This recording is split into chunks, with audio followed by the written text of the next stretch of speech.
Hello and welcome, ladies and gentlemen, to another one of Wolf's streams. I'm your host, Wolf or Saber of WoQ, whichever you prefer. And today, as I have been for the last few weeks, we're going to be continuing playing some SnowRunner. Those of you who do catch my streams somewhat frequently will notice that Monday last week's two half streams have not been uploaded. Not because I'm dissatisfied with them, but because of all the problems I was having with OBS. I figured probably an idea to just have it disappear, shall we say. I currently have the game set in co-op mode. I'm expecting a friend who is currently in chat to join me during the game. I will give him the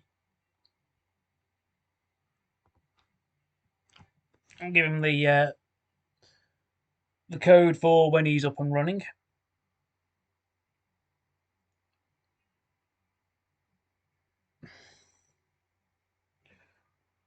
Oh, I'm in the Stumbled In Discord. If there's anyone from there that is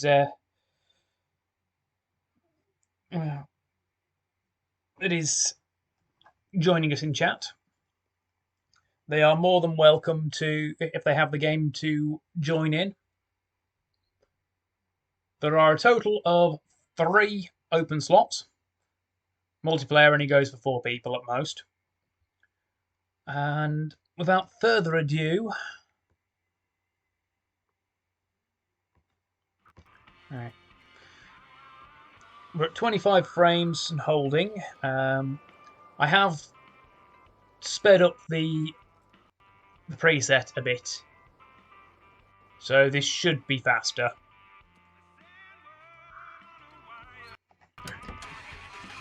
Unlike single player, I cannot advance the in-game clock, and pausing doesn't actually pause.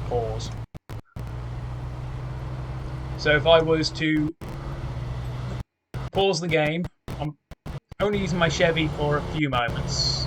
I just need it to unlock a mission, or rather start a mission. So I've got a truck in position to pick the mission up, or rather accomplish the mission. I just need it I just need this one to get to the other end of the mission to start it, because there's no on the map this point or this point to start the mission, unlike several. You'll also notice that this definitely ain't Michigan, as I actually finished off all the on-map quests and the tasks for Michigan, with special thanks to SG Hawk, who gave me a hand Wednesday last week with a couple of tasks that would have taken me about twice as long.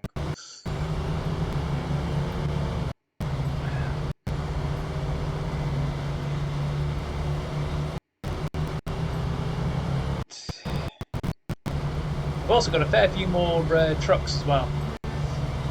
I'm about to get another one, which you'll see, which this mission will unlock for me. But you'll also see one of my other trucks in just a few moments when I start this mission. It's the last truck to unlock in America that isn't a purchase. At least for the vanilla game. In fact, you can see it down there with the crane. The XZN Azov,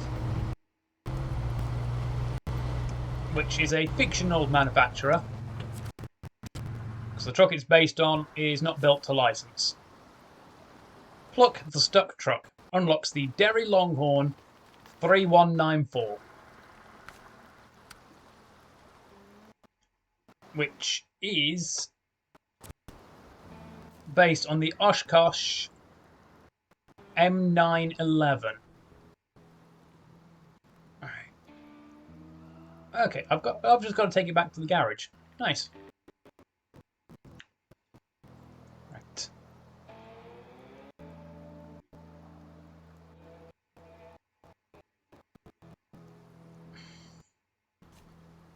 Swap back to the 7310. I shouldn't have put the crane on it, but oh well. Because the distance is, I would never be able to get that winched back up. So, pathfinding. Let's go to there.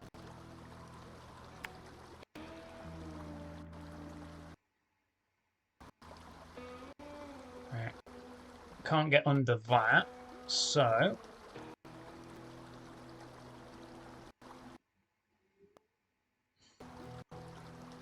let's go for there. Get up onto the road, use the crane to haul it back up.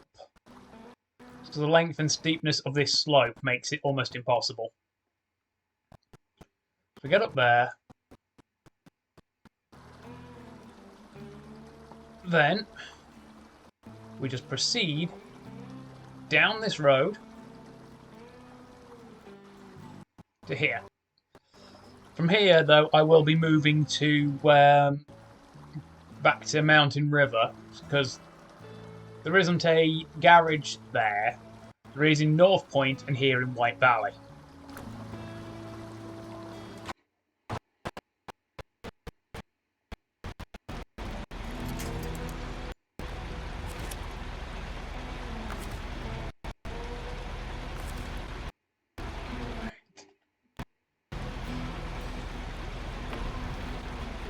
Some more fuel.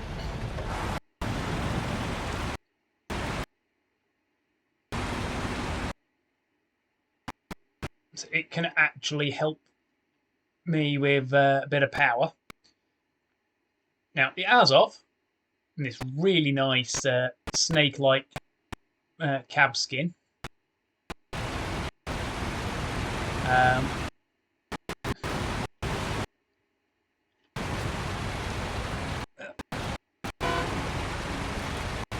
Is a 10-wheeler. Very low down, it's a very stable platform.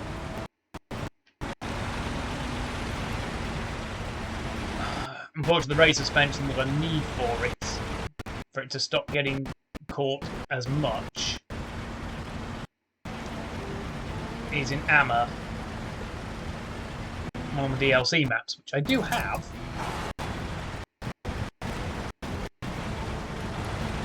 But it's like a lot of effort to go and find it, so I don't know which of the areas in AMA that it is.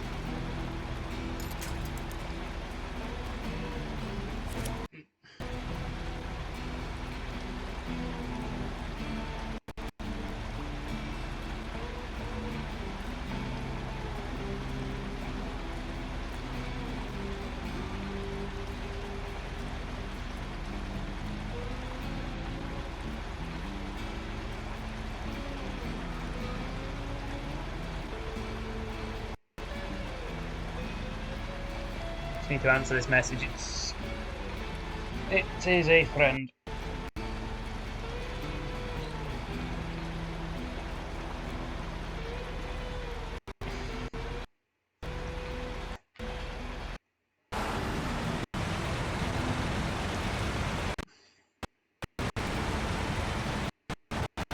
A couple of advantages to using this Azov. Because it's so low down, very hard to actually flip it. You've basically got to throw yourself sideways off a ridge or a bridge or similar to actually roll. It's an incredibly stable platform. It's also got brilliant power to weight ratio, an always on all-wheel drive and diff lock. Gives it excellent hauling capability on and off the road.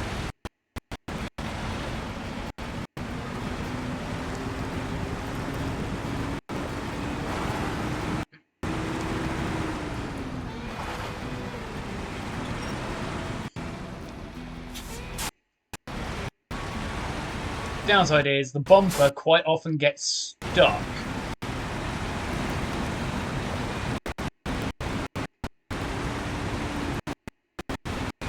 Well,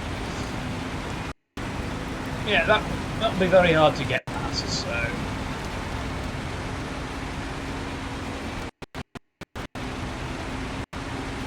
We're gonna go for... Clear that off.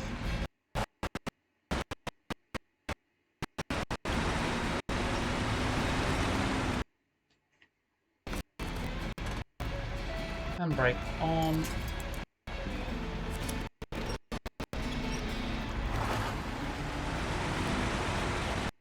Because we don't want it caught on that tree.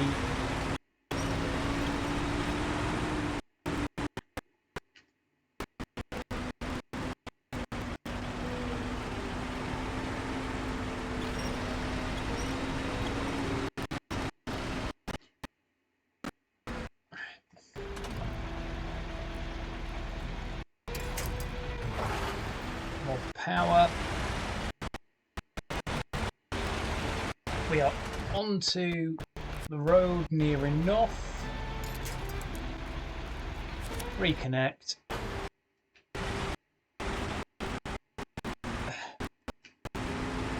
Yeah, the devs had to actually patch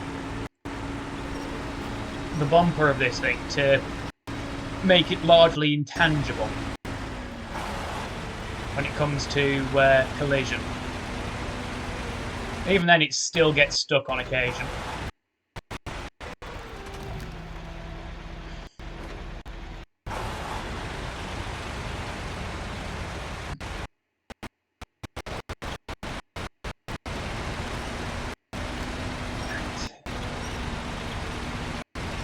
This is the only way you unlock the 3194.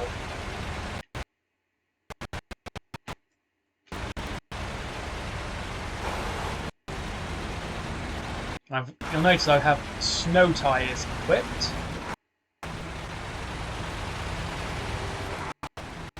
Because the road is icy, so mud tyres will actually slip and you will skid a lot.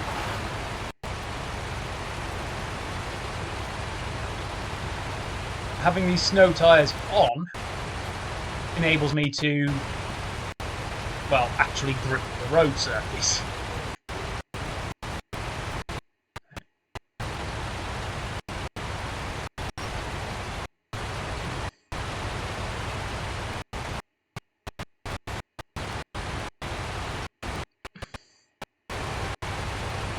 Notice I'm getting, while I'm not going stupidly fast, I am getting some assistance out of the truck, like at the Longhorn. Because the engine's going, it's not dead weight, even though I'm not in control of the truck. I'm only in control of the Azov.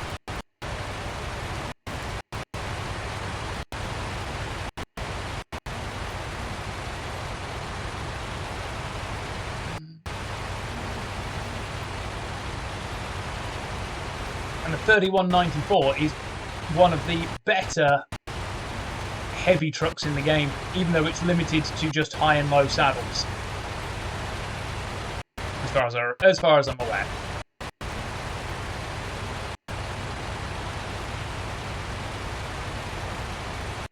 Right, so let's keep going this way.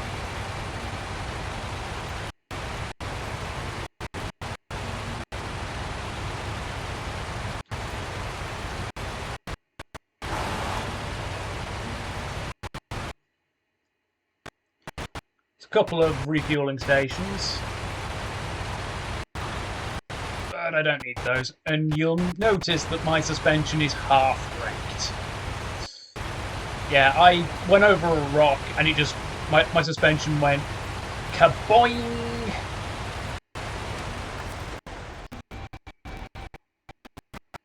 And I took about 101 damage, if not more.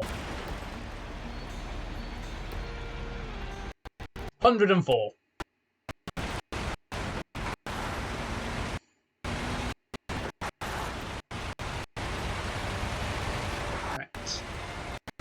We're almost there.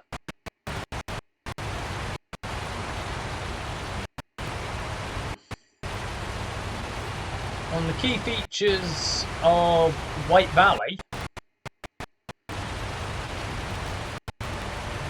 is just behind the garage. You can see it there. The plane. There is an aerodrome. Zoom over there.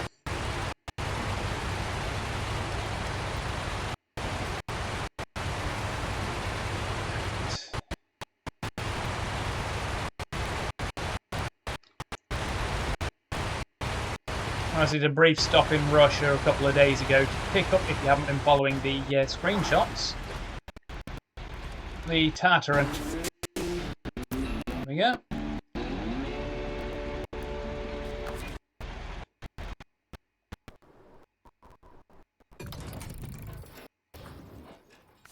Right. You can see that that snake skin. It could be a dragon. Given the flames, it's actually a dragon, which is also cool. I like dragons. Put the long flatbed back on. The Tatara now has a better engine.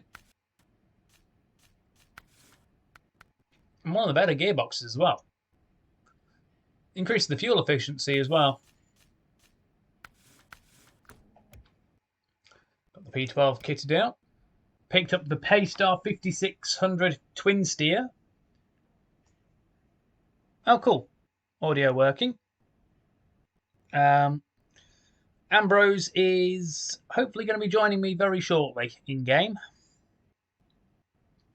So, yeah, on the main menu, first of all, go to settings, turn on cross-platform. From there, onto the go to start co-op.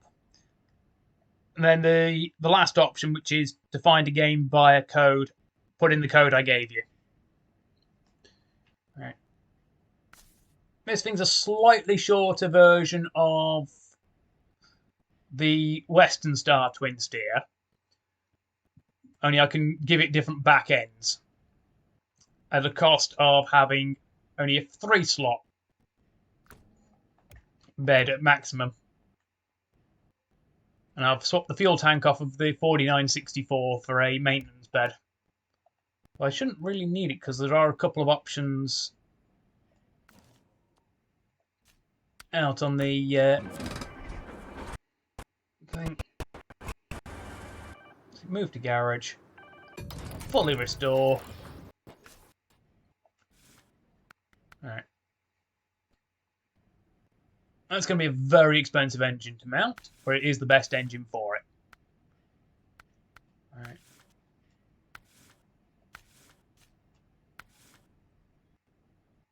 Highway tyres at stock.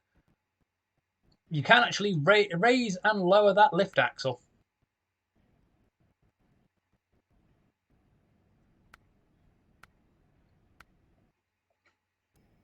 Right, we want those. Meantime, sell those. We don't want those highway tyres. No bed will come close enough to mess with those, so we want that.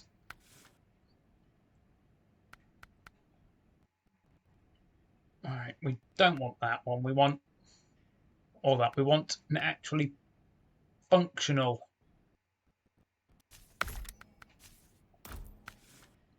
snorkel. Yeah, we've only got saddles for this.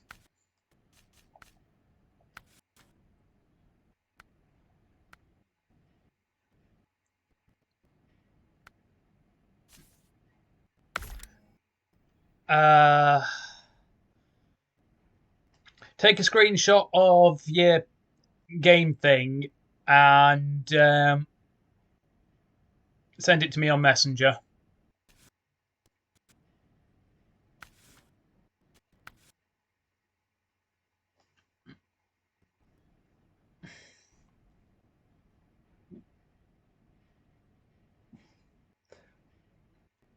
Right.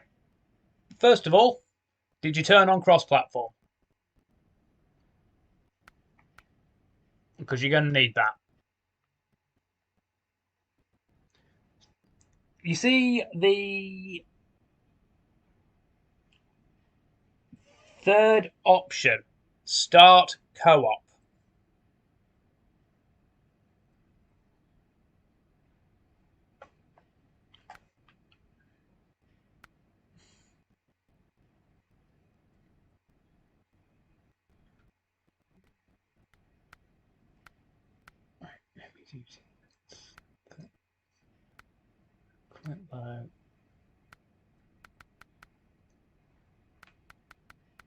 These are all fairly low.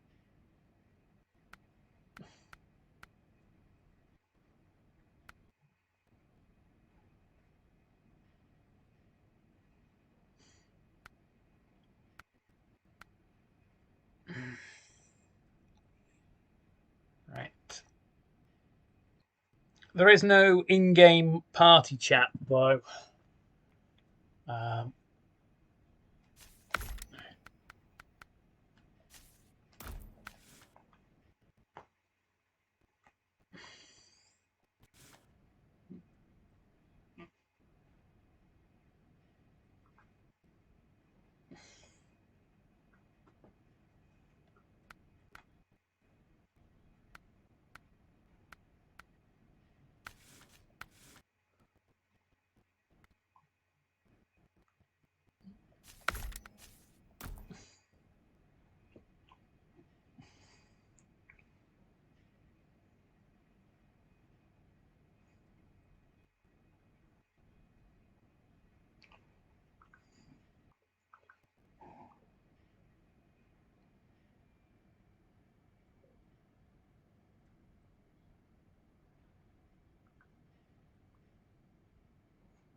Ambrose only got the game today, so we are just trying to. Oh, I like those rims. Trying to get it all set up. Right.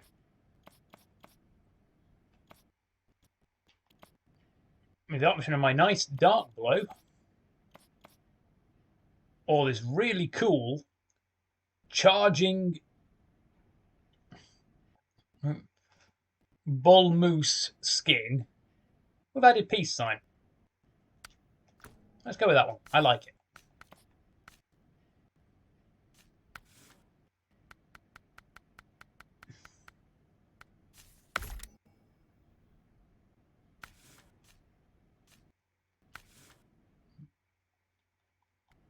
Nothing on the bottom that I like.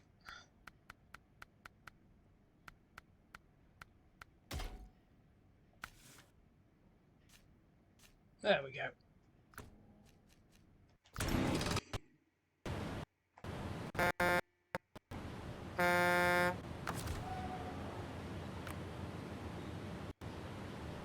It's classed as going to be in-game classed as a lift axle, but that is actually a pusher axle. It does have an effect on my ride height.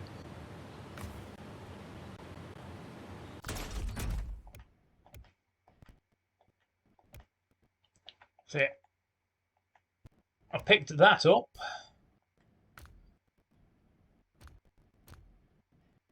I got that from the Yukon. You actually get two of those. So I took the forklift off of one of them, so I have both, and then sold that second one on for more money. The Tatarin, this one I found for free. Did a bit to do it up.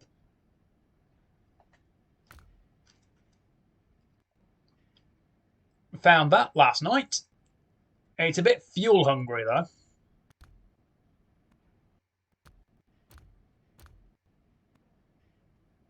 Oh yeah, I got the new suspension for that.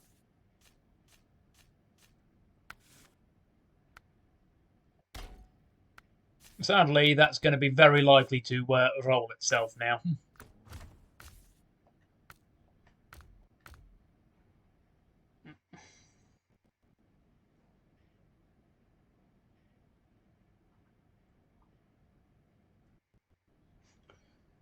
Twin steer's got its higher up suspension as well now, so it's not going to grind itself out.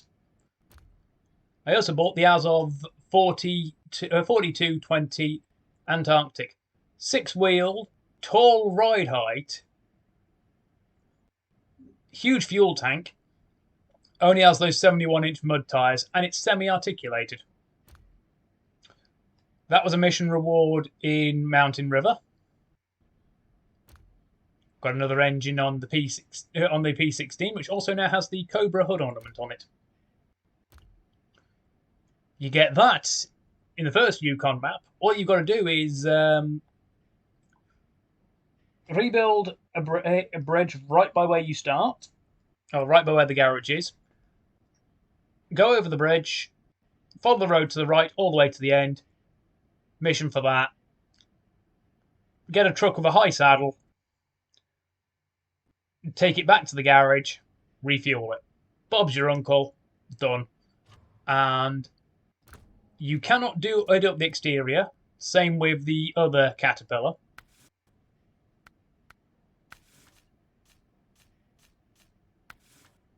Has only this heavy saddle and this fuel carrier. But otherwise, this thing is is essentially the Caterpillar 77G dump truck. You can't change the rims.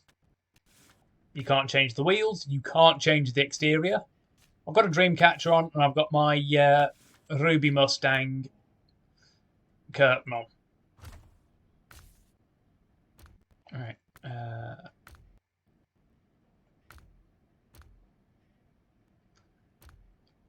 The same problem with the 745C and the forklift. You can't change the externals and whatnot on them. And then the littlest of the Pacifics, about halfway between heavy duty and heavy overall. All right. I'm not actually going to do it this way.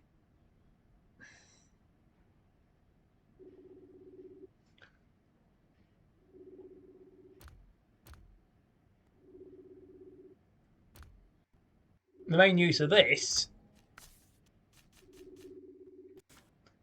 is as this container carrier.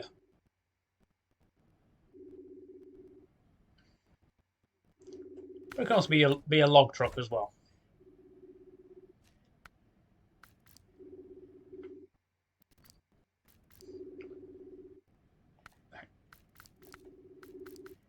It's a very expensive truck to purchase at stock. Also, if you still listen to me, Ambrose, pick up the call.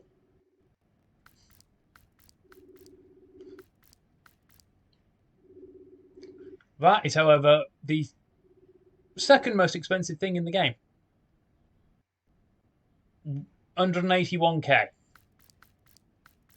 The most expensive is the T813. Right. When you say stuck in a ditch, do you mean in-game?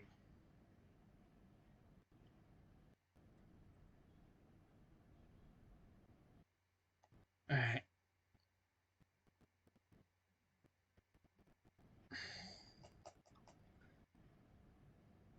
If you quit to the menu, or back to the main menu, you'll have saved data for it to load from.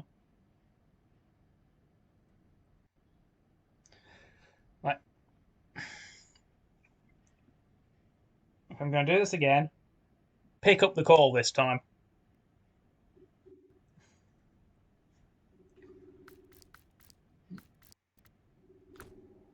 Right.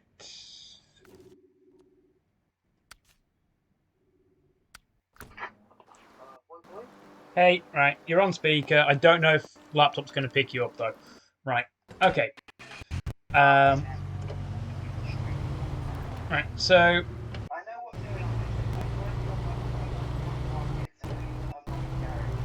Okay. Yeah. gearbox is normally in auto. You go through the controls. Low is great for going through mud.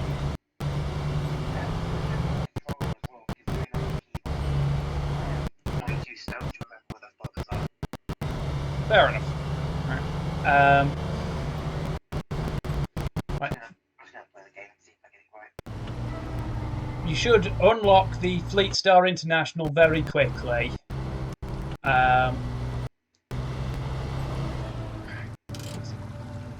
It'd be easy for me to do it this way. Global map. Which again. Right. From what I recall, if you're watching the stream, you start.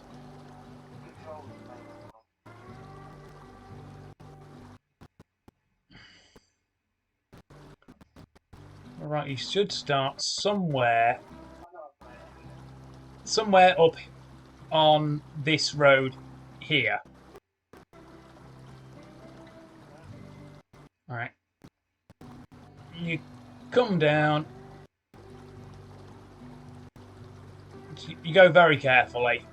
Low gear will help a lot. Get onto the road. Right, the crash trailer on mine won't be there. Top your fuel off at the fuel station. You go into town. Fleet Star is around the town storage.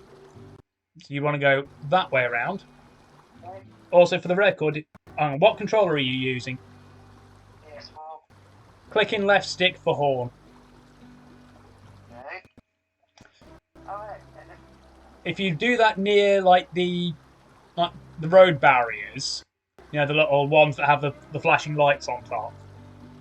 Yeah. Or fence posts, they break. Yeah. If you get close, toot your horn, so the barriers fall over and break. You can cross with little to no damage. Otherwise, you take a lot just ramming into them. They're like brick walls.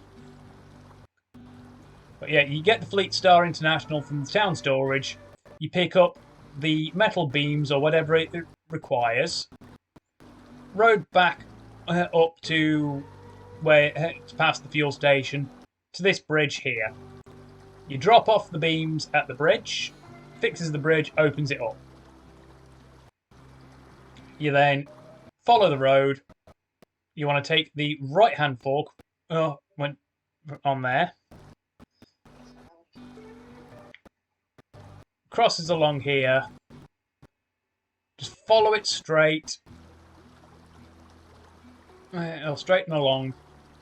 Patch your water and mud there. Makes it a little hard to cross, but you can get across it. And you just pull into this complex over here. You unlock the garage. Like, yeah, you've unlocked the garage. You can now move to Alaska. Once you get to that point, you will be forced to go to Alaska first. But you can just move back to Michigan, no problem. But once you've spawned in Alaska, quick to menu, go through co-op.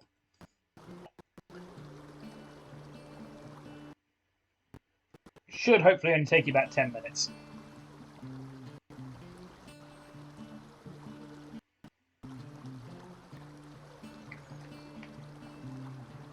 Possibly 15. Also, you can change the in-game time on the map screen by pressing triangle. You cannot in co-op, however.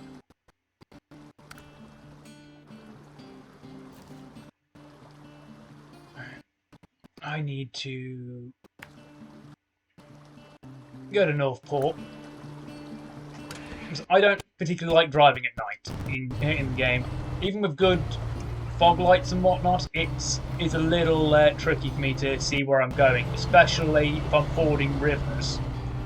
Because I tend to rely pretty heavily on tracks under the surface. And at night, you can't see them as well.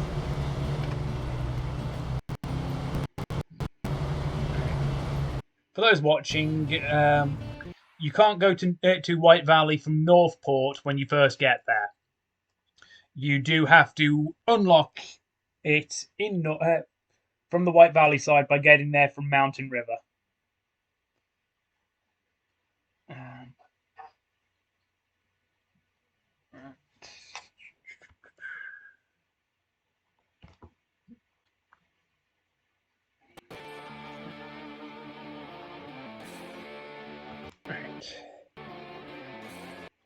I have cleared all of the missions in Northport.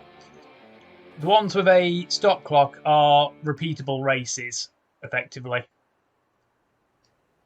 Like, there could be go to 4 points on the map, or deliver an item to a destination, generally under the conditions of only so much damage allowed, cannot switch vehicle, cannot recover to garage. Otherwise it's a failure.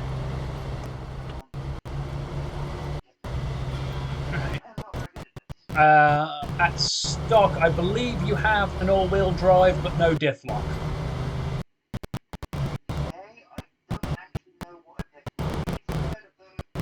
A locking differential basically means all your wheels rotate at the same speed.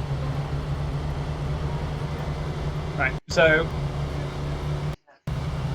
yes, on the right-hand side. Right, on the right-hand side with your gearbox, there should be handbrake and then potentially AWD and diff lock, and all. Handbrake will always be there. What else is there aside from your gearbox itself? Okay, so you know how you switch through the gears? Hold the button to access gearbox, press square.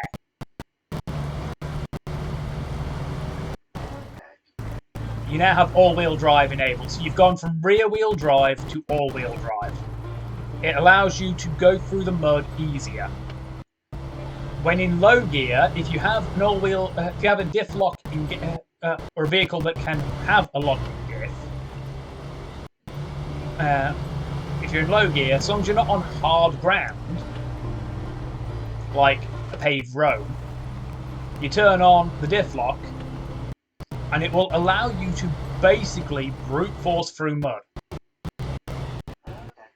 If you're trying to use the diff lock on hard ground, however, you suffer suspension damage.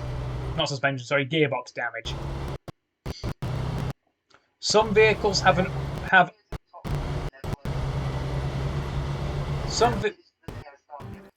some vehicles have an always-on diff lock, some have an always-on all-wheel drive, some have both.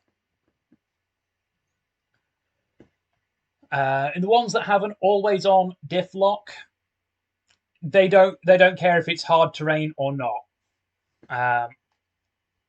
The gearbox is designed, well, their transmission is designed to have that differential lock always on, so they don't take damage on hard ground, basically.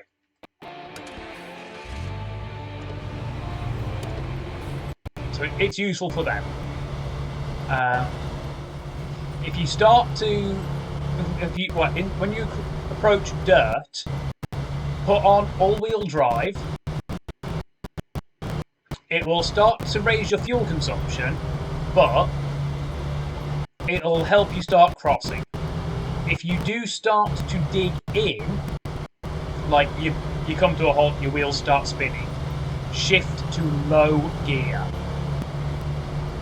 It stops your wheel spinning nearly as much. And if there's any trees ahead of you, press up on the D-pad to open the functions menu. You select your winch.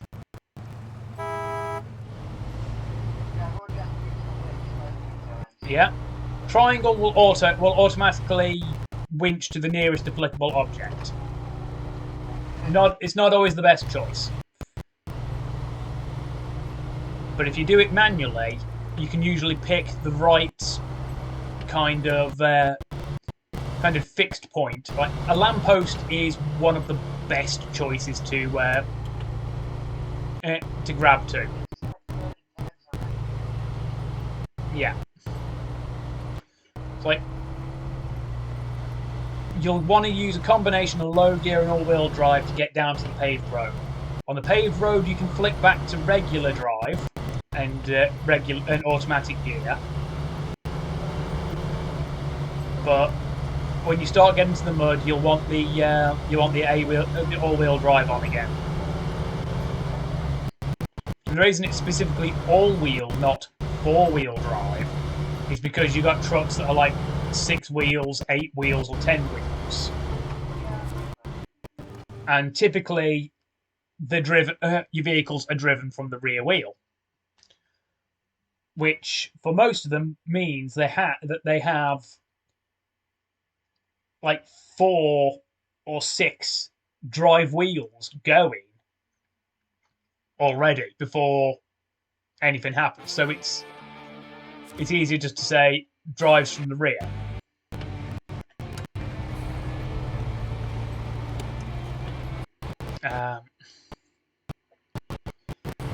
Also, because you don't have any snorkels or funnels equipped to the pickup at the minute, when you get to the bit that's fenced off because water on the road, take the detour around it.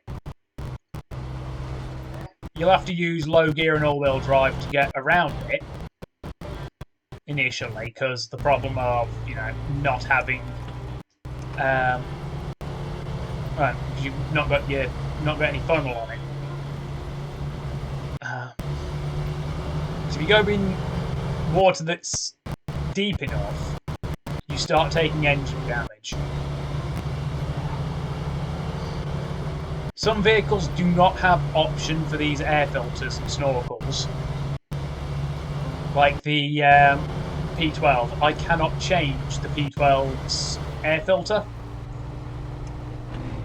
It's stuck on that on its small cans, which give it no additional amphibious capability. As an example.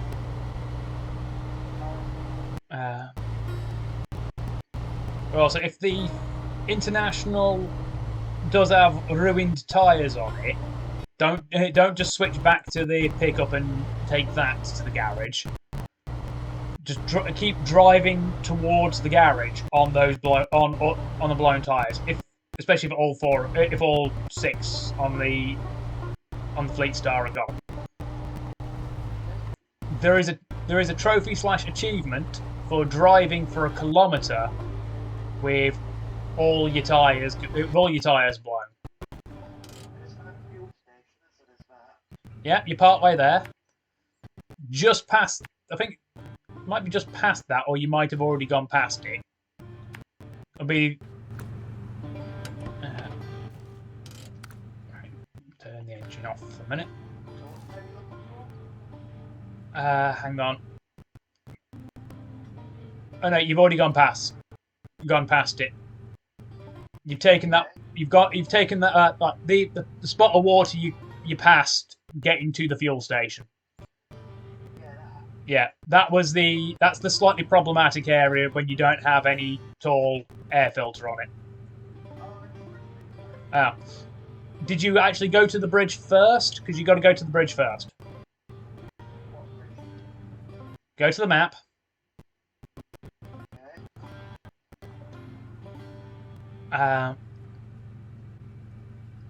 There should be an objective marker.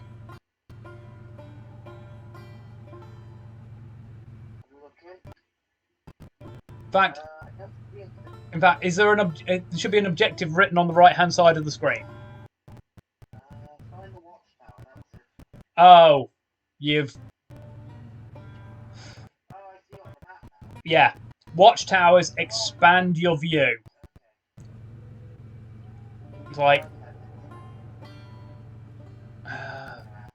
So I'll just go onto the.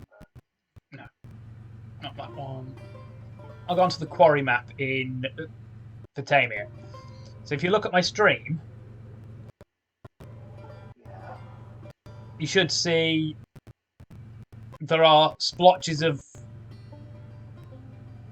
the quarry in Tamir not visible.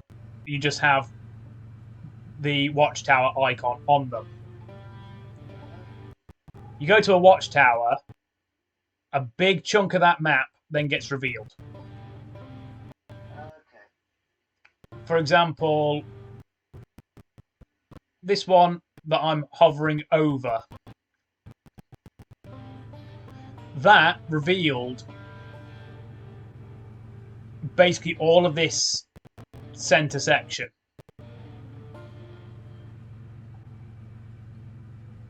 Made it so it will show objectives like clearing the way, trailers, building sections. If there's any in the vicinity, it will show upgrades that you can find.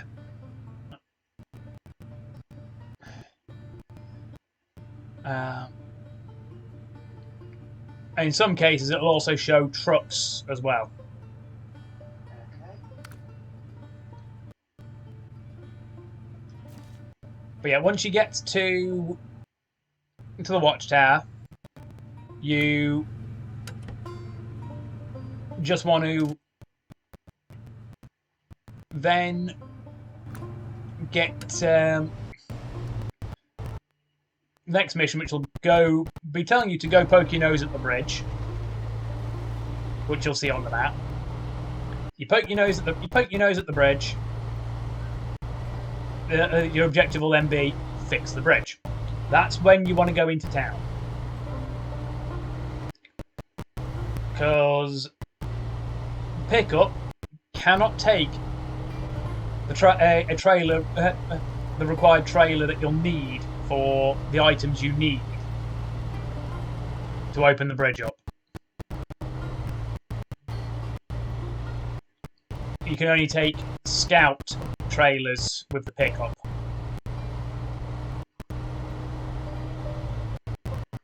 There are only a few exceptions to that rule. There are the pickups that do not have a towing hitch, like the Tatarin and the Caterpillar forklift truck. They do not have a tow hitch at all.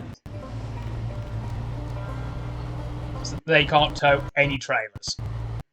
The other exception is the Ford F750. It cannot take a scout trailer, but it has a towing hitch for a full-size trailer. So it can't take semis, because those require saddles. But it can take the same kind of flatbeds as a full-size truck. And those are the only exceptions. You can still drag it with a winch if your engine is powerful enough. But otherwise, scout vehicles can only take scout trailers. Speaking of F750s, there's mine. I tried to get up here last night and I rolled it.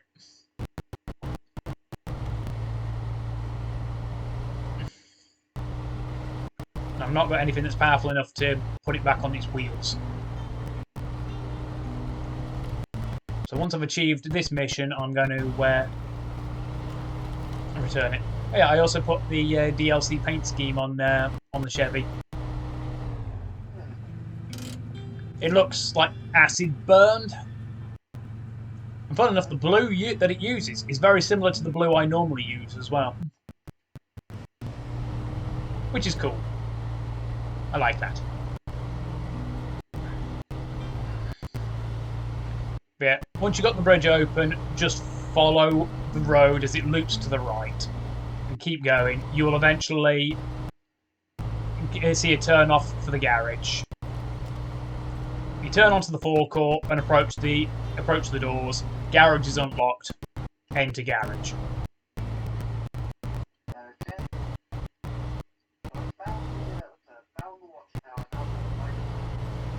Is that what the mission is telling you? Yes. Okay.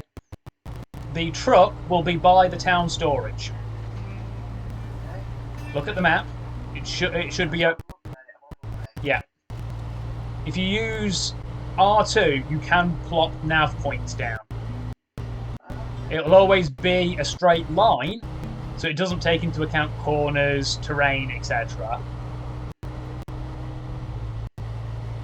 But it helps you navigate. Because I'm gonna have to like scroll on the menu while spending loads of on-screen times. Why? Because this format Yeah. and for some reason the timer only accepts text.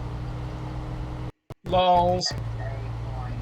Oh hey, hidden upgrade. Some upgrades are not shown on the map. Mm-hmm.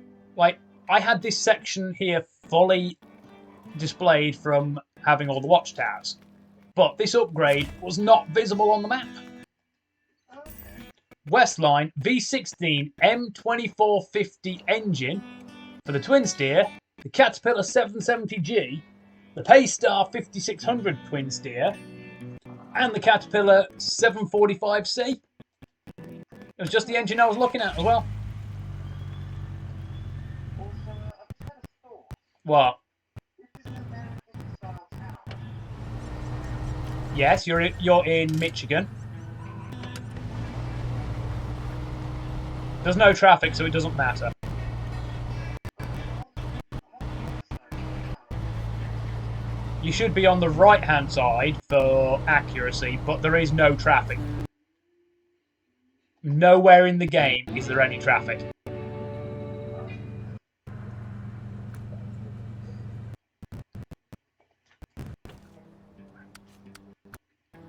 There's my F750 on its side. Recover back to last used / nearest garage.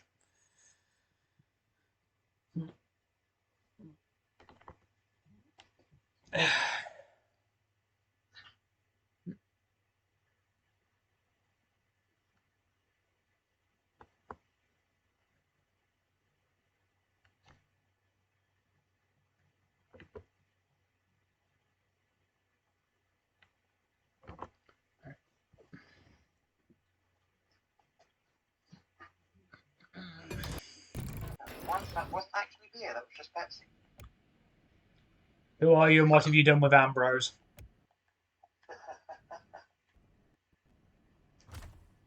Well, Live on map. let me answer that question with this sound effect.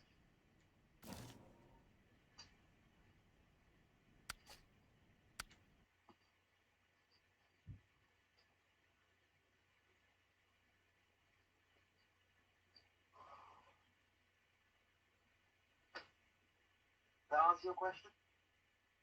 No, Damn. because it's not the standard kind of answer the sound effect answer the question answer the question / sound effect that people expect. Plus, again, I'm not entirely sure if the stream is actually picking you up because I'm running you through my phone. Oh yeah, good. And again, the stream is live, so you know. Right.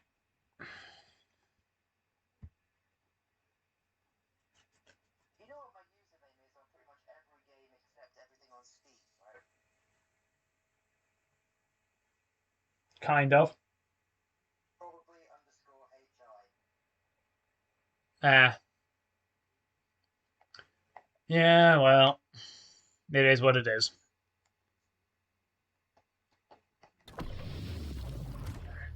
Okay, I'm heading towards what looks like a lumber mill, I think.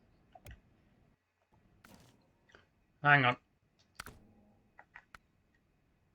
Well, according to the map, the truck's very close, so I guess I'm doing something right. Yeah. When you see a yellow marker pop up, that's the objective. Mm-hmm. Oh right, no, it's at the lumber mill, just below the town. All right. So you pick it up from there. there is the road that loops around past the lumber mill across the top of it. That'll put you in. That will put you in the back end of town. Hmm. So as you hit the paved road again, you'll see a left turn when you reach the back end of town. You take the left, straight over the first crossing, right at the second. Then you go left and then left again into the storage. Then you stop in the glowing square, press square, find the item that it wants for you to load, and make sure that it's selected for truck, not manual loading, because you don't have a fitted I crane. just swapped into a new truck. Okay, to swap to a new truck, I've just done it. oh yeah, you can do it in two ways. Okay. If you're close enough, you can do the change truck option. If you're not close enough, or you want to go to one that's on a different map or the other end of the map, you can do it off the menu. Well, off the map.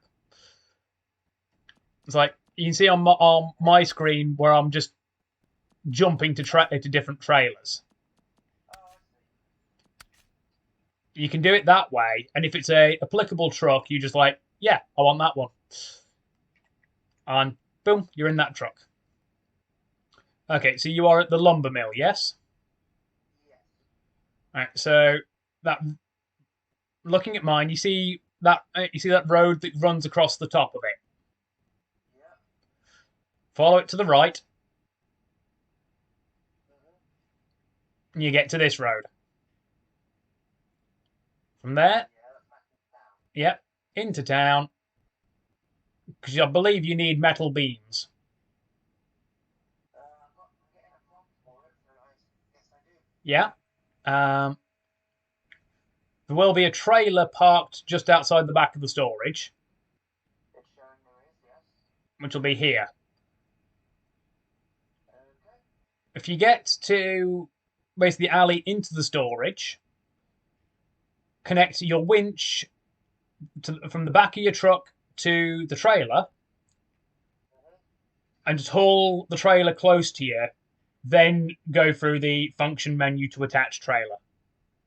I'm now driving the truck without all-wheel drive down a very muddy slope. You have a lot more torque in the Fleet Star. Okay. You also have a lot more weight, so you have more grip, even though you've got highway tires again. But yeah, once you get, like I say, get into town, you get to the trailer. You don't have to keep like trying to line up back into it and whatnot. Just haul the trailer to you using or close to you using the winch. Then connect. So you won't have a flatbed mounted it or a sideboard bed mounted. It will be on the back. You'll want it to go to your trailer. So you'll cycle the options to be trailer. Beams into that, back onto road, Main Street, and then that paved road all the way back to the bridge. From bridge over right fork along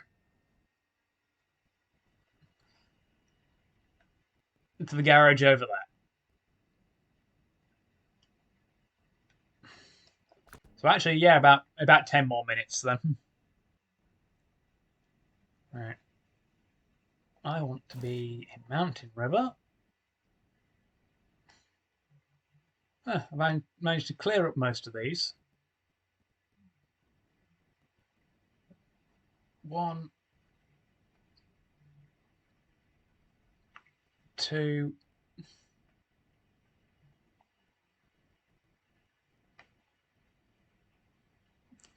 three,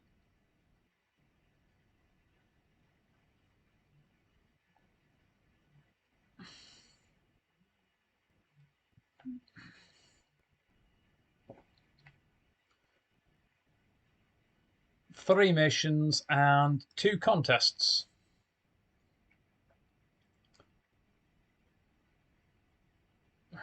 I also need to restore that mill.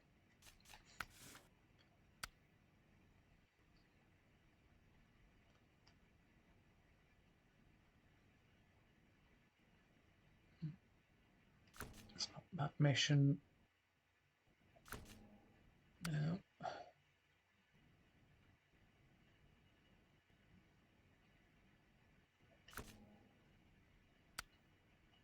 Just trying to find the particular that I want.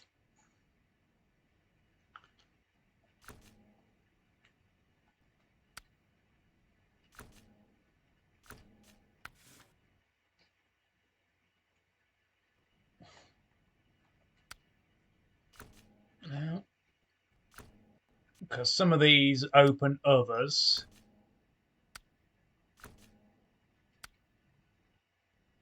No, that's Pedro Bay.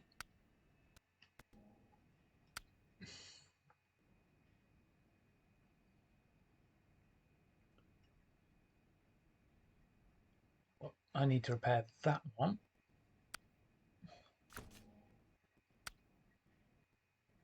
That's the one.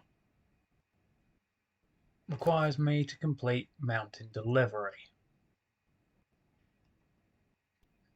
which requires floating drill.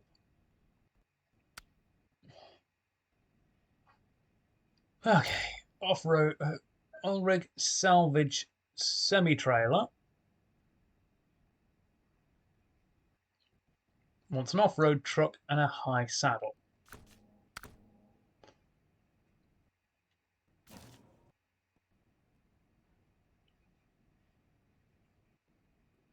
All right, that's easily doable.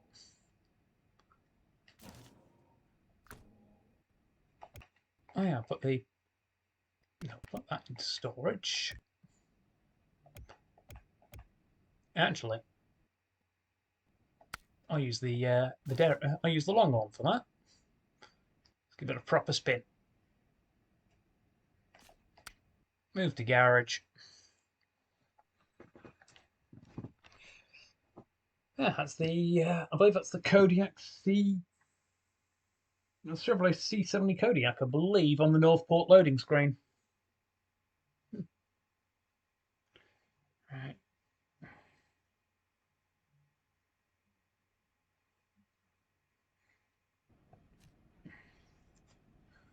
Truck storage.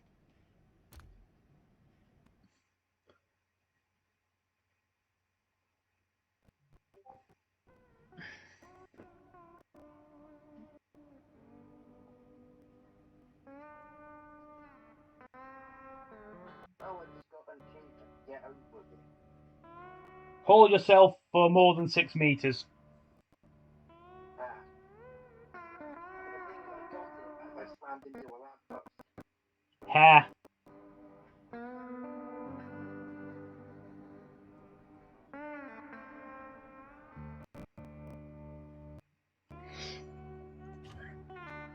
Got snow tires equipped. It was a high saddle. I'm doing the exact same thing I did in one of my actual driving lessons. I'm forgetting where the fuck the clutch is effectively, and how to change and which gear is. Luckily, you don't have to manually shunt into the gears. All you've got to do is L1 and then left, right, or down. Right, you don't really need right into neutral. It's either like left into low, then right back into centre, or down into manual reverse.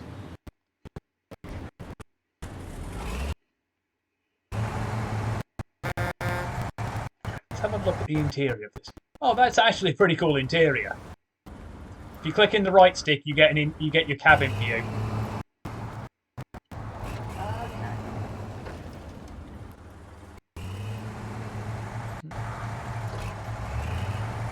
Have all-wheel drive and diff lock as stock, always on as well.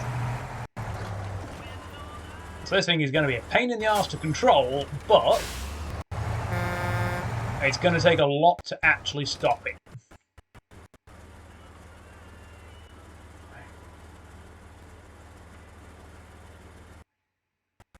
to get to there. Road down to there. Turn around. Take the salvage trailer. And then just follow road back to there and around to the port. Got it.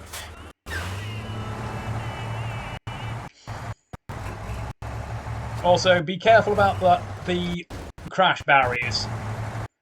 Hit detection can be a bit weird, and you might find, like, even if it doesn't bounce you off them, you might find that you start rolling up, slam on the ground, and you take like 20 tyre damage and 20 suspension damage. Okay. Just be careful around crash barriers. Like cargo management. Yeah. Yeah. I've got a bunch of metal. You have the trailer fitted, yes? Oh, not enough space. Yeah. Where's the trailer then? That's around the front, isn't it? It's at the back. So did you enter from the... I'm in the road area. Yeah. Hang on. Engine off, because I've got to jump back to the map. No, I think I know what I'm doing. Right. I'm going to look at my screen again. Did you come from this side, where my cursor is, or this side? Going from the middle, yeah. Going this middle, yeah. You've got to go down the alley into it. But did you go from this side or this side? I don't know. Because the trailer is... Is the trailer red got boxes on top of it? Yes. Because I see a thing that looks very much like a red trailer with some boxes on top of it. It's parked just outside the storage. Yes. Then, yes, that's the trailer. Right, because it'll be full, you go to... Once you're connected to it, you go to remove cargo off the function menu. Okay. There'll start being X's showing up on the cargo items. You just hit OK until it's empty. Then you take it into the storage, cargo management, metal beams onto trailer, and out.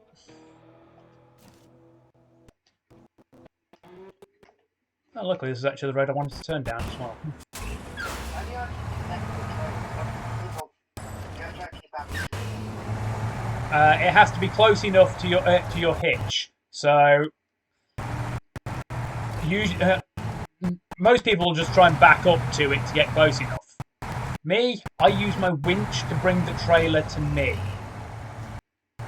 So, function menu, attach winch, and you select your rear point, which will actually be your toe mount. I'm pretty damn close to it. I still get close enough. If you're close enough, you press attach trailer. If you're close enough, it'll jump to your hitch.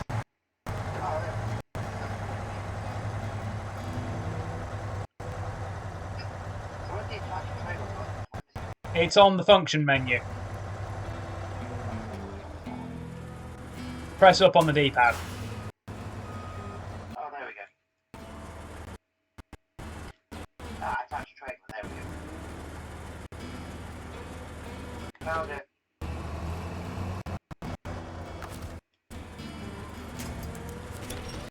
Okay, now what? Function menu again. You see where it says remove cargo?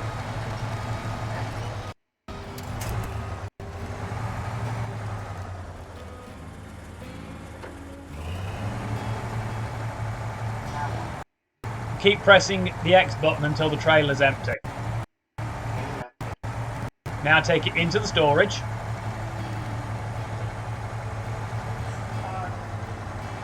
Yeah, because the trailer was full, you can't put cargo on it, but you needed a trailer. So now you can put the metal beams on the trailer.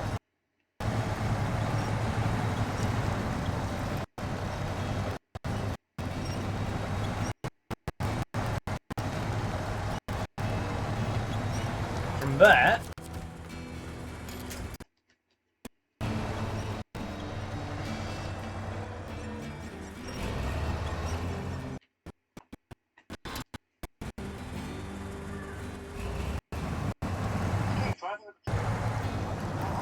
it's easier than you think, but not as easy as you'd like.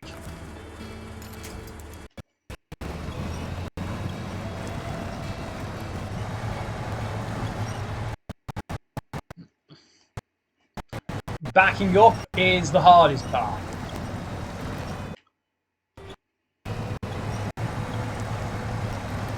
Laptop's starting to run down, so I'm just going to turn the power on.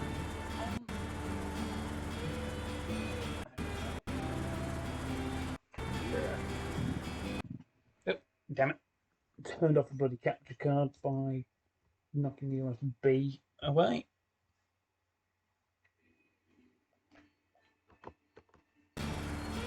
Have to do that. There we go.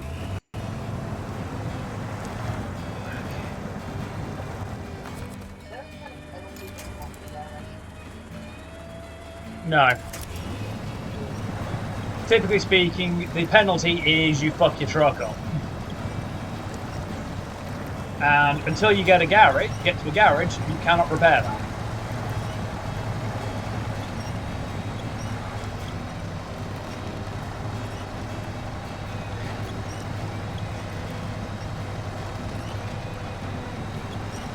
Utilising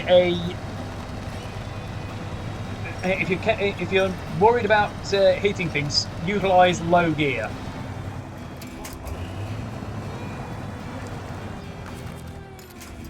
Right. Typically speaking, you'll be taking up 5-10 engine damage for a head-on.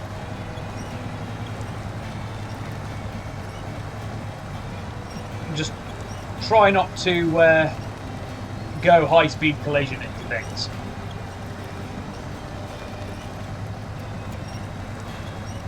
You've seen what happens when I end up screwing with physics in this game.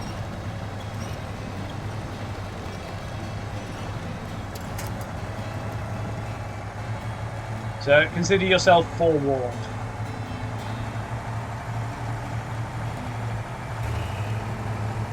That's what you want to try and avoid doing, basically.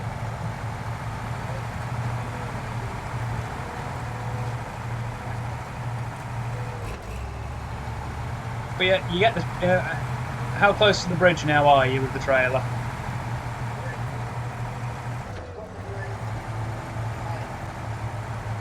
Oh, so you don't have to get the trailer into the cargo area, just the truck. Yeah, because the size of your truck often means that if the trailer is big enough, the truck will be more than out of it. You get so truck into cargo area for loading. You can only select the trailer as a point to put the cargo if you're connected to the trailer. So you get the truck into the cargo area, press square to bring up cargo management, select metal beams, and then the options will be truck, where it will say not enough space. Press R1, it should bring up trailer.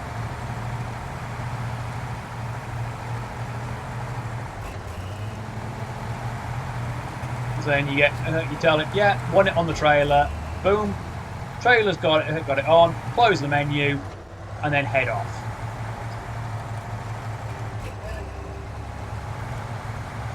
A lot of it doesn't seem particularly intuitive, but it's not particularly hard. Right, so you've now got your load of metal beams, yes?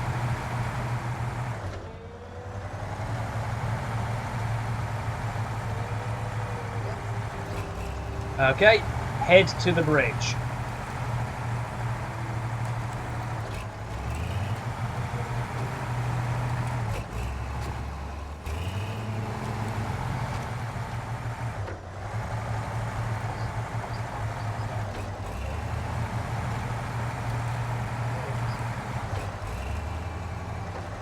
Right.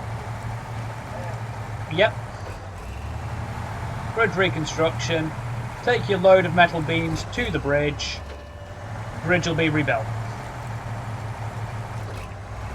Some bridges require... Oh yeah, it's only the bridge that you saw from the watchtower. So, back onto the main road.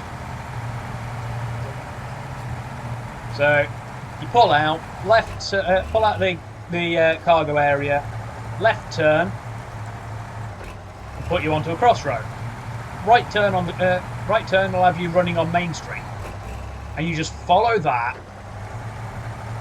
back past the petrol station, through the water.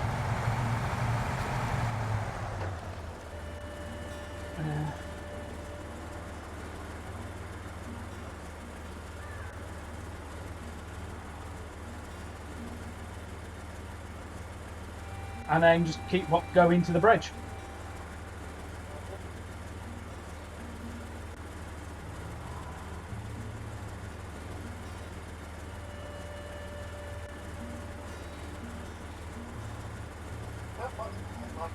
Yes. L2 and circle.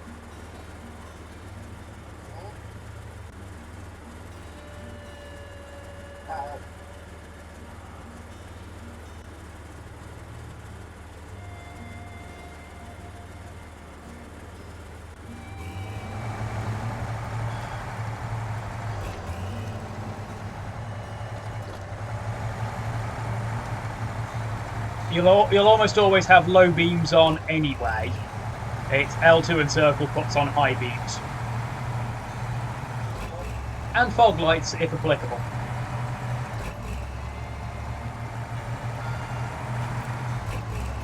But because you're in single player, open the map. Now press triangle until it says morning. And it'll be 6 AM. You can't do that in multiplayer, only in single player.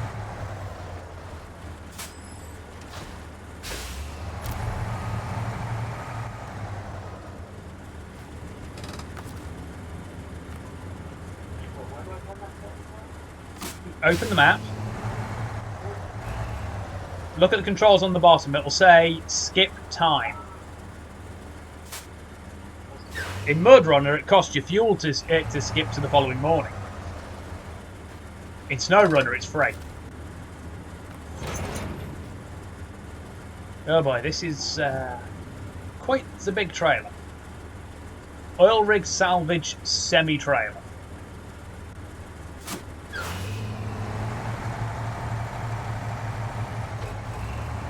I really hope I don't bog, because this is quite a large trailer.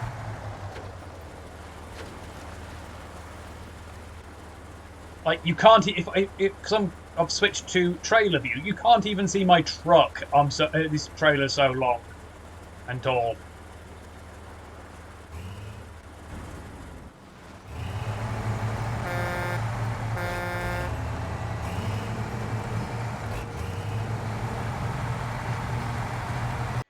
But yeah, once you got the bridge open, follow the road from the bridge.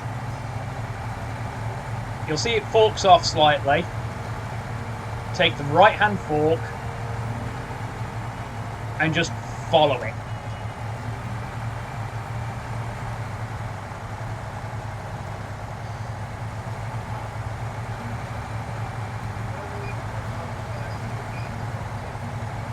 Yeah, steel beams takes up 2 slots.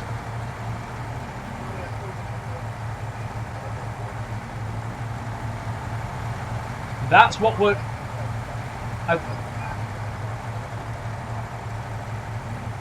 I thought you didn't have a transport bed on the truck. Right. I think the cargo that was in the trailer originally was wood. Right, you've now got to go to the sawmill. Yes, just don't leave it in the middle of the road, because otherwise you'll crash into it on your way back.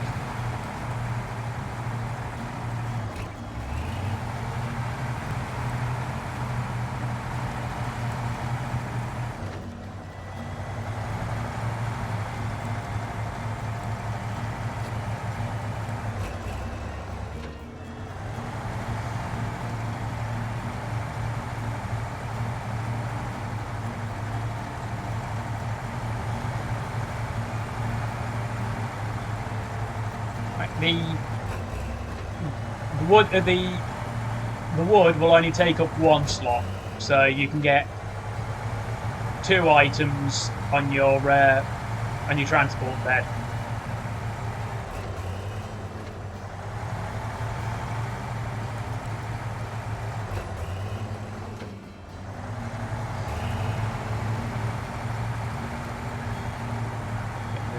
There. Means I've got to go back and cross that magpie.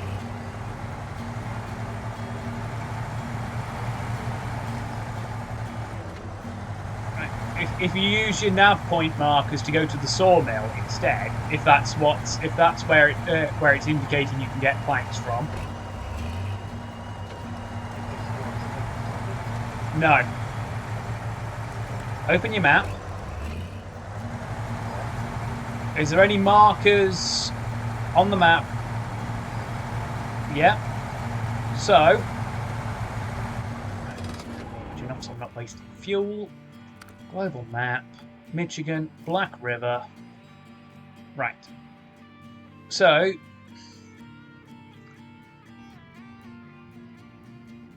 best road.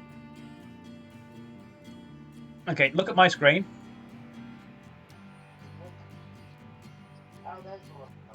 Yeah. You see the road here. You take that road, drop a nav marker there using R2. Follow, and then drop several along to keep you in a straight line to the lumber mill. Pick up your load of planks, and then take that road back to the bridge. That's how you do it.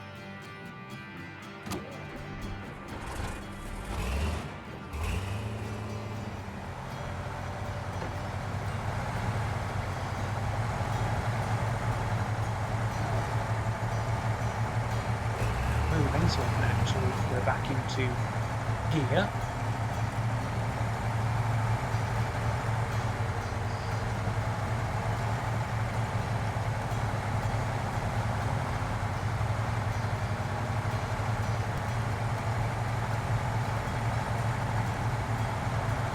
Sometimes it only wants a single load of item, like say 2 lots of wooden planks.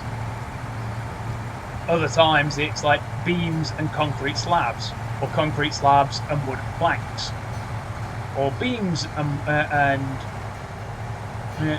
planks.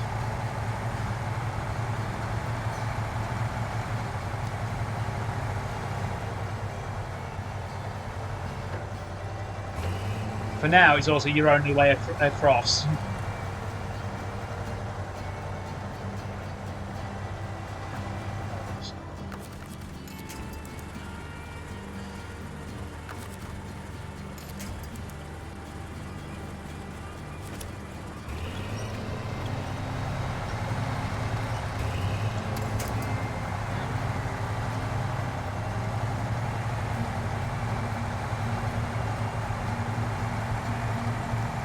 I think I realise why I'm having problems with the dairy. I think it's because I'm only running the stock engine. That's probably why.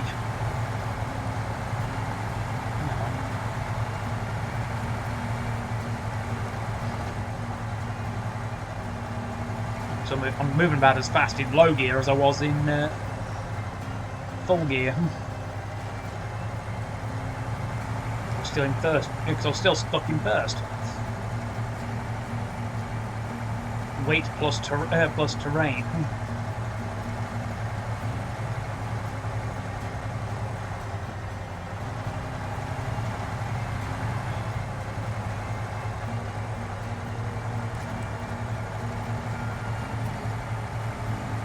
Okay. How close to the mill are you? I'm on a dirt track. So you're almost there then. I know what I'm doing now. I've got the map. I've got the database figured out. Okay. But yeah, once you get to the garage, it'll tell you you can now travel to other regions. Go to Alaska. It'll tell you how to retain vehicles for transport, which is you just you just go over to the vehicle in the garage, press square, it's in storage. Then you go to to global map, which I believe is triangle. Go to Port Alaska. Go to garage, spawn, put in vehicle, exit garage. From there, you can then just do quit to menu and go into co-op, where you'll be able to join me. And whilst you'll be able to use your own vehicles if you wanted, I have better vehicles that you will get more use out of.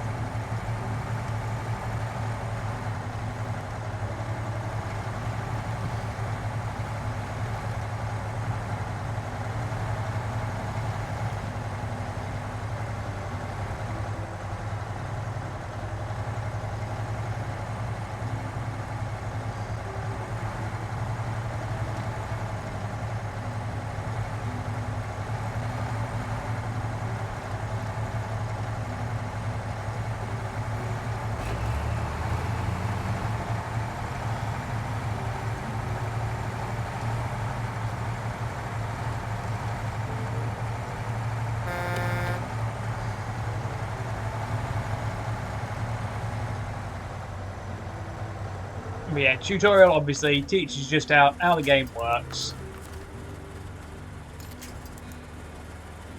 It's nice and simple.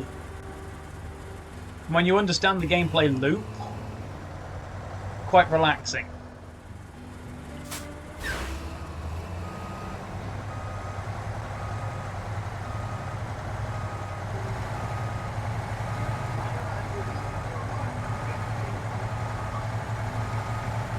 Yeah, trucking, however, is a very tough business mentally.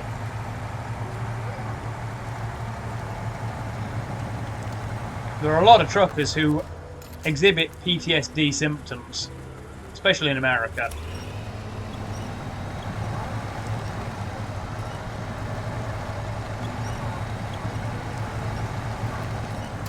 Yeah, it's a very, very mentally draining line of work.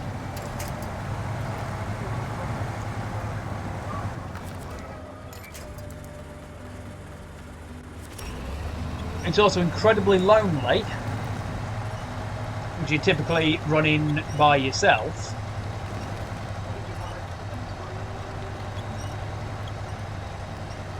You're often away from your family for more than 300 days a year.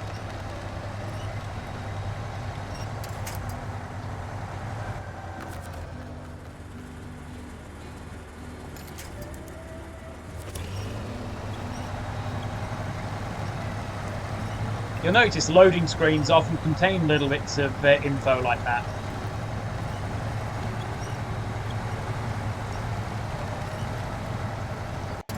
You'll notice that the loading screens in the game will often contain little bits of trivia like that.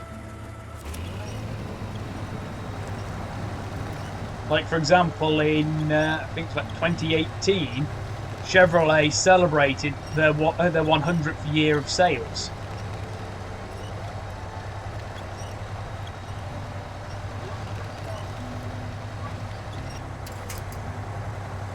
Not strictly, no.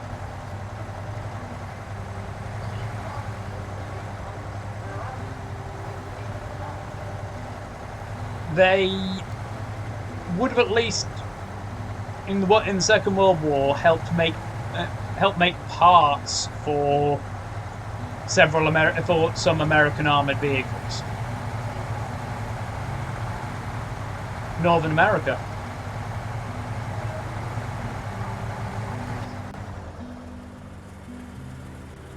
That's a bot.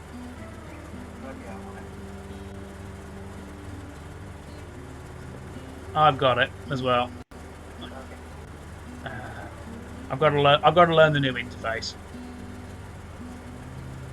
There we go.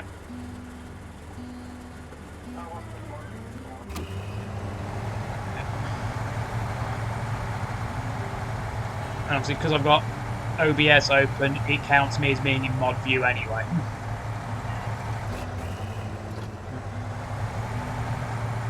But good catch. I wouldn't have noticed.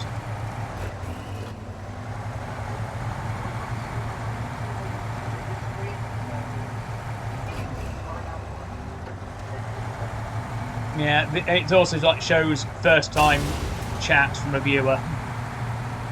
It just so happened to be a bot. They're getting cleverer with these buy followers adverts, trying to appeal to the current market with like advertising TikToks and whatnot as well.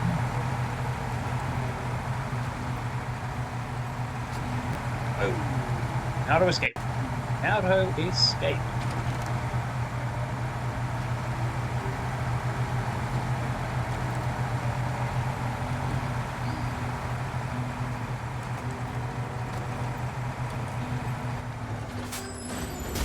Oof, friggin' hell. If you just caught it on my screen there. Bunch of red numbers popping up because I just scraped half my underside out.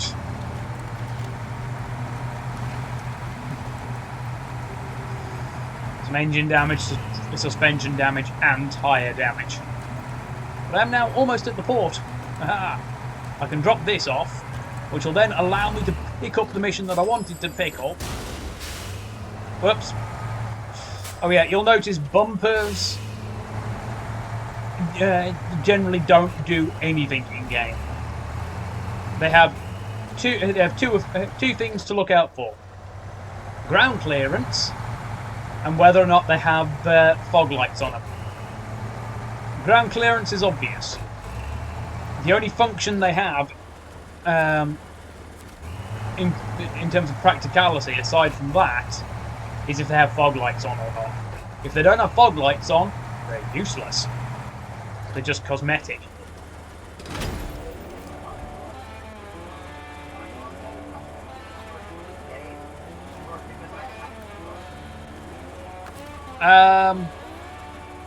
Probably more the latter. As well as a lot the former.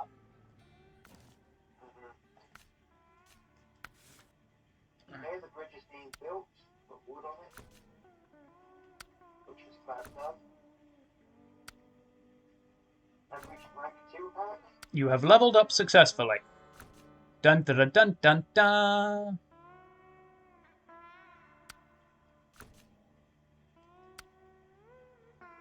Crossing over the bridge now. Yep. You see where the road is forking left and right? Okay. Right hand fork.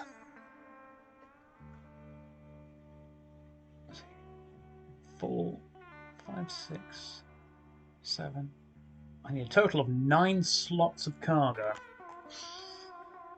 Right, I can manage that quite easily. Does remind me of that kid I keep seeing getting thrown around for some reason. Even though I can't actually say double textures. You see a fork in the road? Bro, I pick up the fork. Oh yeah, that's an old one. Yeah. So where am I headed? Watchtower or what? No, unless it's saying go to Watchtower. Actually, I'll get to the garage, that's what it said. Right. I need to go to the map again. Global map. So, Just give me a second, that's all. Yeah. So you cross. You've got that fork in the road. You go right onto the dirt and then the mud track. So if you look at my screen still. Yeah, I'm on that path, Yeah. Go along. Keep going. Keep going. Keep going. Keep going. Keep going. Keep going. Keep going.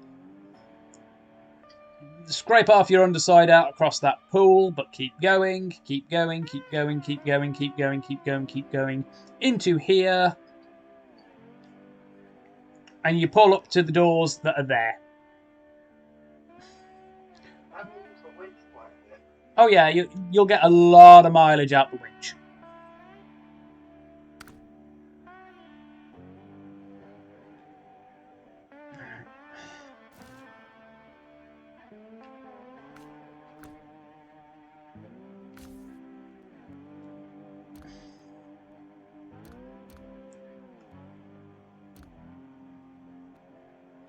Need the twin steer.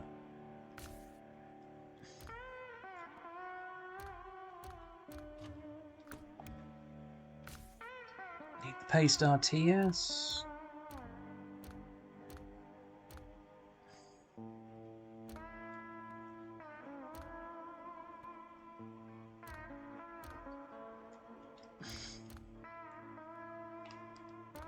Alright, okay.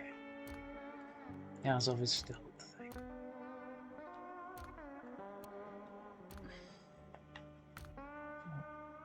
Five, 6, 7. That's still 7 anyway. So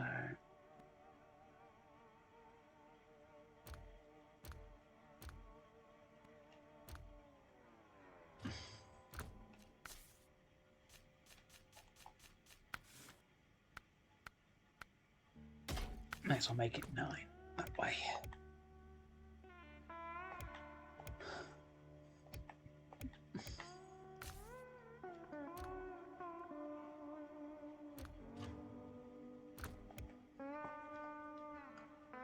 Right.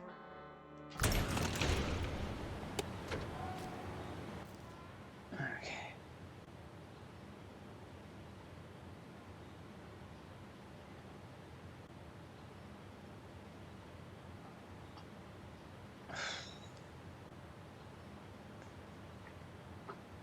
Would be all of the bloody way around.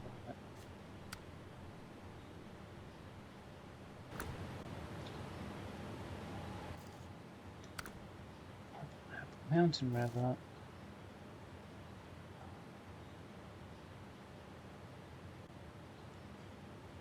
I have to get them from there. Balls.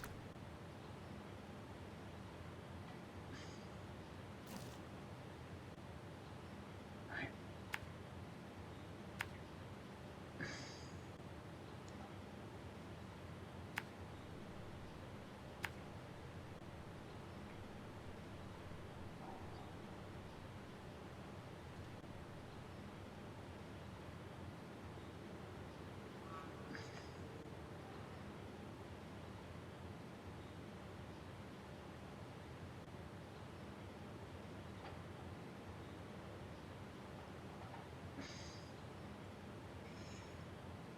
Oh, I'm not looking forward to scraping half my underside out on this.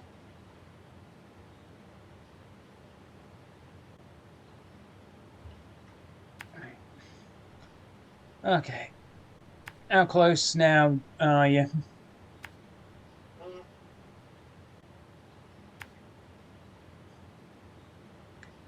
Right.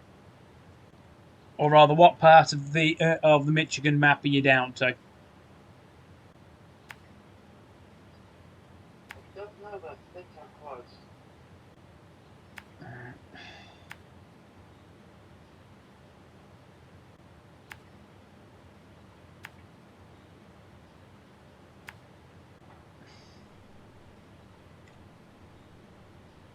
think this is a garage.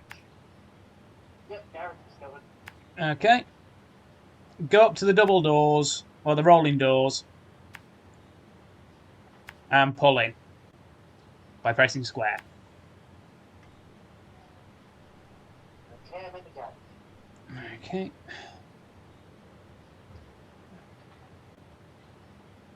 Twin Steer's going to have a field day trying to get through here. Right, so it's now telling you can now go to Alaska, isn't it?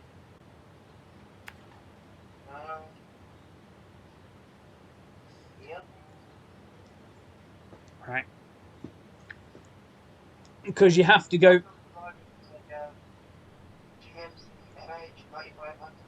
Huh. Oh, that's why you're having so many problems. That's a highway truck.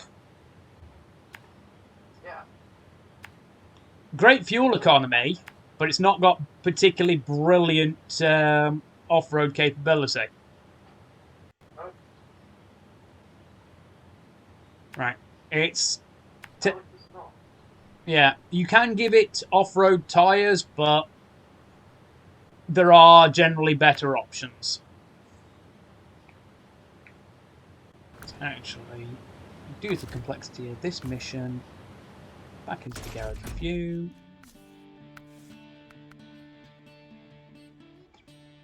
Yep, I have Alaska options. Okay, because you're going to be forced to go there. Hold on. You cannot leave garage while you do not have any retained truck. Okay, so it's not going to let you move to Alaska yet. So, okay. On your actual garage in Michigan. I found the truck store, that helps. No. Oh. Look at the. You have your truck selected at the moment, yes? Yes. Press square. Place the truck storage. Okay, I can travel. Now you can travel, yes. Now go to Alaska. Going.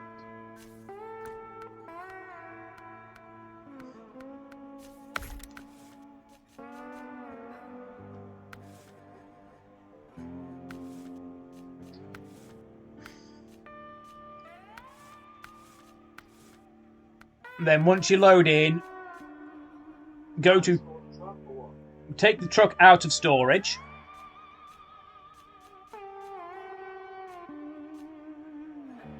Okay, deployed. Leave garage. Till then clear your mission. Yeah. From there, open the pause menu by pressing your options key or options button. Quit to menu. Then you can go to start co-op and you can join me. Okay, after only what? 2 fucking hours? Hour and a half. Back in a minute, having a drink. Yeah. I'm going to go get a drink myself. So I will be right back, folks. I am just going to go and get myself a drink.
I'm back.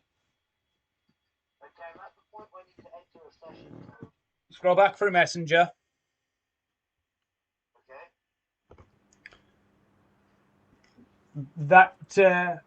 That code I gave you in Messenger. Okay. It is case sensitive. So just plug that into search for session by way of number.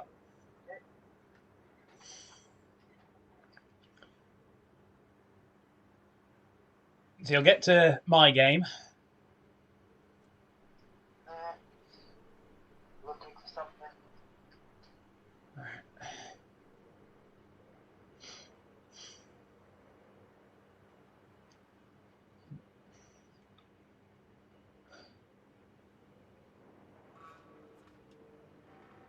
Should spawn you in, possibly in Michigan. Player Ambrose Rothwood joined the game.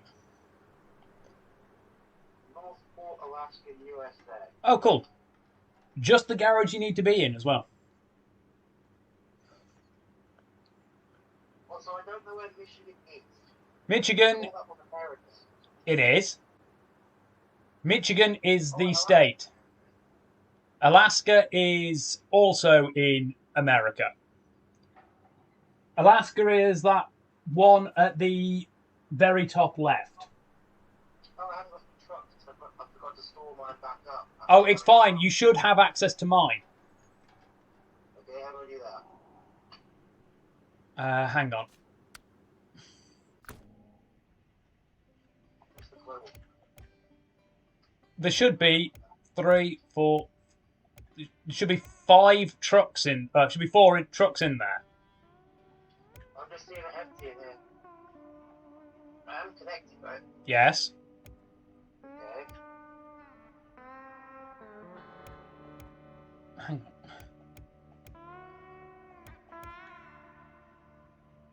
I say there should be. I see.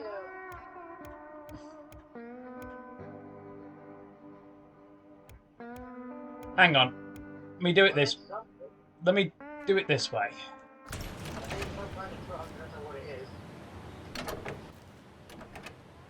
Oh, you're in my as of. Right, hang on. Hang on. The truck that's coming alongside you. I'm going to jump back to the garage. You jump to that truck now. Okay. I should have done that, but I didn't do it. Select.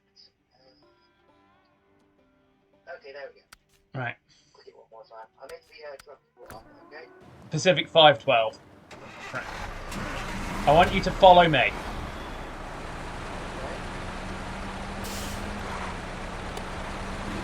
You can turn your headlights off, by the way. Yeah. You got a lot of you got pathfinding via me. Hang on.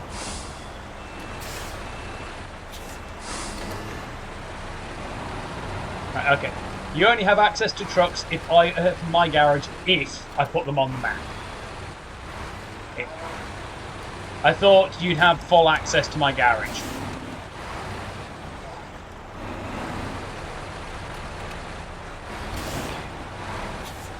We need to pick up some oil barrels for a delivery. Hang on. I'm having a bit of difficulty steering the 4220. Sorry, 4240. It's semi-articulated.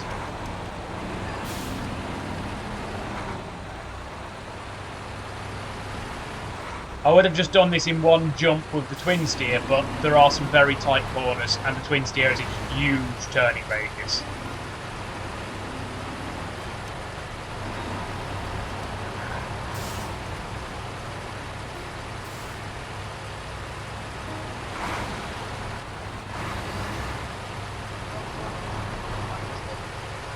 It is. The Azov company, while fictional, is a line of primarily Russian-made trucks that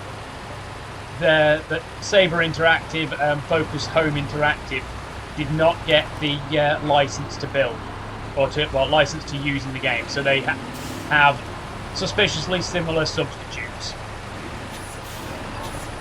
Yes, AZOV.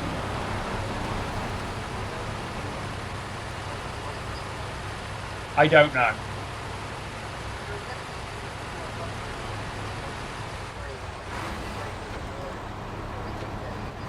Wouldn't surprise me, but this...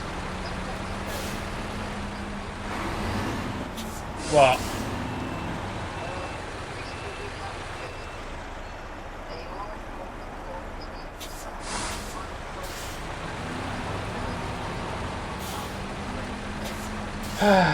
Doesn't surprise me. And let's try not to have the topic on that. Yeah. Yes. This truck, by the way, that I'm in, cost 140 grand in game. You've got to be like level 26 to unlock it.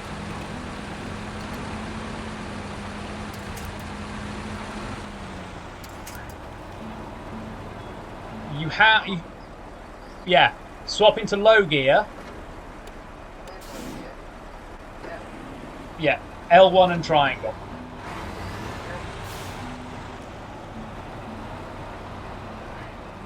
You should. I don't think you have all-wheel drive, which is a bit of a problem. But it's got the truck has a lot of torque to it. You've got a lot of power to it. Anyway, there's an achievement for getting your hands on one of these.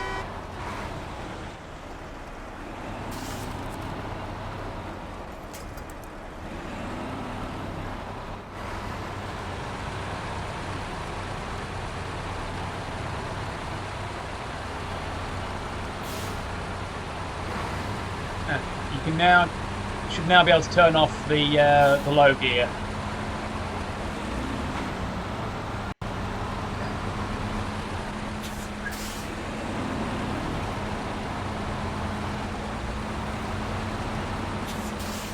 Yeah, I had a detour set for the fuel station as well.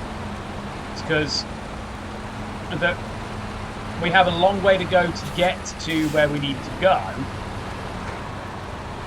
though I still have plenty of fuel.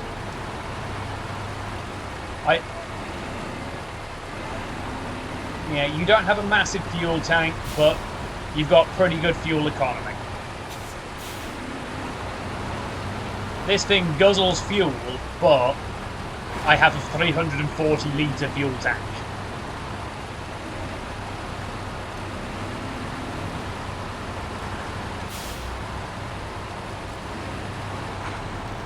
Okay. Also, you should have a mission on the screen. Yes. You need to go to the service hub in Mountain River, but the only place that dispenses these oil barrels is, at the moment, here in North Point.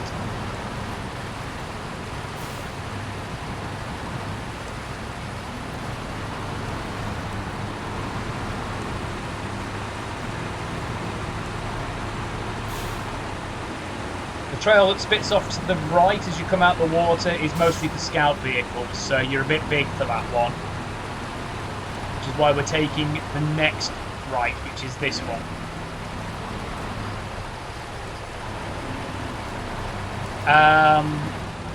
A literal car. There are also there's also like some buggies and jeeps and whatnot. There's also a pair of literal Jeeps and a pair of literal Land Rovers, which come out of the Jeep and Land Rover DLCs respectively. They are standalone, they're not included in the season passes.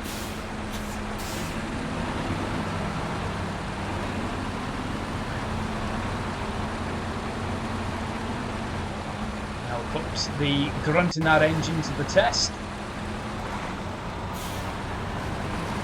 Also, this is where you'll be glad that you have the those air filters, which are those two weird things sticking up either side of your cabin.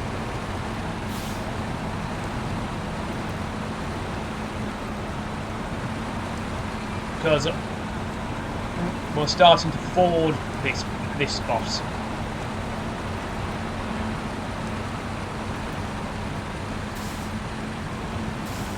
I have one that's behind my cab, but in front of the blue bit that's behind my exhaust. I've got enough torque that I can be in my regular gear, but if you're getting bogged, swap to low gear and put on your diff lock.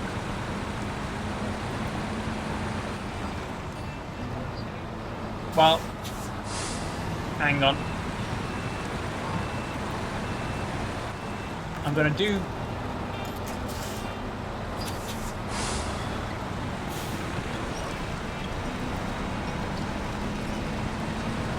Here we go. I'm using my stronger engine to literally pull you. There we go. You're welcome.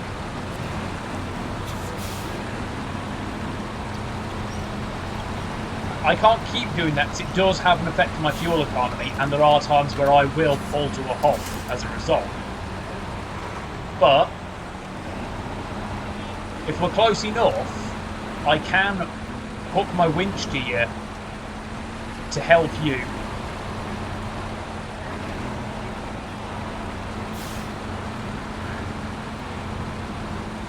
There we go, up this track.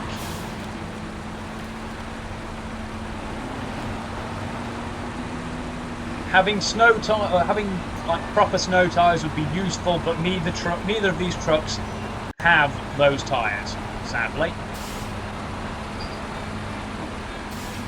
Hang on a sec, I need to check my map.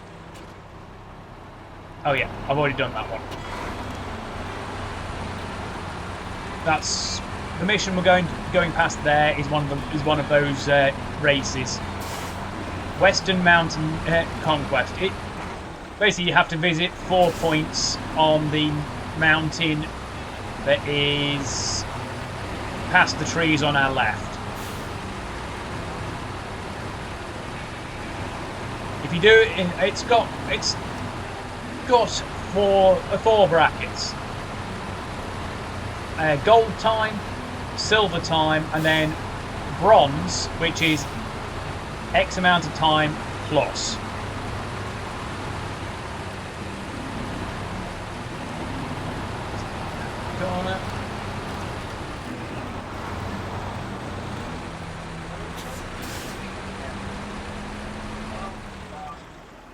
Hang tight.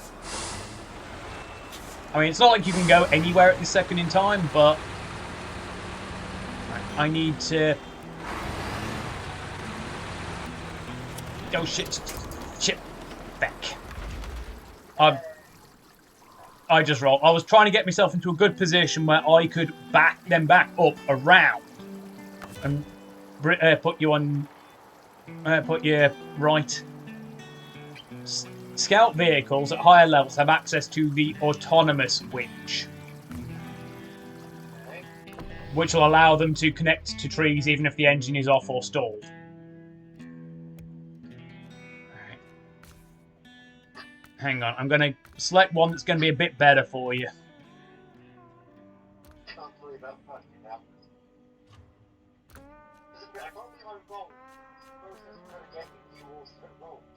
Oh, that happens to me a lot.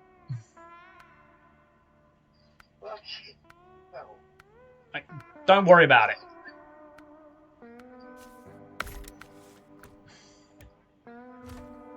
How do I get out? Hang on a moment. I've sorted out a truck that's going to be better for you. Now I'm going to get one out for me that I can control fairly easily, that will do what I need it to do.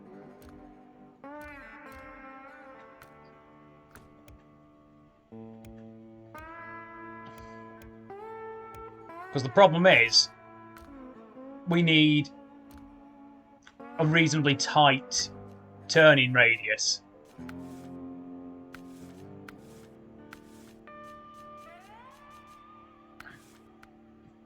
Which rules out some of my bigger, stronger trucks.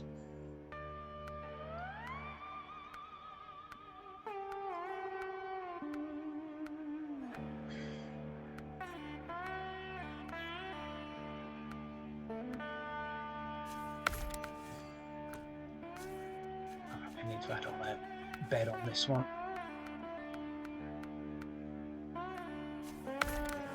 Right.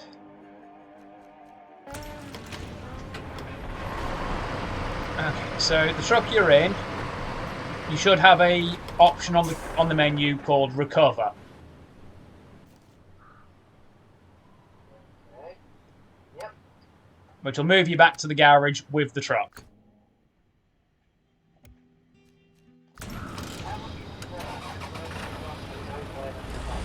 Ah, okay.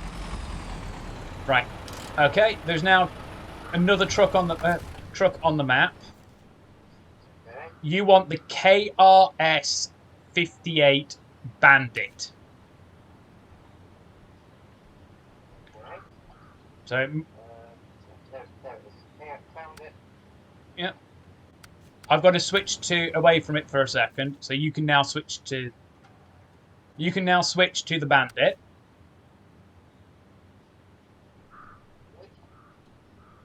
A minute? Yeah. Oh, it's interesting. What is it? See, this looks like it was designed for this kind of weather. It normally has pretty big mud tyres on it. I've chucked on some snow tyres for you. See, this is a truck for the Alaska. Yeah, that one's actually made up of a truck and a bus. That was. You'll have you'll have an always-on diff lock and all-wheel drive as well. And because we've got snow tyres, we can take a quicker route. Notice we went left last time. Here, you want snow tyres.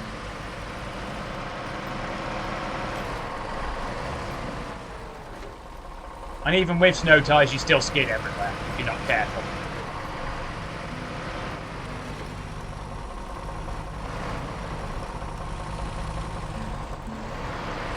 Are you in the crane mode? No, you're not. I was say, are you? No, as I say, the crane was the crane, which is that spar over top of you, was going everywhere. So it's like, is he trying to use the crane while driving? How is he trying to do that? Because the controller prohibits that.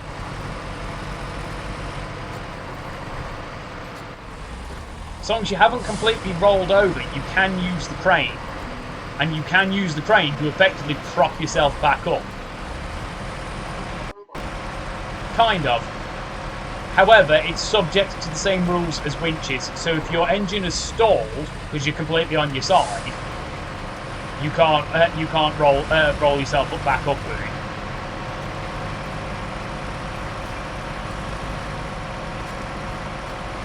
And obviously, you do need to drop the anchors if you're going to be actually using the crane.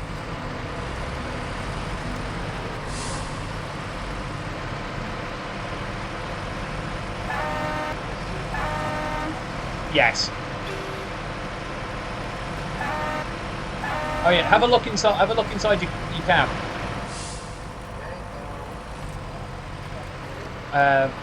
Right stick.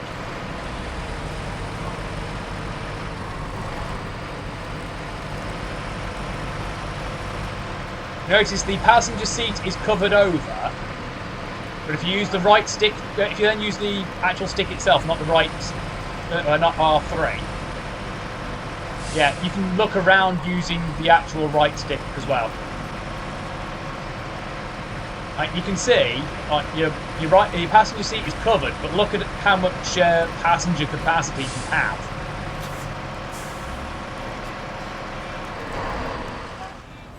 Yep.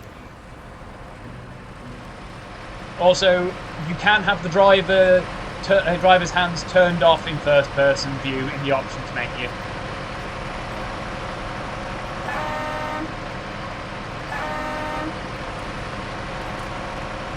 There is one of the races in Michigan. It's on Black River. You have to be in first person. You might want to top your fuel tank up, possibly. What's your fuel actually at the minute? Okay, no, you're fine. Also, in that roof rack you've got some repair supplies, a spare wheel, and some fuel. You've got about 110 litres. No, you've got a... Hang on a second. Go to the function menu. Refuel. You'll see how much fuel you're carrying. Yeah, so if you get to 10 litres, down to about 10 litres is when you need to think about refueling, basically. That's how much fuel you've got. You've got basically almost double your listed range as a result. And so long as you've still got fuel in the jerry cans, you can in fact top them up at a fuel station as well.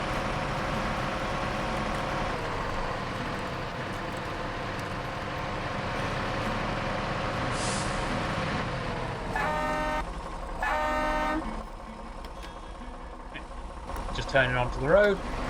Good.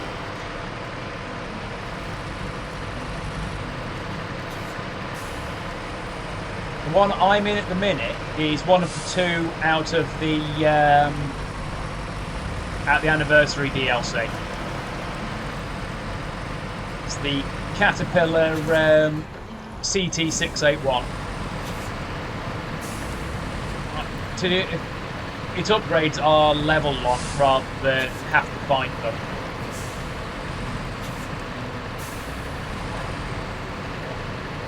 Yeah. If you switch into reverse or low gear manually, L2 functions just as a brake.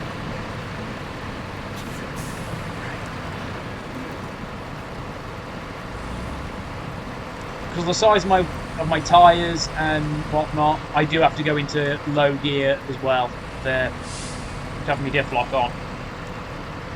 While I've got a good engine, it doesn't quite have the grunt I need.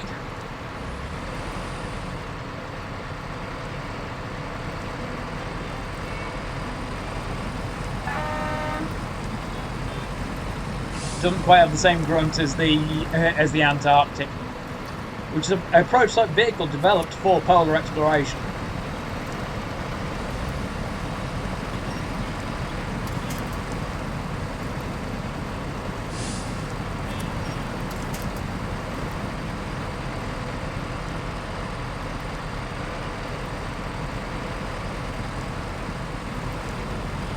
You've got a bit better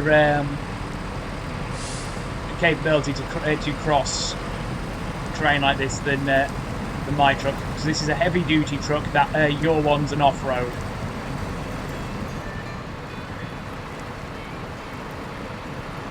So your capability across basically mini lakes like that is a bit greater than mine.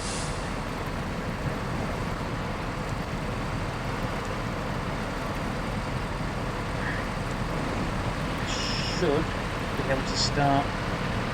There we go.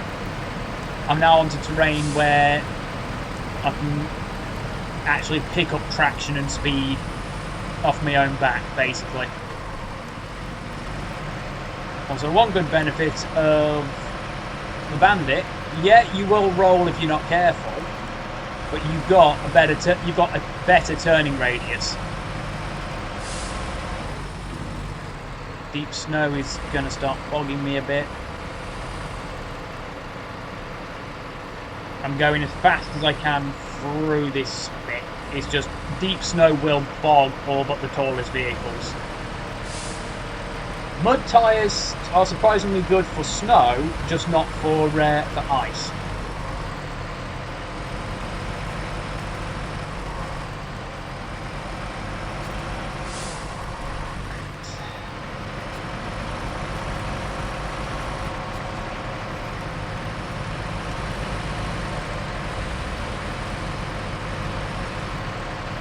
Also, trailers and add-ons that you pick up and buy can be sold for a one-to-one cost. So long as you're not on hardcore mode, which we are not. Careful around that. So take it slow, because there is a bit of a spur, as you've just seen. Yep. Turn to the left slightly as you're coming down, and then right as you come onto this slope.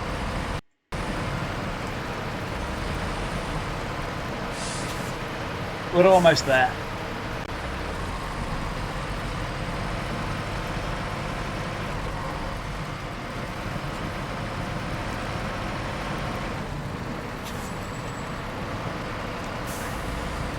So let's say you purchase a flatbed add-on for one of your trucks, or this sideboard bed that I'm currently using, for like say 5,200 coins. Well, let's say you then need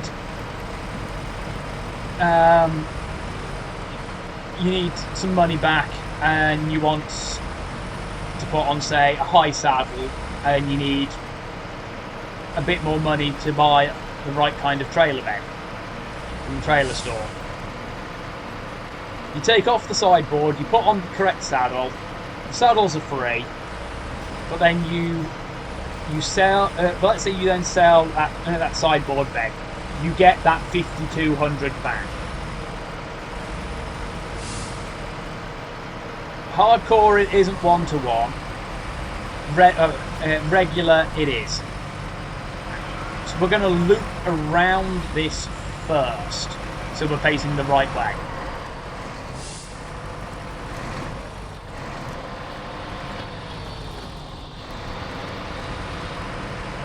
Remember, you can take 2 items, oil barrels. So you see how I now have 2 pallets on my back end. Yeah, because these are 1 each. So pull to a stop. Make sure it's saying truck, unless you really want to try and mess with manual loading. And then just fill yourself up with 2 lots. Okay, and now we're coming back out.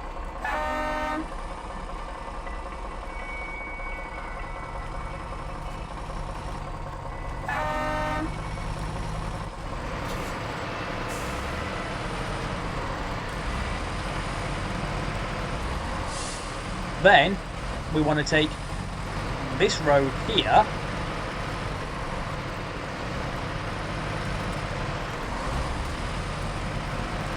Also, because my weight has increased, I should have a bit more traction as well.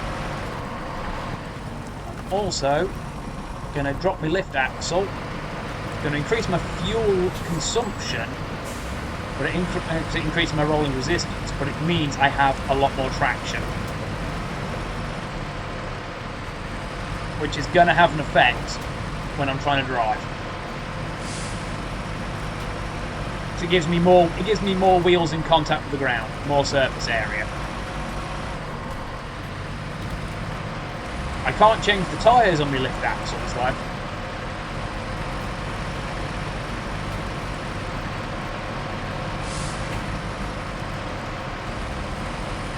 Sadly, the Tatara and the Longboy Azov are in North Point.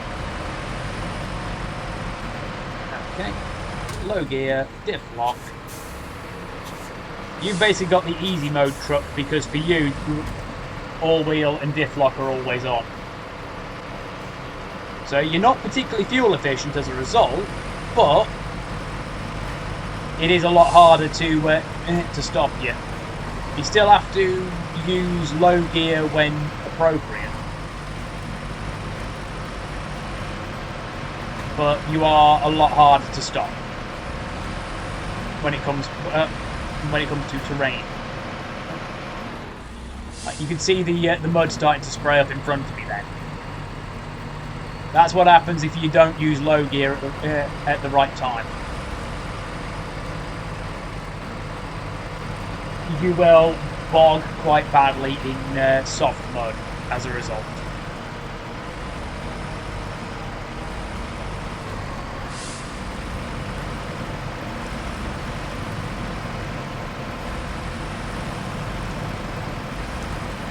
Cross there.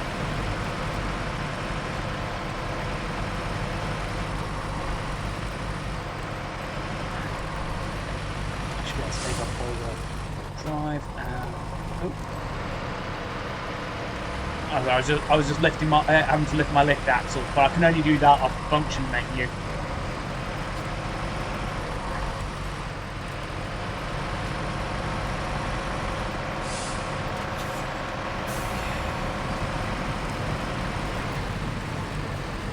Come to a stop for a moment.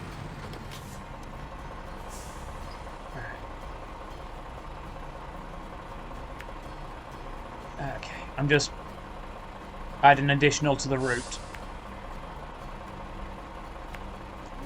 If you can see on my screen what I'm how I'm doing it.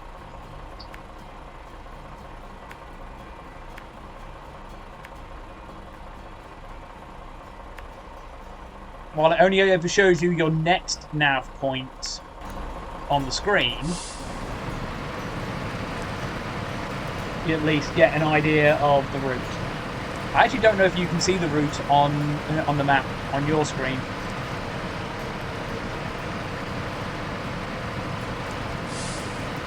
Can you see the nav markers? Okay, so you can see the route I've planned.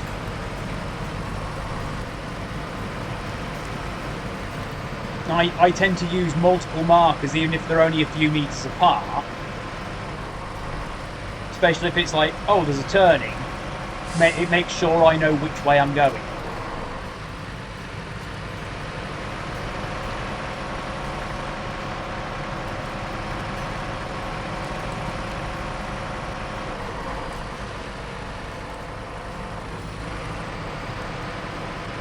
Find out there's a bit of a soft spot of mud there. We go.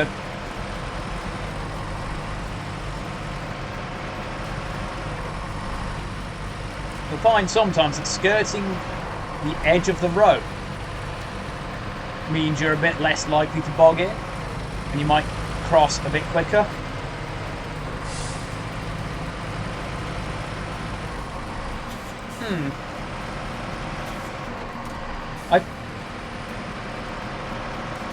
That's World of Tanks Legends, I believe. Yeah. Probably, but not very well. I haven't played World of Tanks in years. I played Warships more recently, but I still haven't played that in a few years.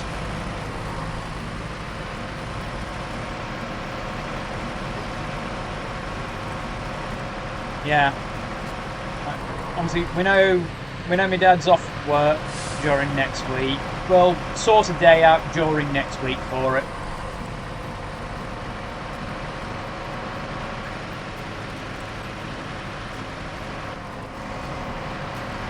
Careful, there are some loose rocks on one corner of the road as you're coming up. Yeah, you can see them on the road there.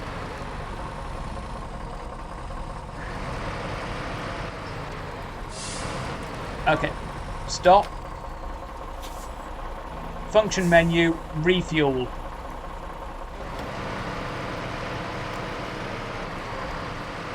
You'll be able to refuel out of your fuel cans. Right. The transfer boxes function the same way as trying to load cargo and whatnot. It's just like travel to destination, go. Travel to Mountain River. Yep. All right. I'll probably spawn first. And we'll effectively be in ghost mode. Oh, we spawned on top of each other, so wait for me to move out the way. Because once we're off of that square, we can cause serious damage to each other if we're not careful.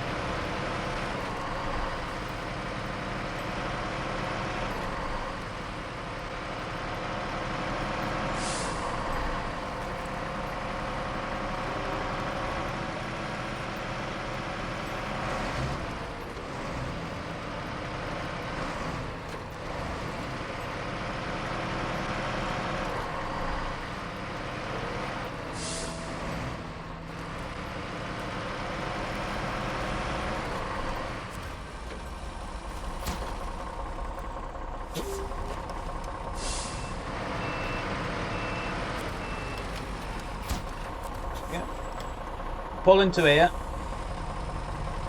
See this? Stop. You don't have to go quite that far.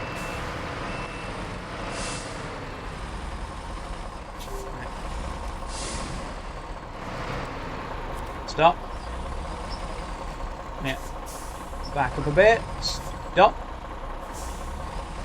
There we go. Yep. So you just go into the that cargo management square, cargo delivery.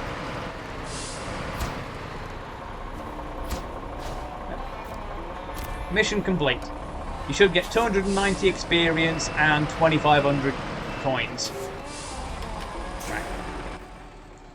Right. Come to a stop.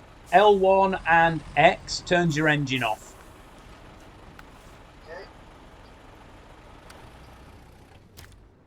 Right.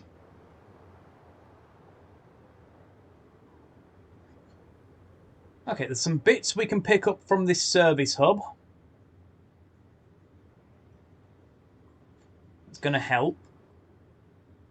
But you'll know you should now have mountain pipeline building show up.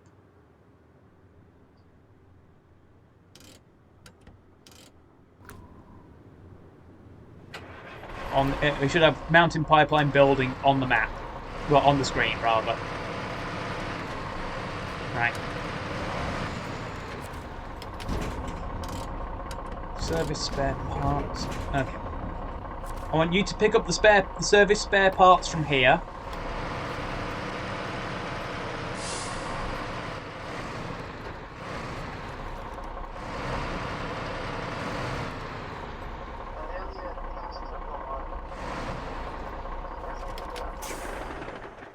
Right. It should be on the screen. It's not in the top right or left corner. Right, okay, so open the map. Okay. R1. So you have contracts. Yeah. Go to Blackbird. Okay. You should have one on there that says mountain. Yeah. And then tell it to start tracking it. Okay. So, in that service hub, pick up 2 lots of service spare parts. Okay.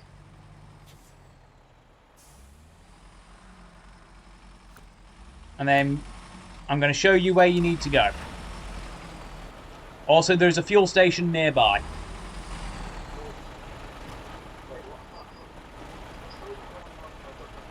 Yep. You pick up the service spare parts from there. Yeah.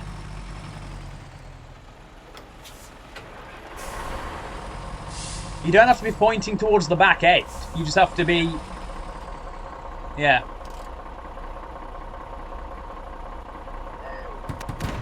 Alright. Now follow me.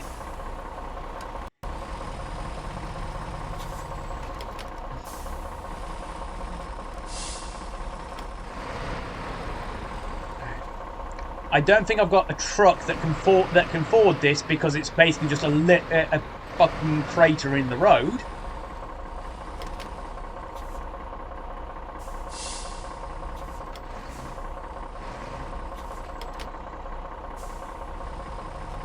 Yeah, your turning radius isn't the best, as you've probably noticed. Right. Also, you see these two crash barrier things in front of me?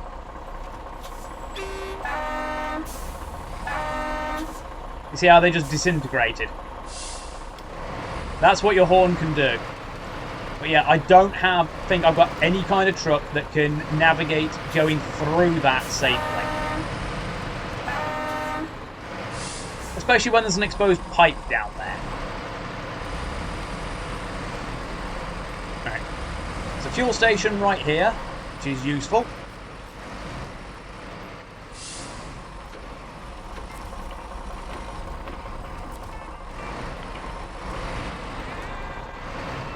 But the road we need is... You see the one that's immediately to your right? Not, yeah, to your right. Just go down there to the broken pipes and deliver those service spare parts. I'll tell you what to do afterwards.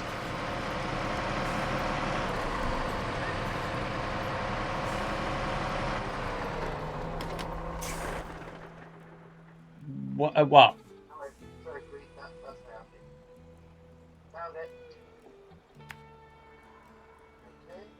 Yeah, you now see the nav marker on the screen.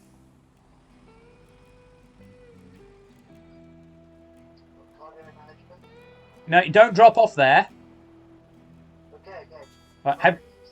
Have you refueled at the fuel station itself? Yeah, so you now see the nav marker on the screen. Yeah. Go down that road. Okay.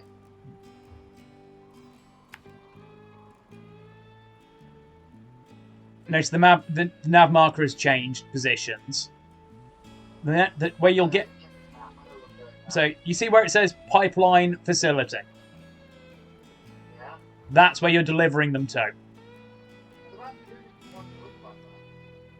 Yeah, it's because you can achieve it from either side. You need to get down, like, not to... So, the road that you've just gone past. No. Not me yet. The road that you've literally just passed. Yes. Okay, what about it? Go down it. Okay. Most of the way down the road, where the nav marker is currently,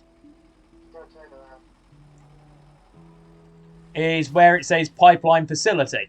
That's where you'll be delivering those parts to. Yeah.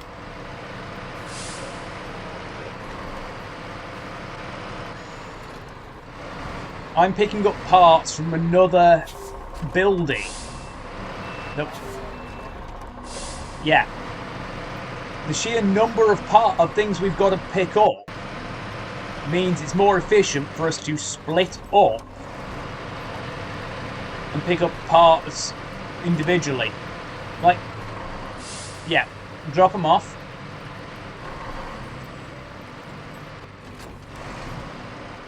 So it'll clear off the spare parts.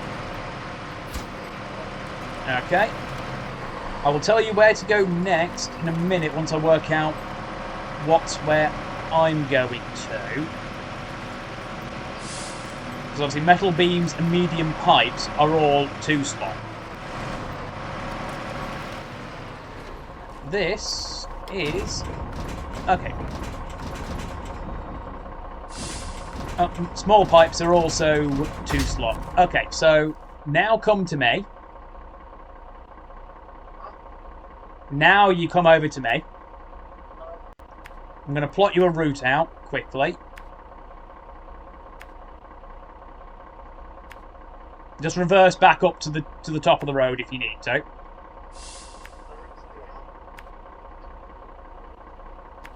Okay.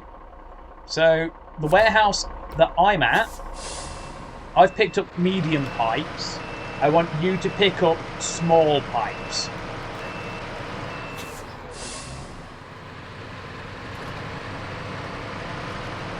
Because like I say, I've picked up a load of medium. Just follow the nav markers. I've literally plotted you a route out.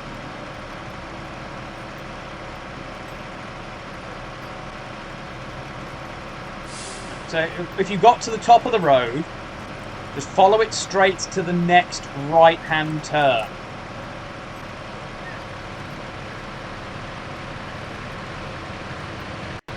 Which should have me coming out of it.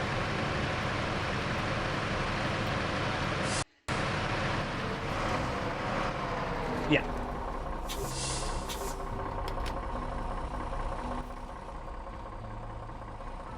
Oh no, it's not coming off for you. So, yeah, I'm now in the middle of the road. Yeah, so where I am, go down that road to the warehouse at the bottom. And you want these small pipes.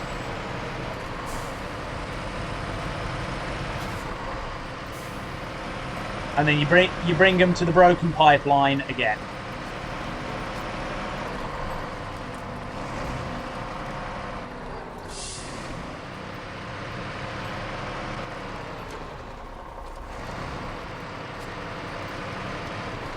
I'm going to work out an easy way for us to get around to where the metal beams will be.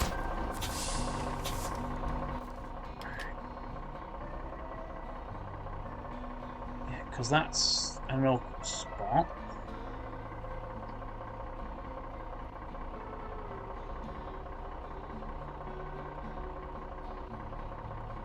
Okay. I'm going to wait for you at the top of this road. So I want you to meet up with me properly once you've dropped off the small pipes at the broken pipeline.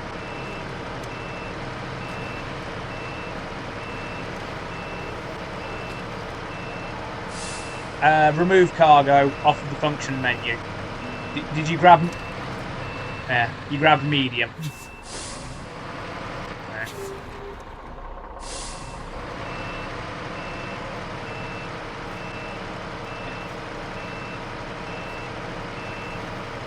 In fact, I'll be just off of the road at the fuel station. I don't need to refuel at the second in time, but it takes me off of the road. So I'm out the way. Yeah, so go to the broken pipeline you drop the spare parts to.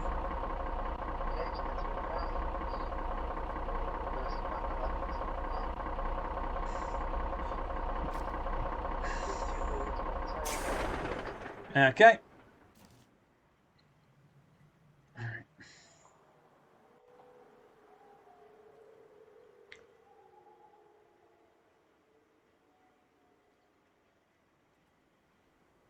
Don't break the truck on the lamppost. Right. Okay.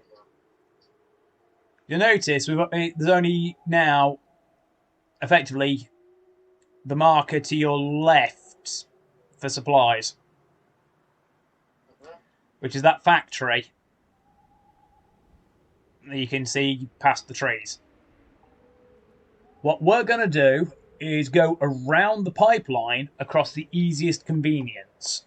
So we can get to the factory to get a load of metal beams each, because it requires 2 lots. Okay, you're almost at the top. So left turn once you're at the top.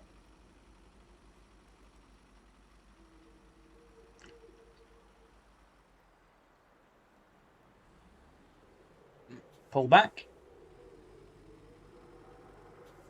And good to go.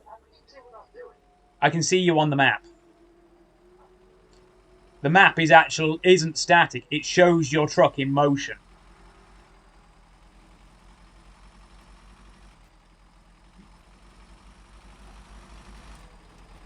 And I can also hear you now. Yeah, left turn. You shouldn't need refueling at the second. You can also top up your fuel cans as well by changing the destination of the fuel.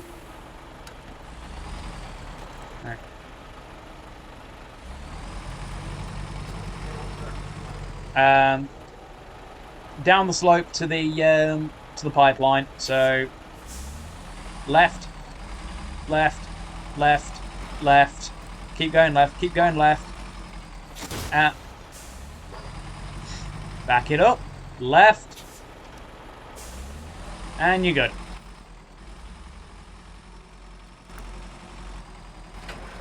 I can now pull forwards. Oh, Dakana's watching. Hey, Dakana, thanks for stopping by. Because I'm not running him through Discord, I'm running him through Facebook Messenger, because I'm in a voice channel on Discord, but unfortunately Ambrose, on a server that Ambrose is in, I don't have an invite link for it. Because I'm not allowed to have an invite link. He's getting to grips with SnowRunner and he's helping me with some missions. Right, so you come back up to the top. Yeah. You just rolled it. Okay, I'll be able to actually recover you this time.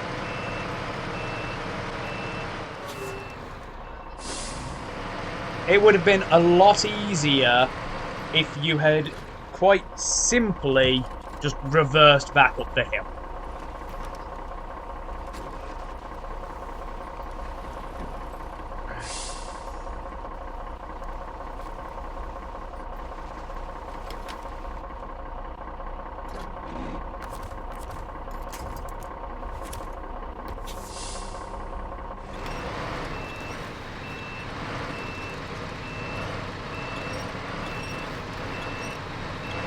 Pulling with as much grunt as this truck can muster at the second in time. Because your engine's stalled, you can't.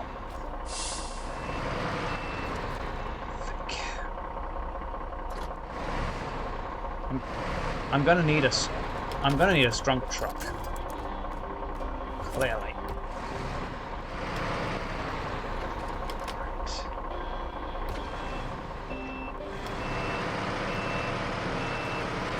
Pull you back onto the road.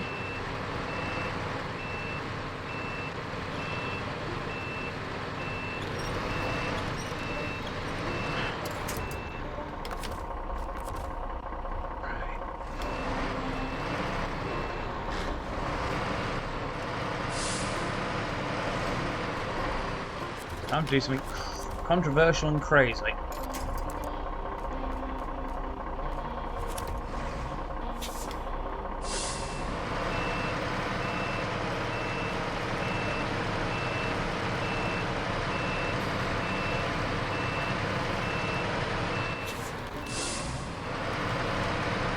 I literally just used you to slingshot myself around doing that.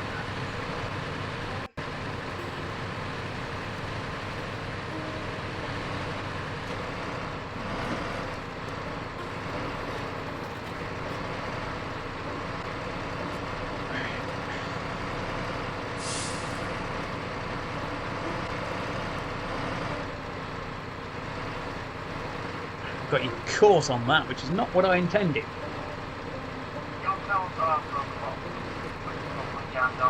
Yes, I know. Which is why I'm at...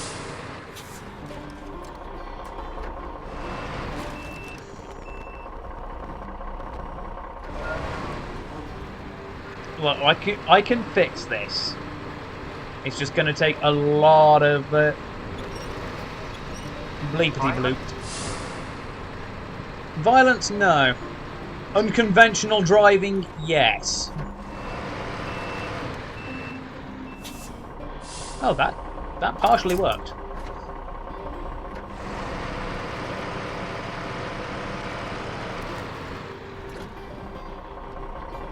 So that reminds me, Dakana, do you have SnowRunner or not? I don't remember.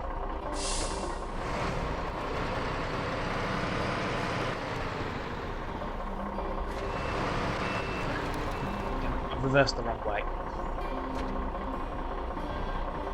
Damn. Because I still have 2 open slots on multiplayer.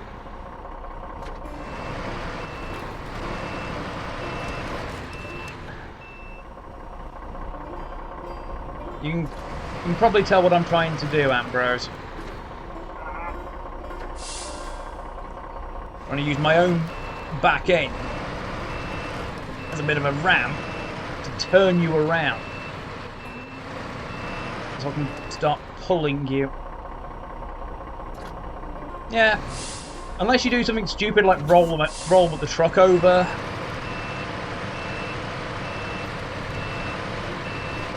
You can generally sort of manage. And it is fairly chill. Right. Now you're in a better position. Ooh.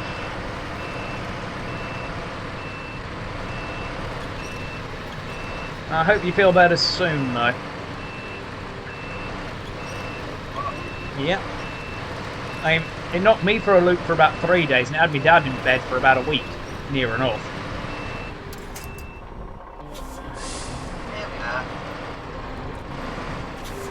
Ooh. And that doubly sucks.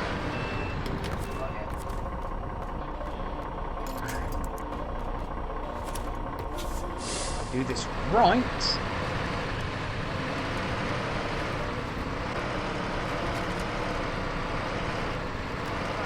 Almost.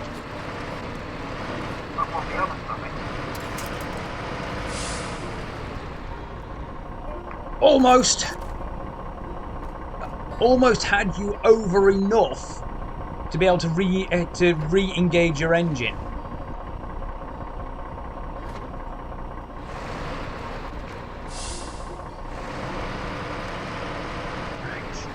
Now you're in a better position for me to use my truck's own torque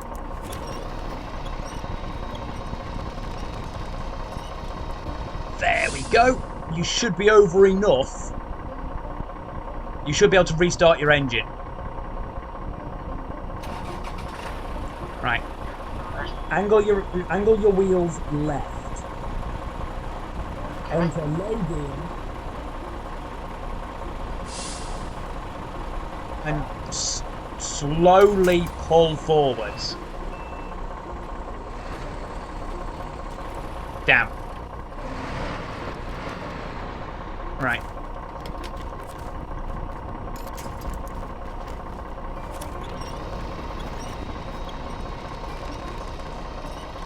I'm not in the right position to leverage you now.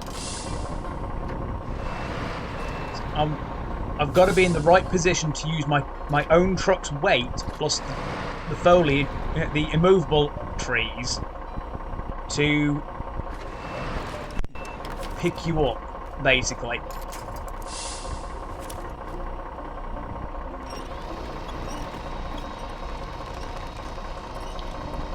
It's not puzzles in so much as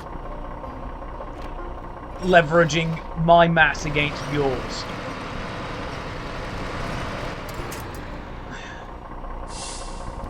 Right.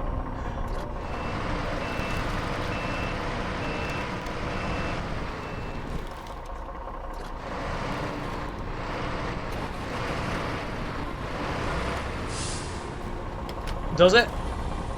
Yep. Right. Okay, I'm going to try and prop you up. Open the function menu. Press square to enter crane mode. Rotate the crane to the left. There we go. Right. Pull forwards. So exit. Keep the crane to the left. Lower it as well, and extend the boom. There we go. Right, okay. Go back to the function menu. Reset crane.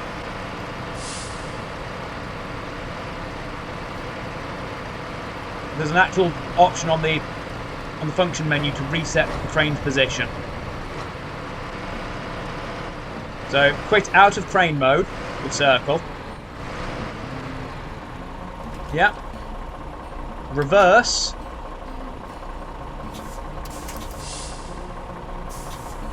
Right.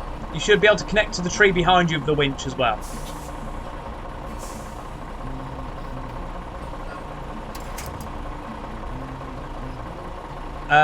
So function menu. Highlight attach winch.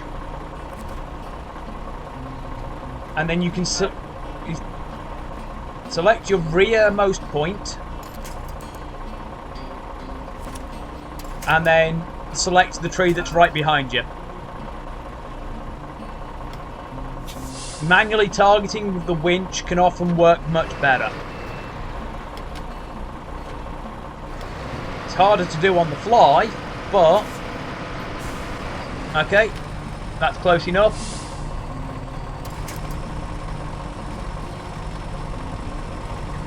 Stop. Pull left. Forwards and left. That's reverse. So low gear and stop. Right. Okay, we've got reverse and to the right. That's reversing to the left. Stop. Let me pull forwards. Keep going. Stop. Forwards and right. Stop. Yeah. Basically, I was trying to have you turn around on that side road. There we go. What's your fuel looking like?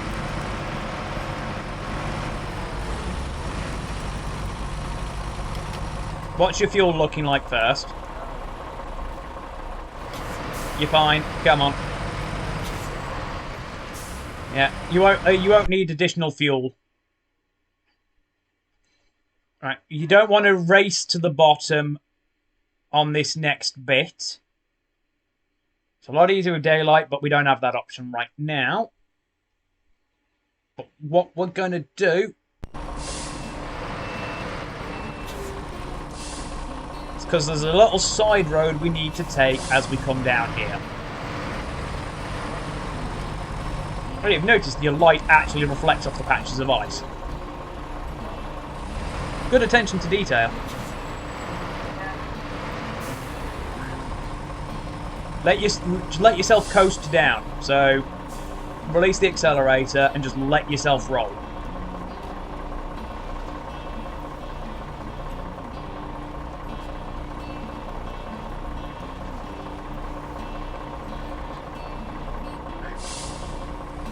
You see where I've turned?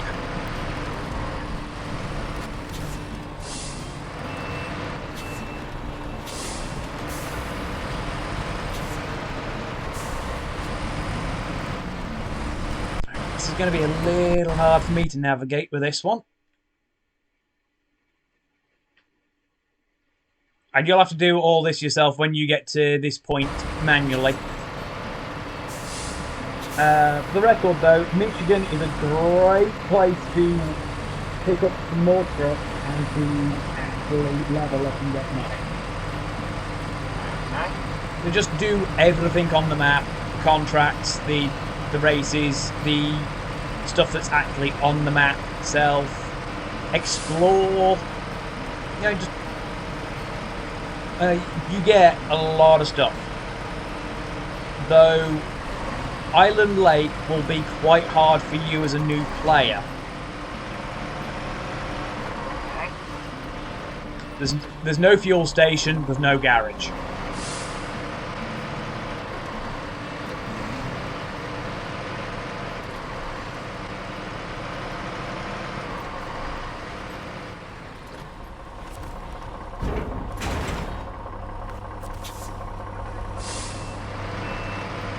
You see those icons on the bottom left?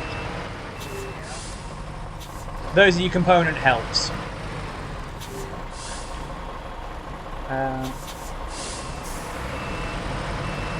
My tyres are bad, my engine's okay, I think. Have you actually blown a tyre? I don't know what that means. So stop.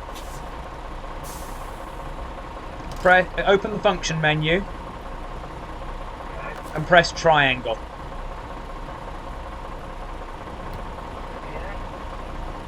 Under tyre, okay, you should have an option that says repair. Because you've got those roof supplies, you can do that. Right, and the metal beams are from the spot that's now behind me.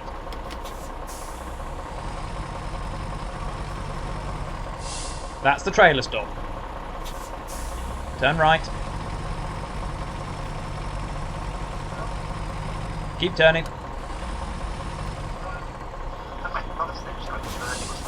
Stop.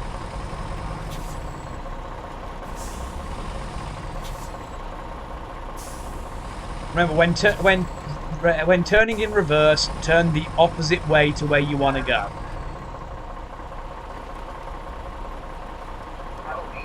Yep, one load, reverse, and we'll be going to the pipeline, and we can access the maintenance from either side. Also, you no longer need your headlights on. You reversed the wrong way. Yeah, you reversed the wrong way. If you'd reversed to the left instead of the right, you'd have been pointing the right way without having to do about having to effectively create your own hiragana.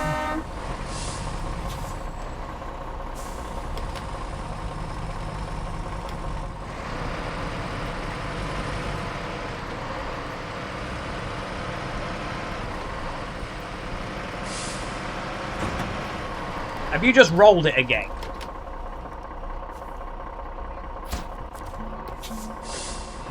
Right, luckily I'm right by you, so I can pick you back up. And because you've got a crane, you can actually put those metal beams back on your truck.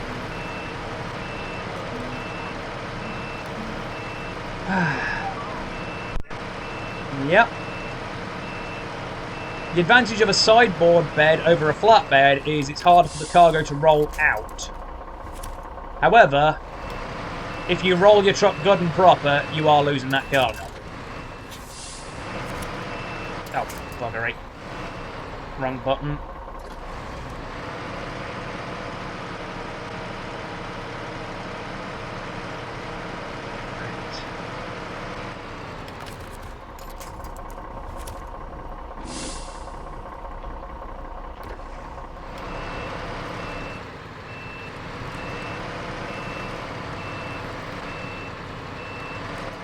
Okay. That can be the downside of the amount of force that I can put out.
Torque.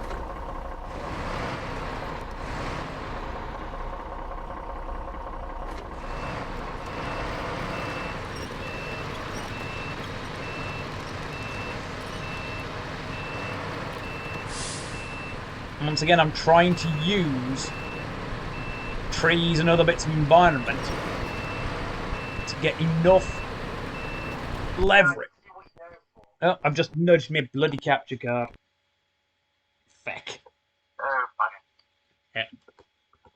Because I have to go through the bloody HD and whatnot. No, HDMI. There we go.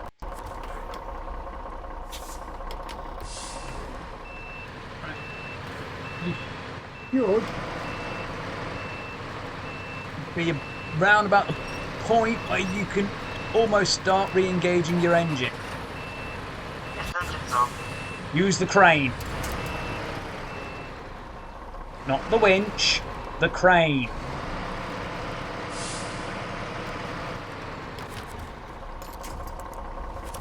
Connect it to there, so greater distance, more torque. Function menu, square. However, you've got to have the engine engaged first.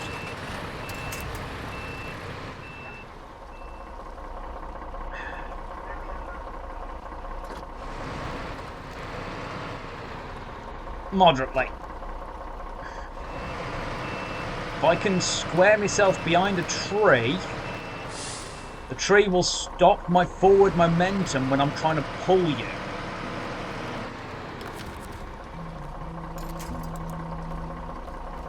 Which will also give me a bit more leverage.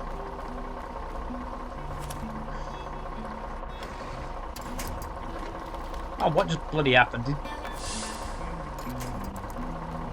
Release the winch randomly.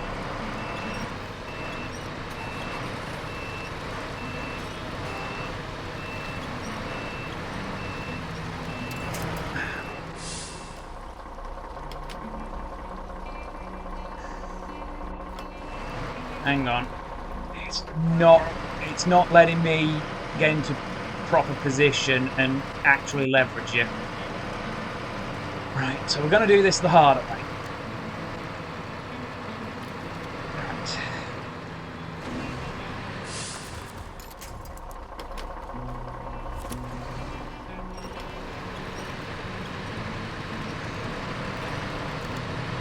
Because I'm actually partially caught to the lift axle. Right.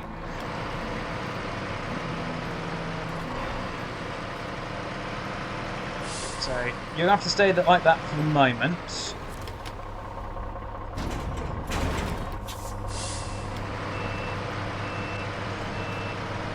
I'm going to finish the mission. I'm then going to move back to my garage, so you can switch to the Caterpillar, so I can then sit through the loading screen again.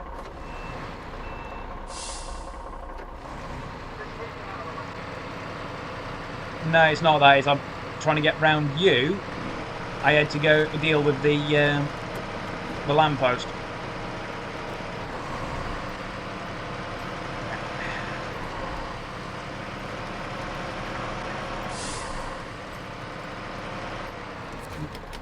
No, the sideboard bed means it'll get caught on my front end. Yeah, level up. Right. Sadly, there isn't another truck out here. Otherwise, I just swap to that. Right. I need to move to garage. You can swap to the Caterpillar. Okay. I don't remember how I do that. Caterpillar? Okay. Yeah, because I'm not close enough for change truck. You have to do it off the map. Do it on the map, yeah? Once I've gone through the loading screen, I'll jump back to the Bandit. Okay.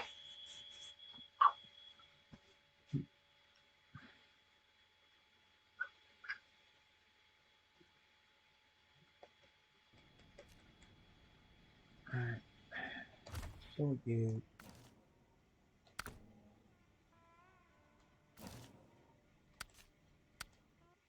So that way I can then recover it back to the garage. So I have to go through yet another loading screen.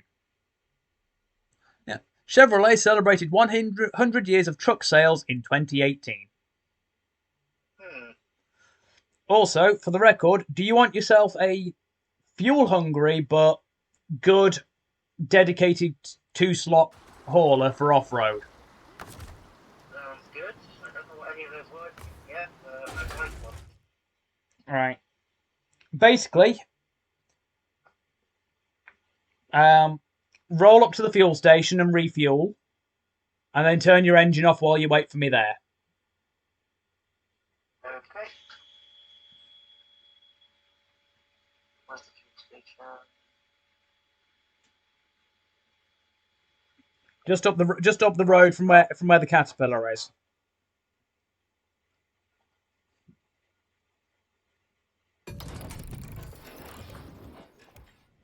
Right. I'm going to slide everywhere because I don't have snow tyres, but I don't care.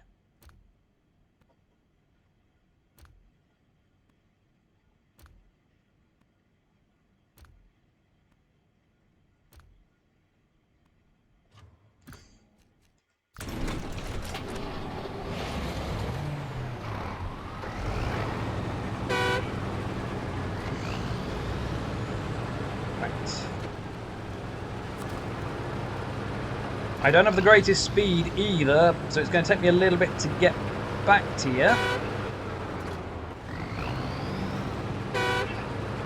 What?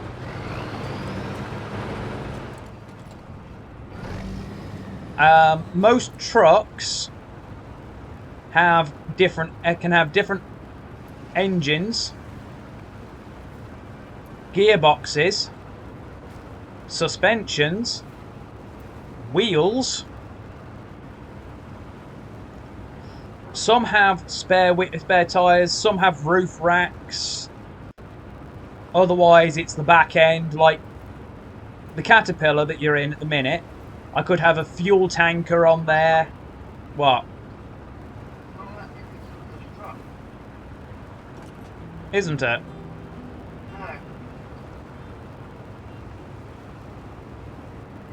The animation like it's refueling, but the number's not rising. Huh.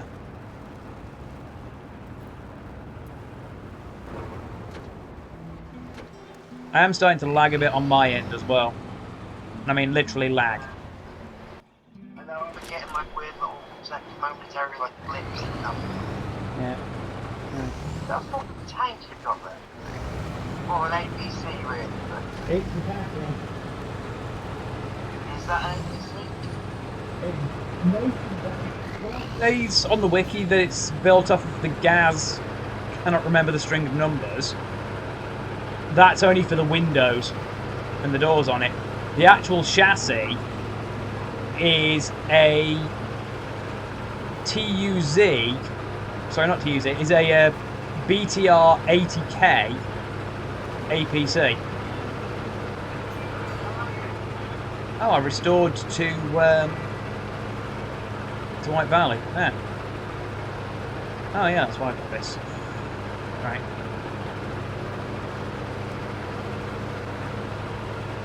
It's going to put me on the other end of the thing from where I want to be, but I can still get to you reasonably well.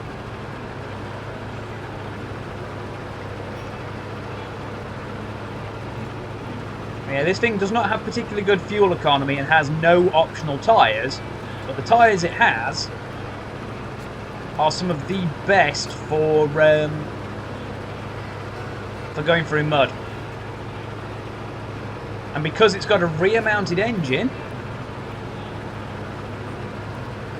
and no modelled fuel tank and no modelled transmission, from the front, unless you actually smash the suspension and the wheels, it's virtually indestructible.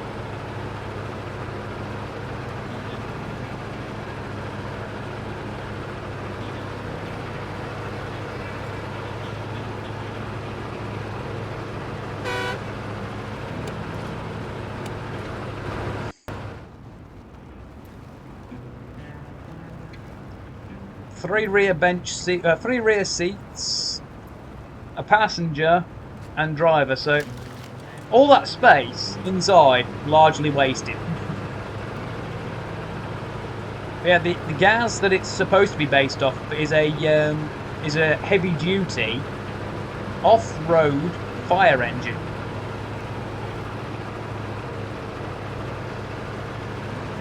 Alright. Just keep trying to refuel.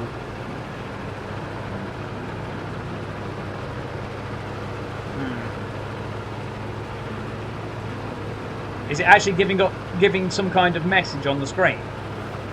No message. Yeah, the animation was like sort of fast and stuff, but nothing's actually happening. Oh, it's because you're holding X. Yeah, I'm doing that too. Hold X then. I've done both of those things. It doesn't work. Ha.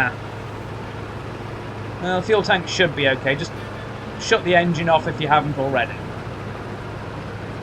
Okay, so it's not actually burning fuel.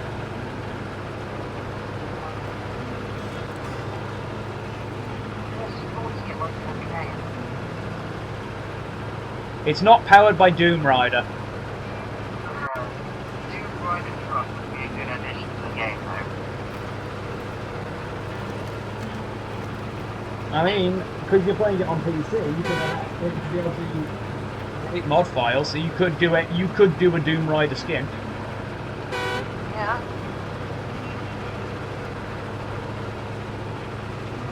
Presumably, if you want to join the modded server, you have to have the same mods. No. When you create a game, you just have to say allow mods or modded trucks or whatever, yes or no. And Oh, so it's like mod. Okay.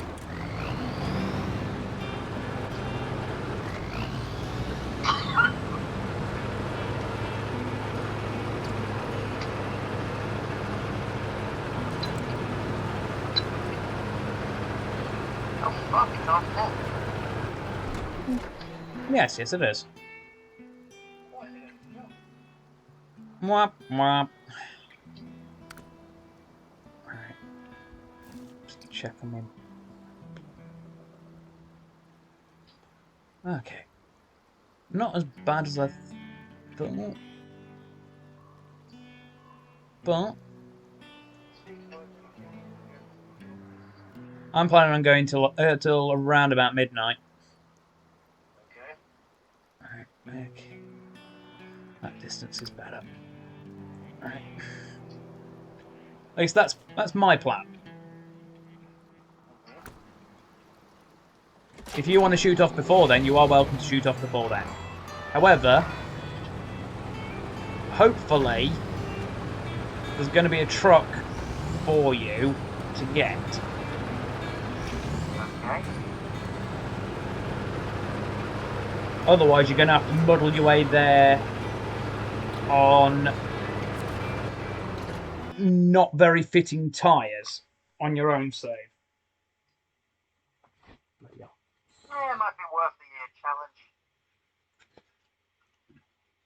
However, this is one that you get for free, and it's in pristine condition, just not massively fueled up.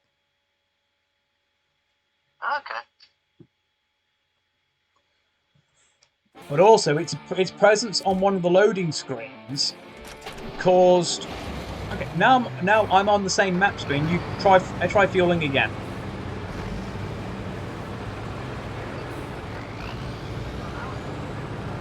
Oh, it must not work if I'm not on the same map.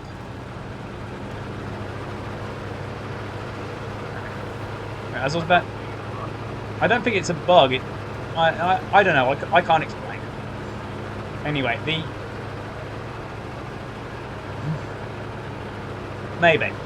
What I was about to say, the presence on the of this truck on the loading screen for the map we're going to had people go, wait, why can't the truck in-game do that thing that we see it doing on the loading screen?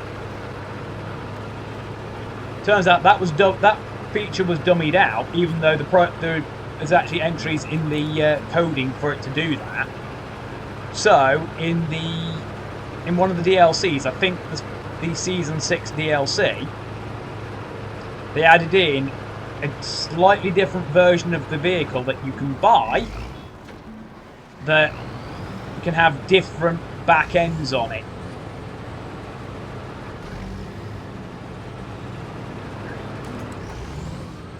Okay, I'm just crossing the long bridge. If you check the map, you can see my progress.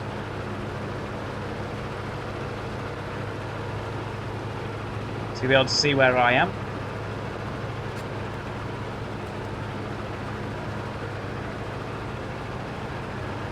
You should actually, yeah, you can actually see me moving on the map.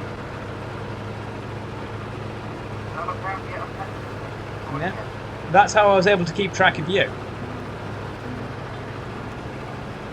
Because while I can't drive while I'm on the map,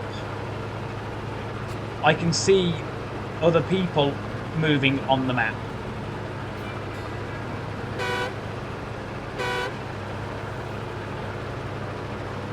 Oh yeah, if you toot your horn, you can also see wildlife like birds fly away. Also, unlike the real BTR-80, the Tatarin cannot go amphibious.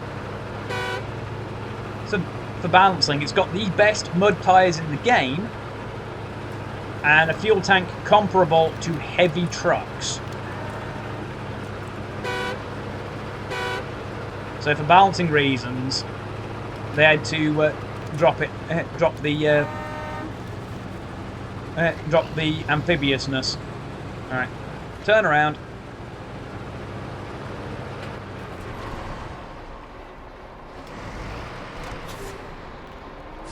Or you can just or you could have just kept going forwards whilst turning. Basically, I need you to be facing the same direction I am.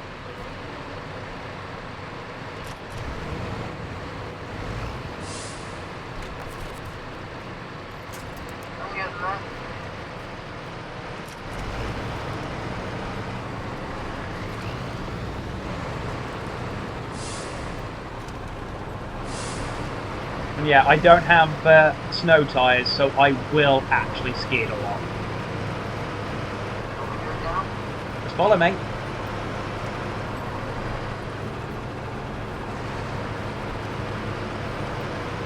I do, however, have an always-on diff lock and all-wheel drive.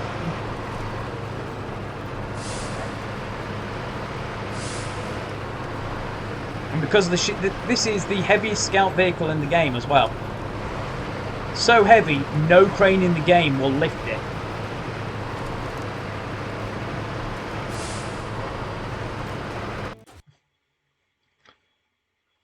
$14 tons. No crane in the game can lift 14 tons. So it does not have a crane attachment point. Right. On the loading screen to Pedro Bay, you see the truck on there carrying a heavy fuel tank.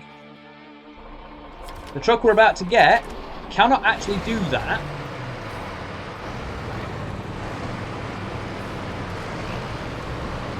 So they put in a second version that can. Whoa, you just jumped ahead of me there.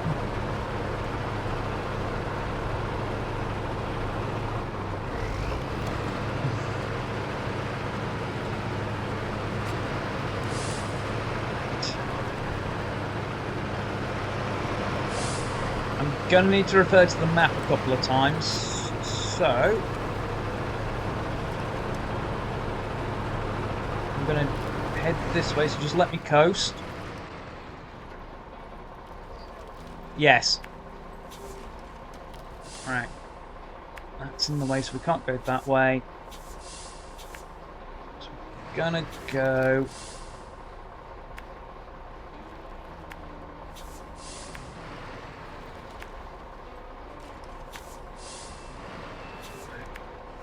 I'm plotting a map route out for us. Okay.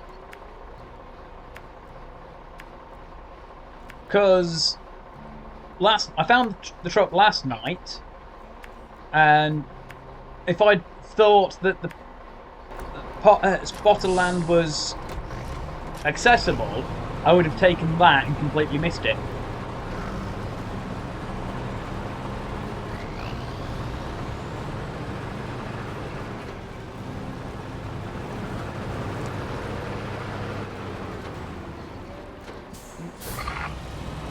Yeah, I will skid a lot. Okay. I have no snow tires. I don't have the same for this. So what? Just follow you? Yep. Slow down.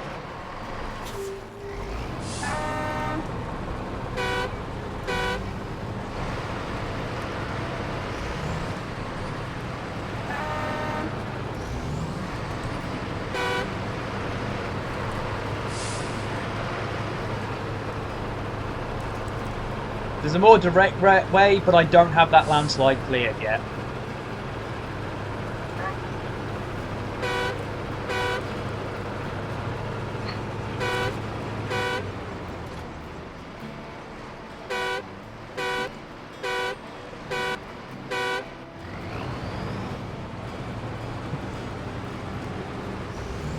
And yes, this is the unique skin for the Tatarin that I'm using. Yes, it is very much like a crocodile.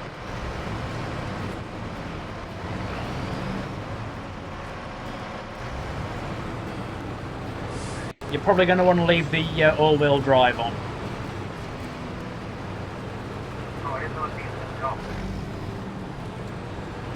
That truck doesn't have an always on. It's not greyed out.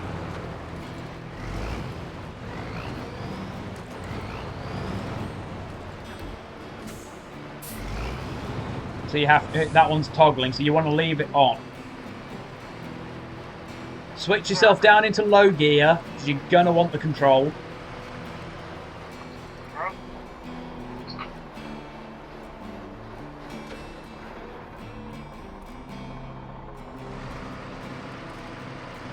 I said low gear, so you got more control.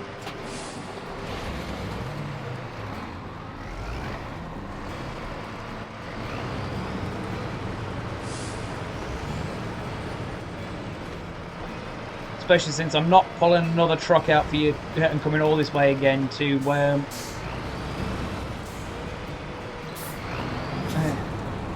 get you back up.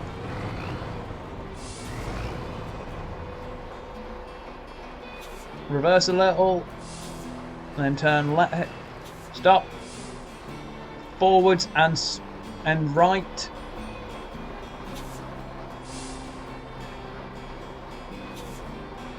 You might be caught on a rock. Wrong way. Why I get off it, but it's not letting me see it now. Oh, here we go. Back again. Just being weird. Okay, carry on. Carry on.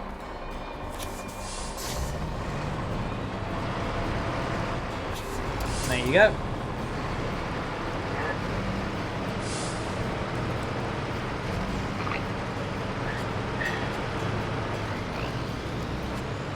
Specifically going this way because the other route is up the mountain. We don't want to go up the mountain for this.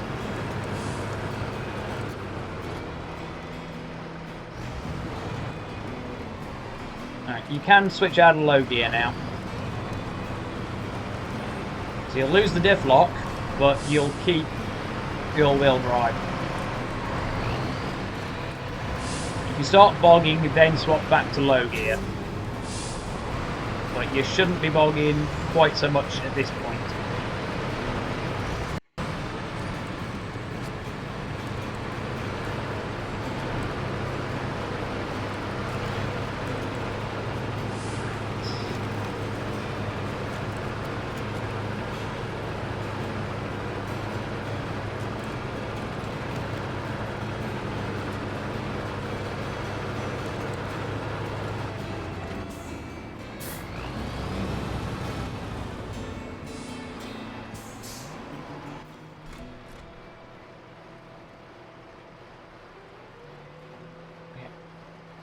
Okay. You only have a short space to take the left turn when you're coming out, so otherwise you hit a snowbank.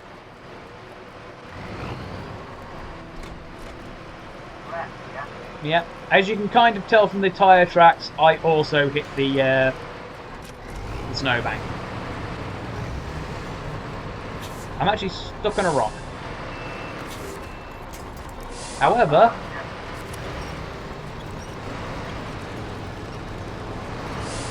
I've got a winch, so you know. Yeah, you would have actually damaged my engine because I have a rear-mounted engine. I didn't. Head on, I'm practically invulnerable. You'd have come off the worst.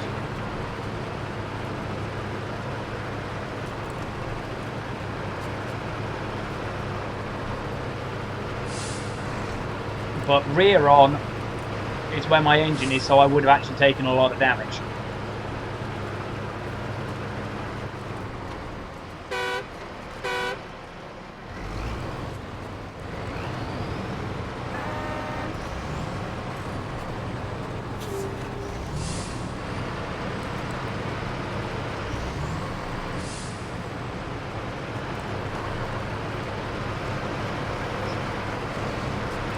Take this bit nice and slow. Yeah. The angle of the road means you could possibly roll, and we don't really want to roll.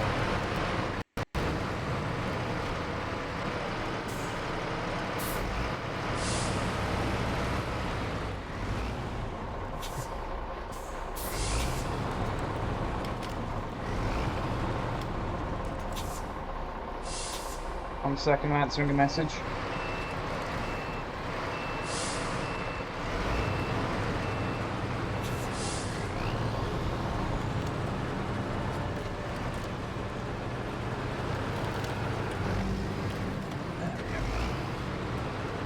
We're almost there.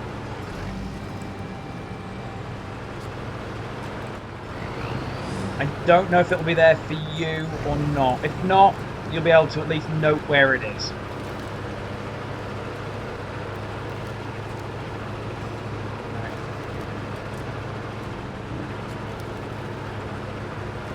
Is there a truck? Oh no, you're still a bit further behind. You can, it should be level enough to swap out a low gear.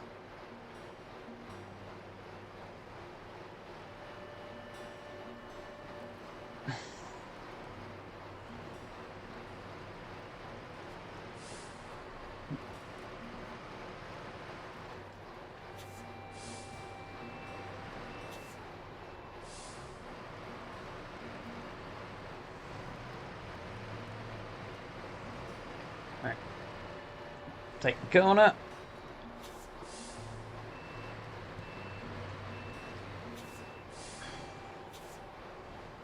Right.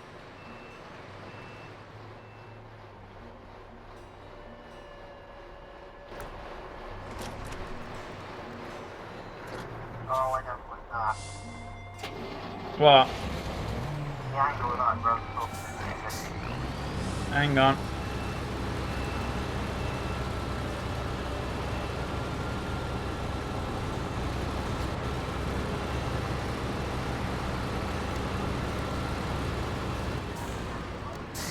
You're going fine. You're going fine. Keep going.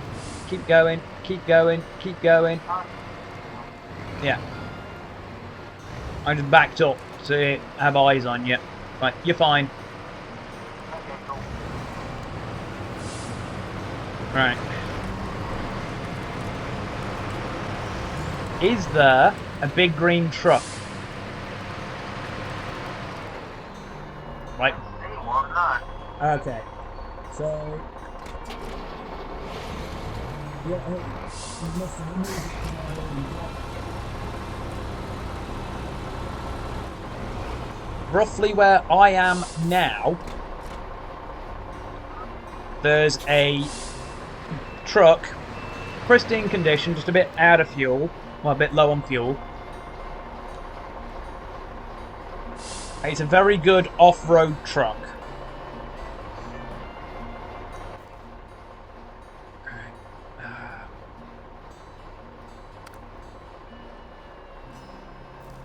It's a bit fuel hungry though, that's the only real downside to it.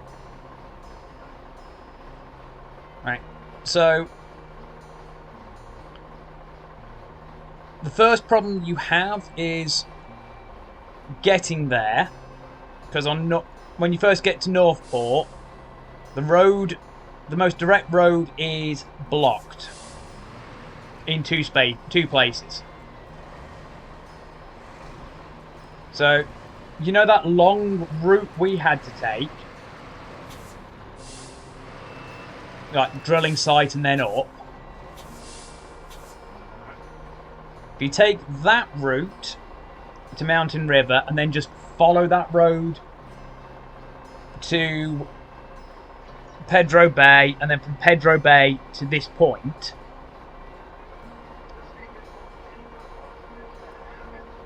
Yeah. It'll let me jump back to single player, I suppose. Yeah.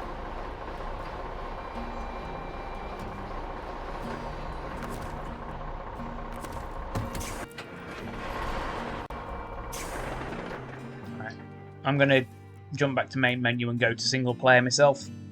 On the plus side, you've got like 10 grand more than you had before. And some experience points.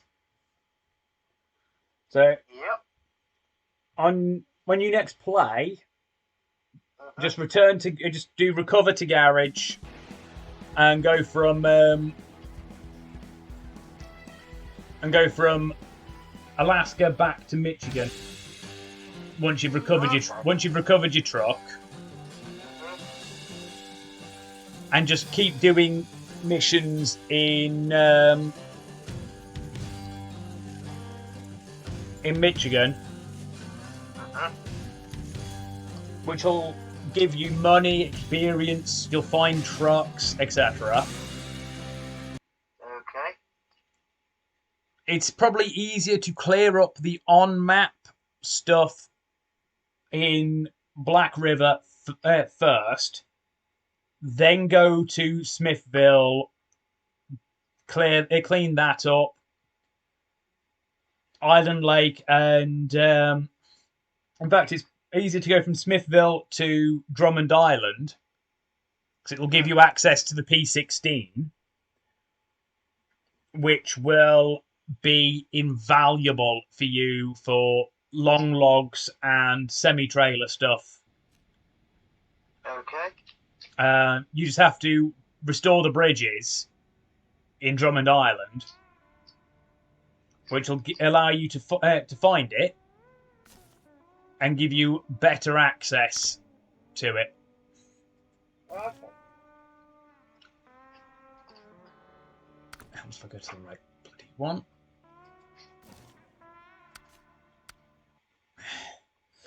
But yeah, that's the gist of it. Okay, a new teaser trailer for my favourite show just dropped, so I've got to go overanalyze the hell out of it. Cool. I'll actually be able to finally get started on my mobile games as well, because I haven't done any of those today. Okay. We've got an hour and a half. Hour and a quarter. Yeah. Hour and something. Hour and a bit. You are welcome to lurk still, though. No, wait, 2.5 hours. Midnight's in an hour and 14. Is it? Yeah. 10, 11, Yeah, 12. Oh, fuck. You know I can't do numbers. Anyway. Yeah. Later.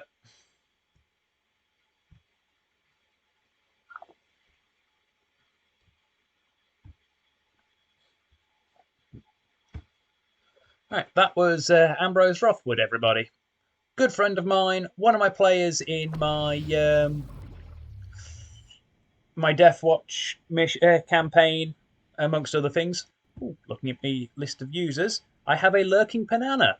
Hello and welcome, friendo. You are haunting my stream today, it seems. Right. Pedro Bay again. So I can recover the caterpillar.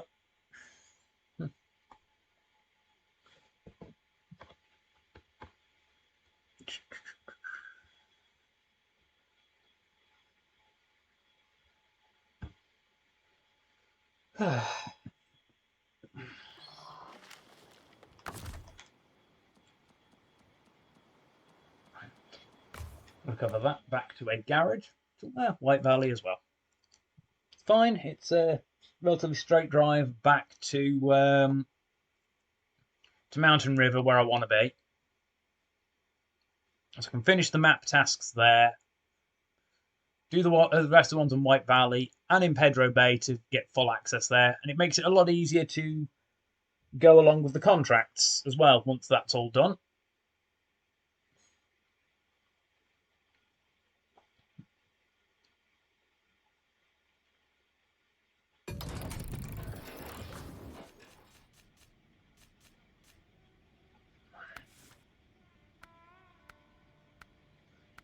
You can see I can change the tyres of my truck. Highway is great for paved roads. All-terrain, it's a middle ground. They're not brilliant, but they're not terrible. Off-road is generally where you want to be. They suffer with on-road performance, but are good anywhere except for in across icy roads. And then I want to remove this sideboard bed, sell it for another 4,900.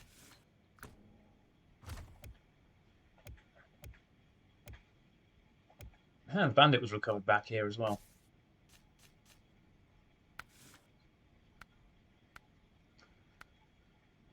The bandit has its own unique mud tyres.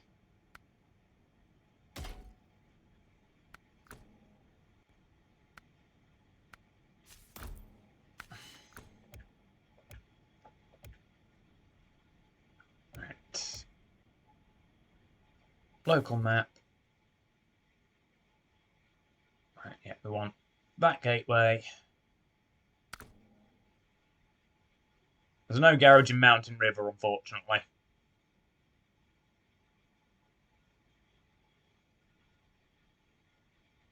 Right. Be a pain in the ass to navigate down to, but I want to request bricks in the river.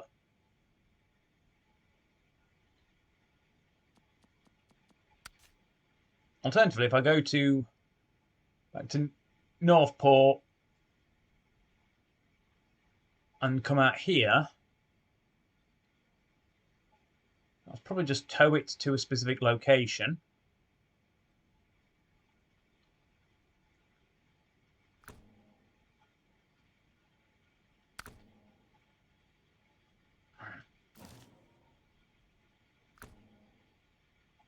So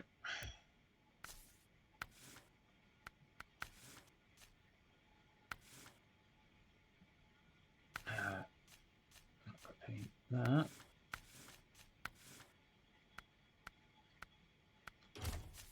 Sell that.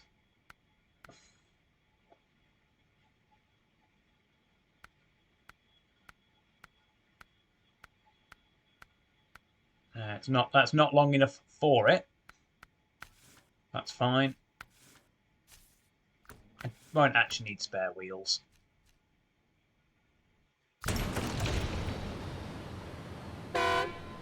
I do like this truck.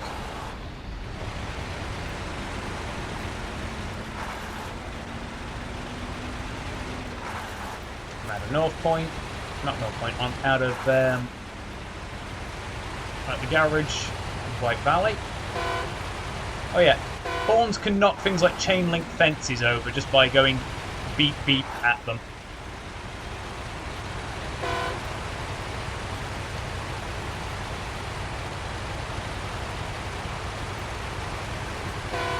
It also scares away local birdies as well.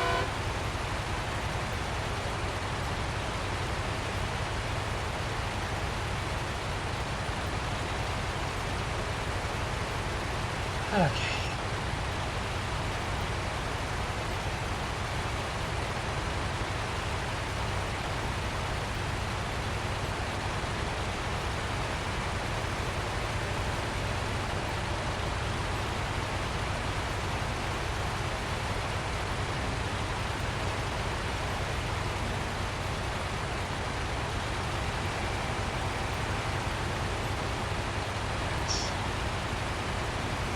the icy road.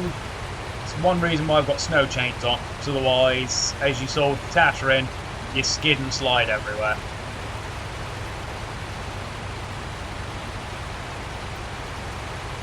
Also, quite usefully, this truck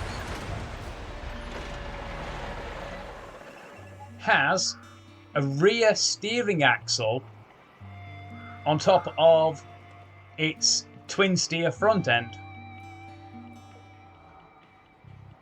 So, as to decrease my turning radius, so I make tighter turns, my rearmost pair of wheels will rotate in the opposite direction. So I want to turn left, they turn right, so the back end rotates right in a shorter distance.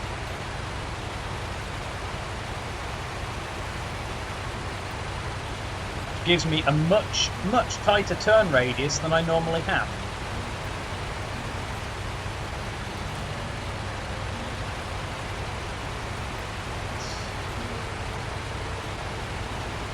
Normally you have to restore this bridge, but I've already done that. I'm largely doing mop-up and fixing pipeline bits to access other areas. Or rather, to make it easier to access other areas.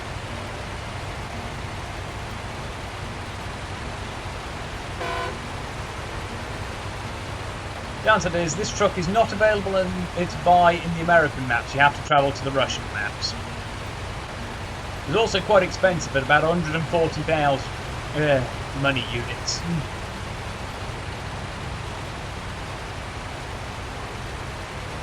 Worth it though.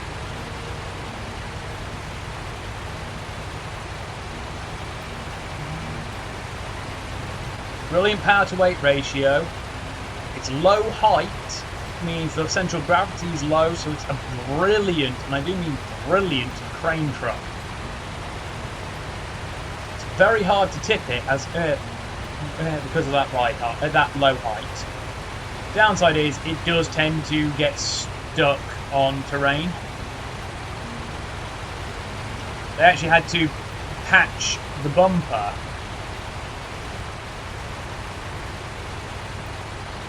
to make it semi-intangible, because it was getting caught on terrain and jolting the truck to a stop.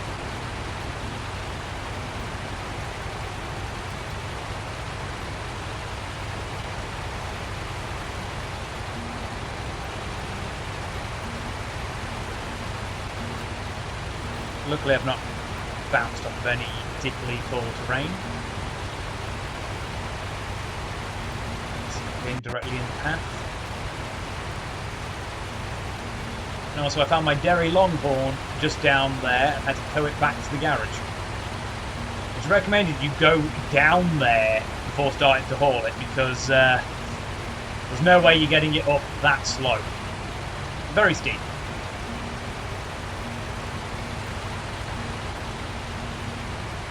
Spot.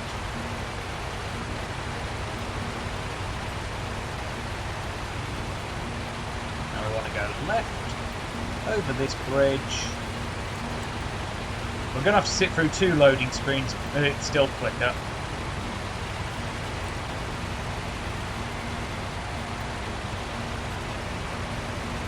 Not by much though.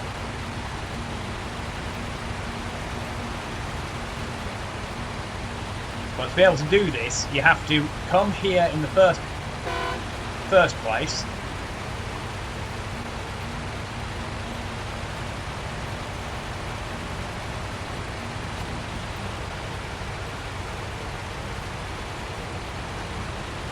And fix up the tunnel from this side. Brings us back to North Point. Well, Northport rather.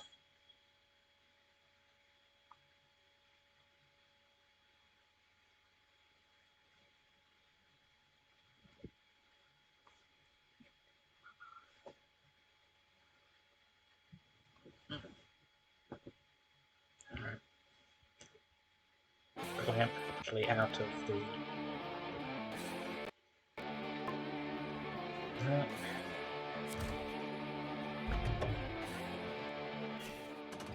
Right. The garage is down there. That route is normally blocked. You have to fix that pipeline. There's a rockfall there to clear up, which makes the getting to Mountain River initially a bit of a pain. But what we're doing, because we've now got the route open, topping our fuel tank off up there, crossing that stretch of flooded road, and we're going to Mountain River this way. There is a way to get there, to get to Mountain River from White Valley anyway, but it puts us on the other end of the map to where I want to be.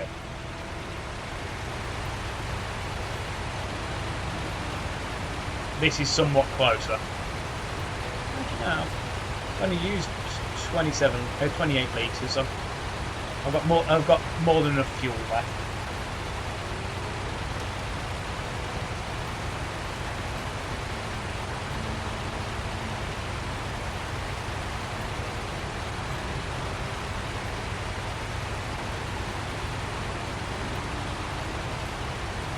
I'll actually show you how you refuel if you didn't catch it earlier in the stream. Simple as that.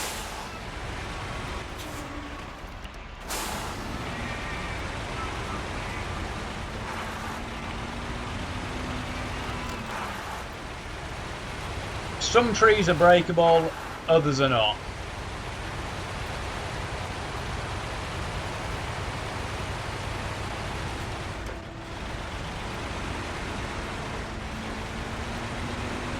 We were caught on the bottom of the slope there.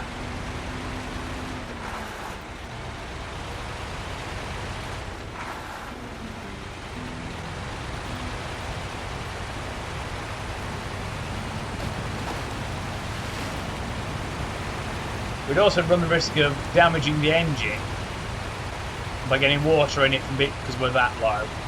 But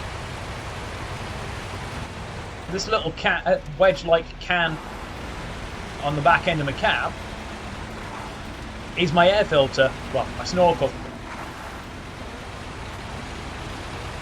So when going through deep water, it comes in through there. And also this is the interior. Quite nice, really.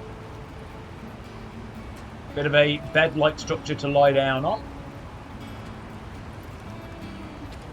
And a cab that has me and space for a passenger. Sadly, people can't share trucks.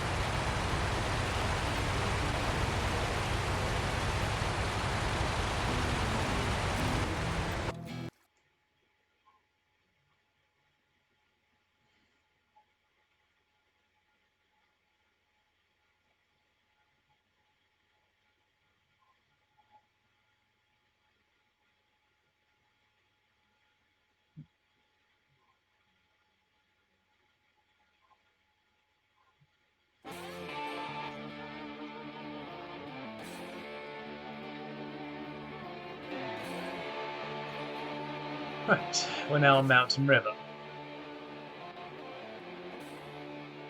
This is where we would have come in, I don't know, about the same distance. Whoops. We'd have come in from there on White Valley. So we basically did that twice. Oh well, live and learn. But we wanted this gate anyway, because right over there.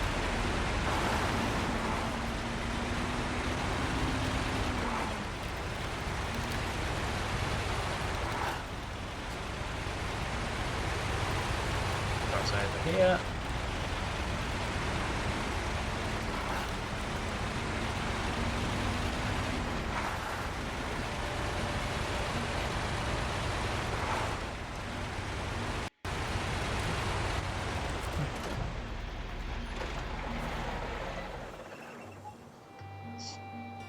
Second, folks, just got to answer this.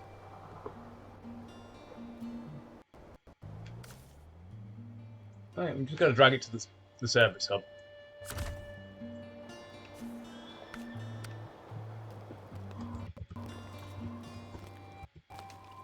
Hey, first time chat from Maro.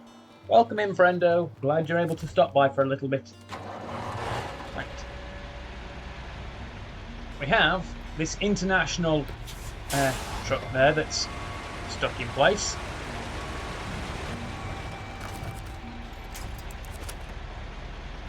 I've got my pretty heavy duty as of 73210. Our mission is to take this international Paystar 5070. It tells us on the right hand side of the screen. And take this to the service hub. I could reverse the whole way.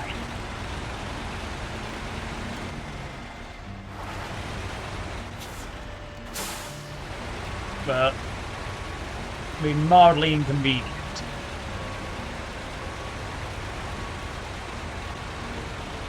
So I'll be at this for about an hour, another hour, Maro.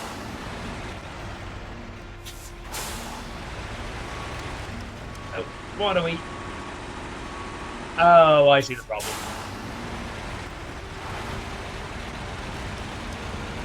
We're actually caught on that tree trunk there.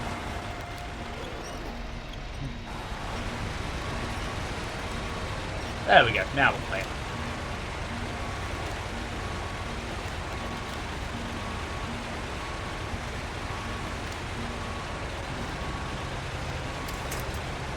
Well, that's there.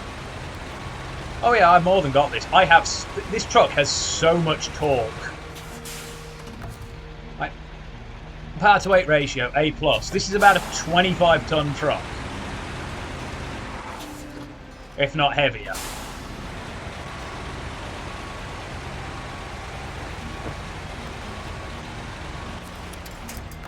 The Paystar does not even come close, even with that maintenance bed.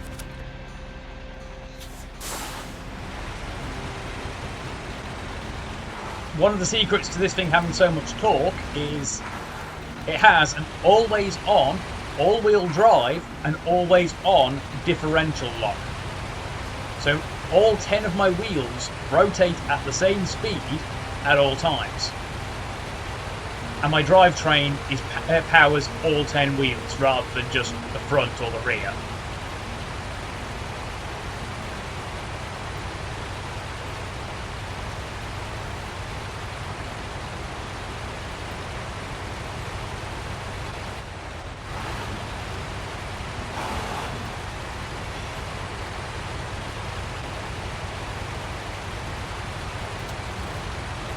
And it's out of fuel.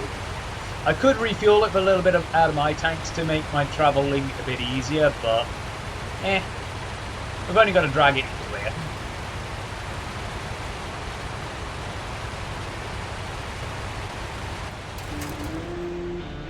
Sometimes it unlocks a truck or whatever, but not always.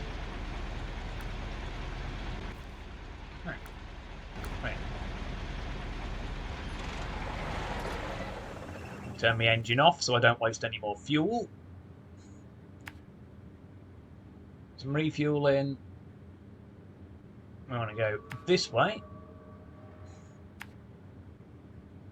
and pick up the environmental issue mission.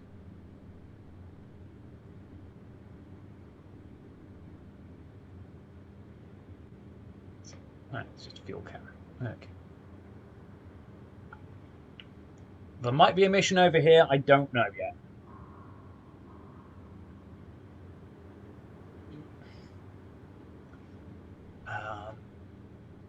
Beyond that, we've got one there and 2 contests. Oh yeah, it's very nice and easy. Like, go to target, go to target, go back. To the top and back. 2 minutes and 10 seconds for best reward. 3:30 Right, and under 210, the best. Under 3.5, 210 to 229 to 329 for silver, 3.5 for bronze.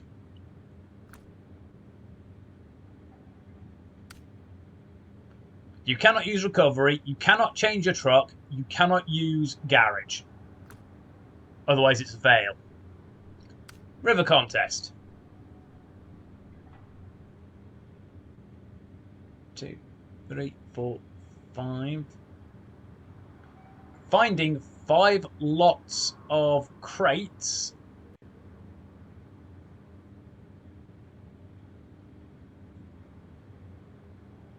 I don't know anything about. I don't know whether or not I have to pick them up or not.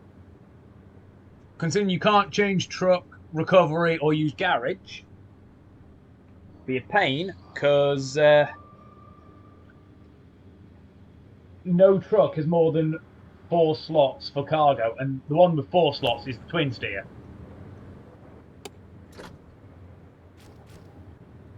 Powerful headlights and fog lights, or we just clock it over to 6 a.m. It also helps if when we're trying to reverse if we take the handbrake off. But as you can see, my truck has so much torque, I can overpower the handbrake. It has a massive negative effect on your fuel economy, but I can do it. Also, my horn is powerful. Seriously.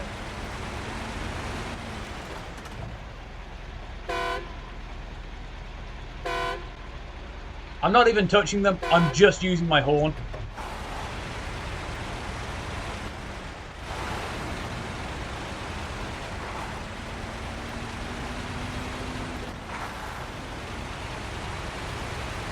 I know I topped up back in Northport, but may as well.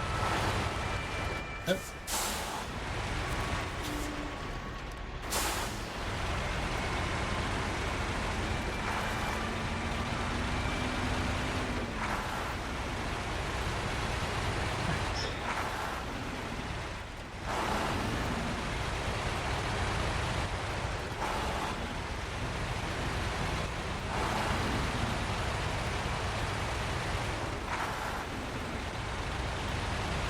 That way. Also, if you're playing a multiplayer, this bear in mind does have cross-platform multiplayer. If you look at the map and somebody's on the same map, you can actually see them in motion. It's not a static map, it's real time.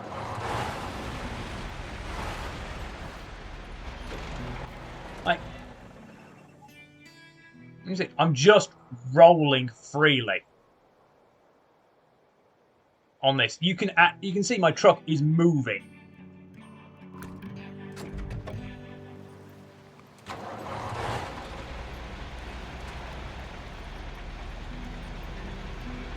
On particularly steep slopes, you may want to just freewheel it. So if you go too fast and you bounce, you can flip your truck. Or worse. Like, you can bounce, take like 50 suspension damage, cripple your suspension, and flip on your side. All because there was a loose pebble. Sadly, however, whilst on the map, you cannot actually actively drive.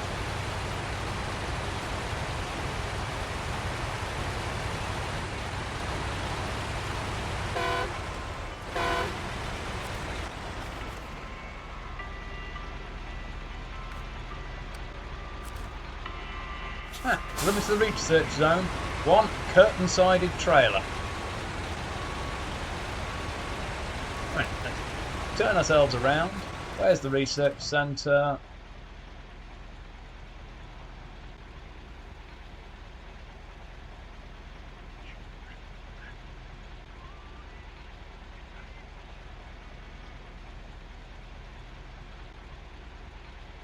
Yeah, I can do that. Nice and easy.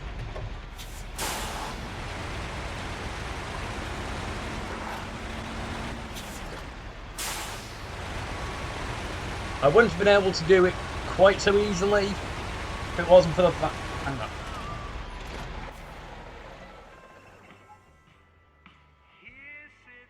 Oh no, never mind. That pipe is normally collapsed when you first come here. The reason those metal beams and those small pipes are where they are is from the assistance of my friend Ambrose, who you did just miss.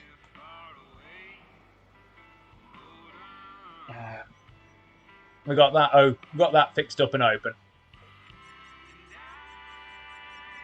Right.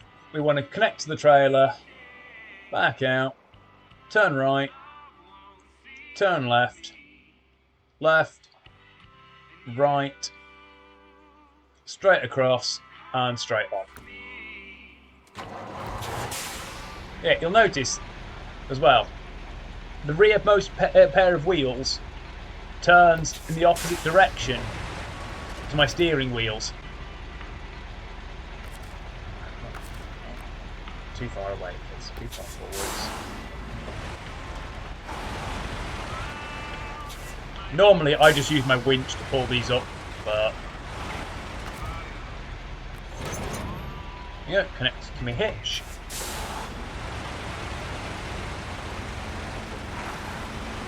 I haven't even touched low gear. I just have so much torque.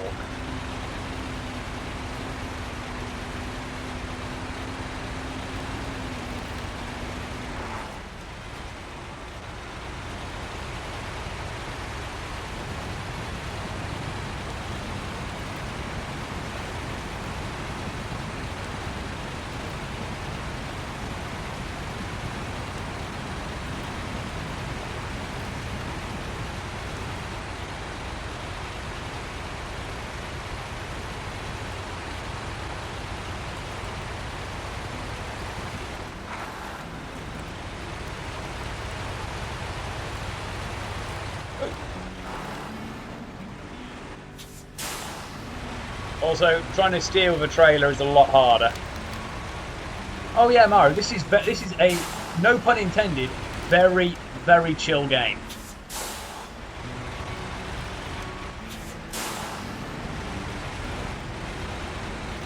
As long as you don't, like, get too ahead of yourself or too worked up. Like, oh, I just get my trailer caught there. As long as you're not getting worked up because you screw up somewhere down the line. This is very chill. Trailer. Reverse far enough. Now, what I'm trying to do is get to a point where I can pull my trailer back up to the road, essentially.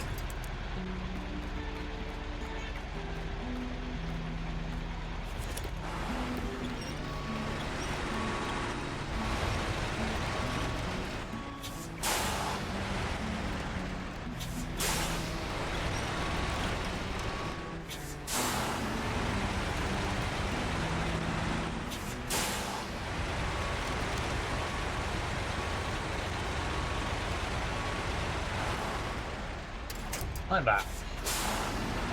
Close enough.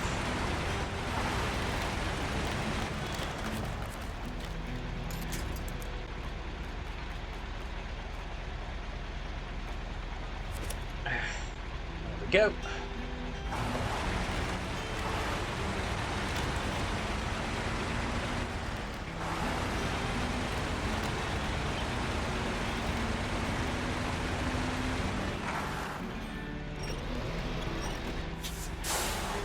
Back it up a little.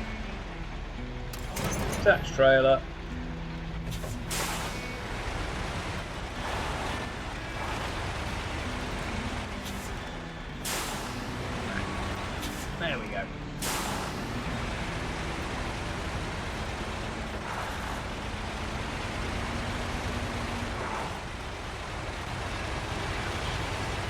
sheer might of the Azov.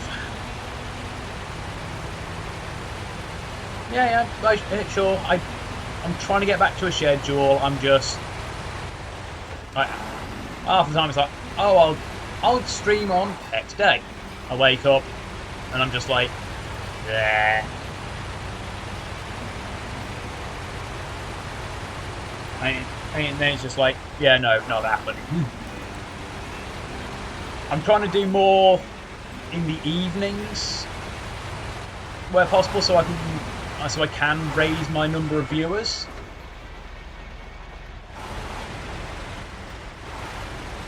It's just not always convenient, not always easy.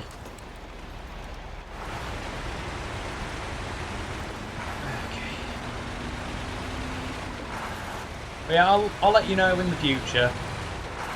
Also, for the record, it's available on Switch.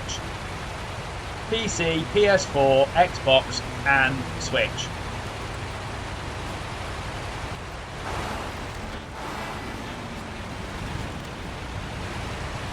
Yeah. Not even the icy bank of a river can stop me. Of course, I'll pop into to yours when I'm done.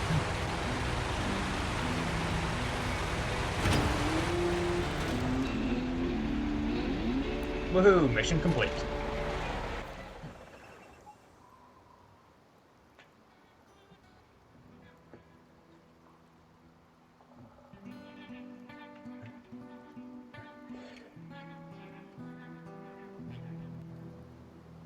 Brooks in the river tells me I'm gonna need a crane. And a flatbed. We may as well access the mission first,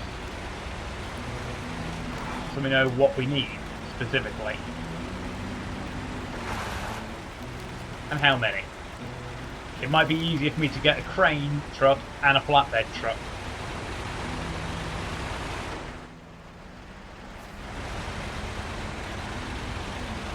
Yeah, sometimes you get caught in the weirdest bits of terrain.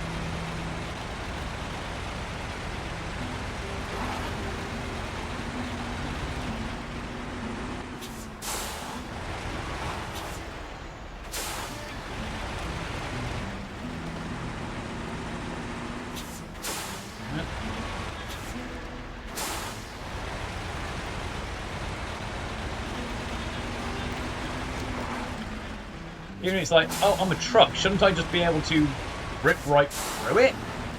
Nah, sometimes you get caught on it because it's just like, this piece of terrain is unbreakable. As you can see with some of these trees.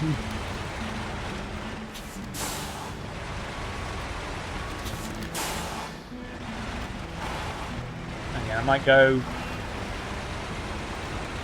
Oh. Took me engine.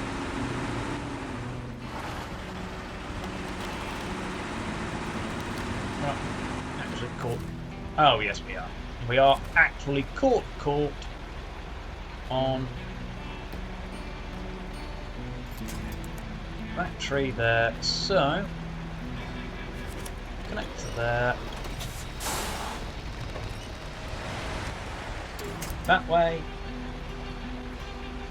Gets us untangled.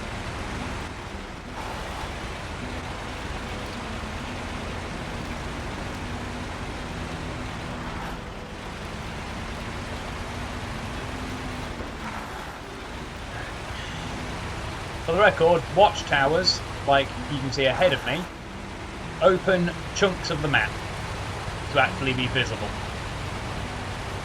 So as you go through, it's a good idea to find the watchtowers before you go crazy trying to find random bits and bobs.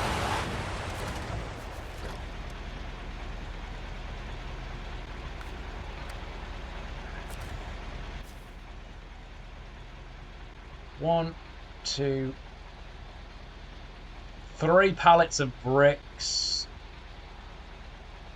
Yeah, I'm gonna need a crane truck and a truck with 3 slots.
Okay.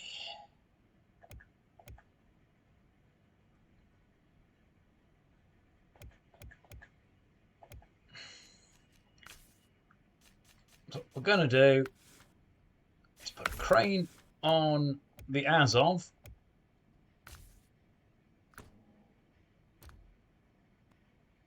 I want to get rid of the flatbed or sideboard bed off of this.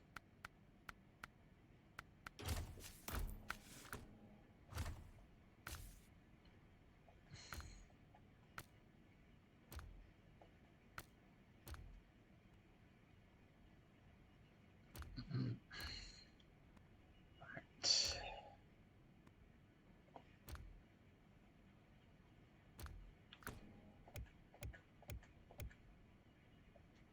Of course it is.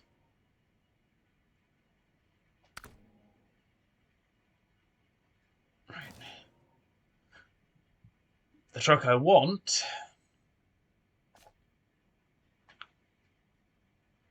is over in Northport.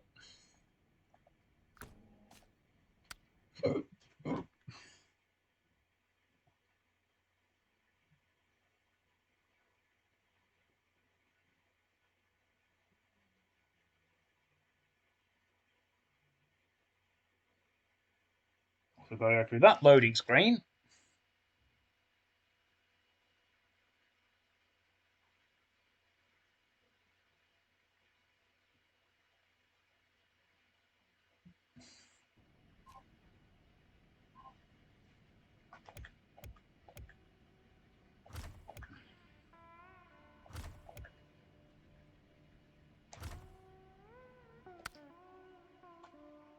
Now we go back to White Valley.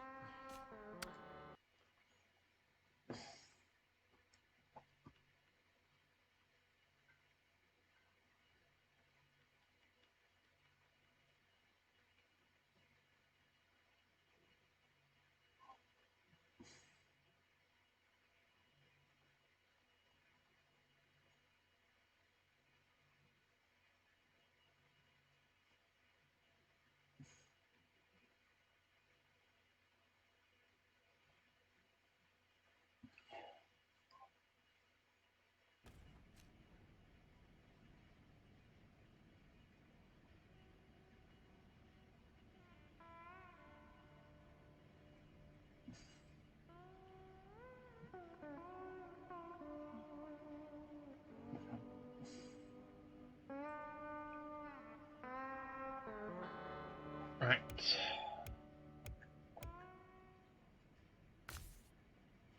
Now I want a Paystar twin steer. Okay, yeah, it's fine. The better engine.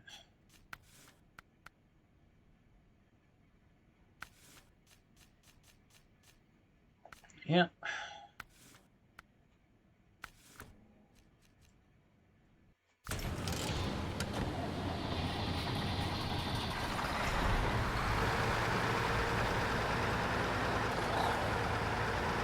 Absolutely monstrous engine in there.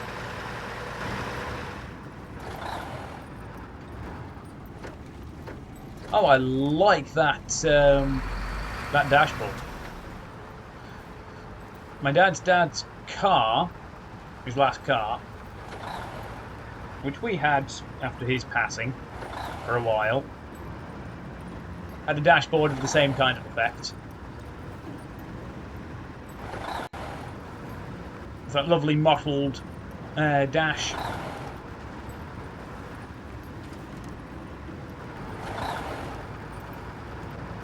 One that's like rosewood or something kind of style.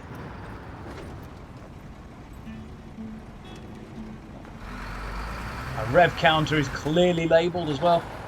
Nice. I like it when I've got a clearly labelled rev counter.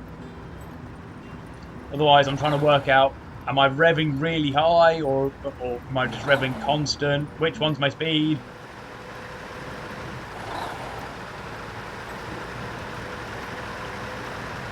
Yeah, this is a TS for twin steer because the front wheels on my steering wheels, and oh my god, that was close.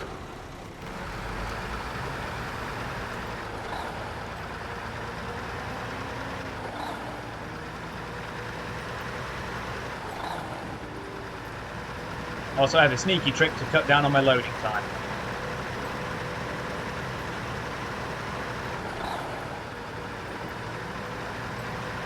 Because you need to do something similar for a trophy.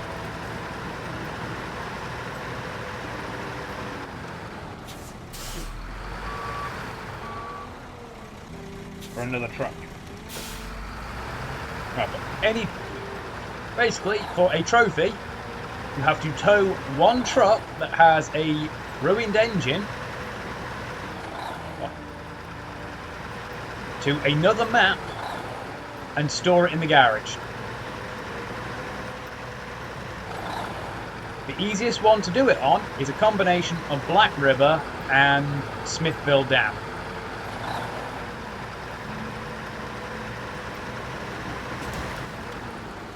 Oh, Jesus Christ, I've just ripped half my suspension off. I ripped a chunk of my suspension off and damaged half my tyres.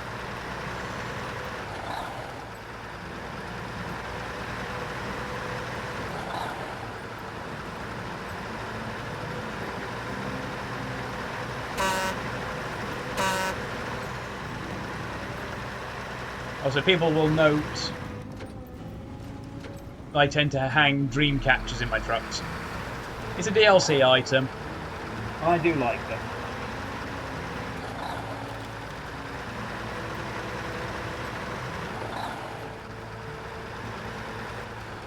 I tend to think they're pretty snazzy, personally.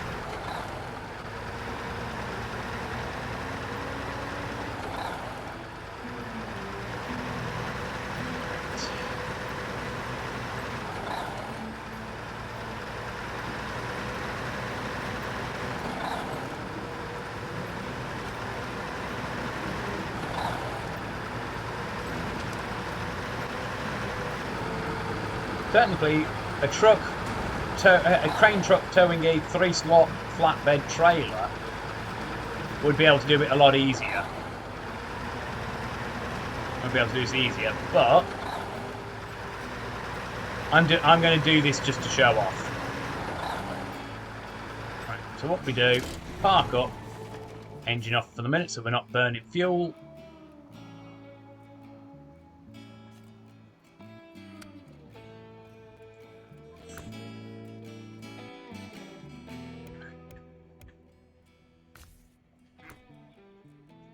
Grab the Azov with its crane. And the crane on it is in Russian. It's a Russian truck. Dun dun dun!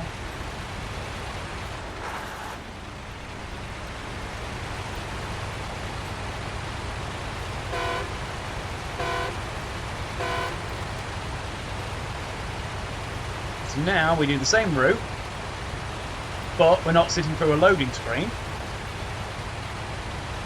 We didn't transfer through.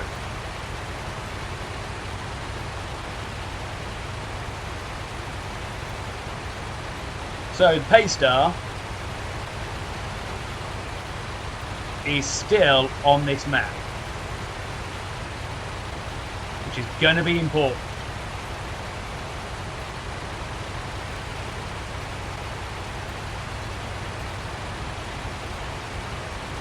The downside is this truck is not particularly fast. Probably should have led with this. But oh well. Live and learn.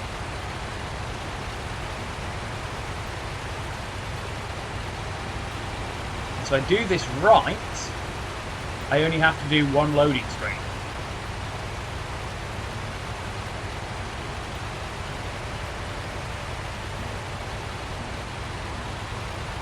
And you'll see how.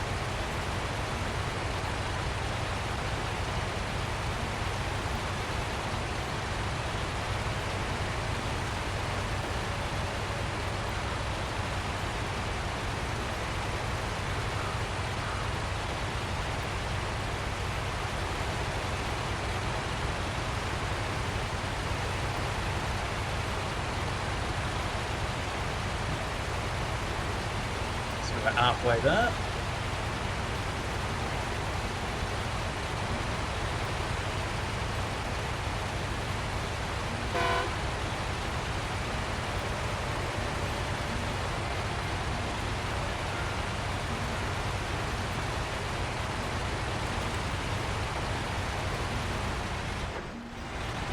Yep. Spot a road that has a big terrain difference. Stops us right in the tracks because we're so low, our bumper grates on the ground. We're resurfacing the road at our pace. I mean, it's a very angry dragon face, but we are resurfacing the road a bit.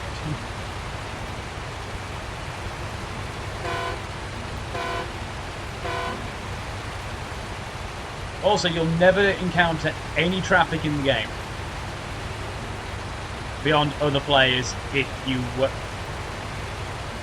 are in multiplayer.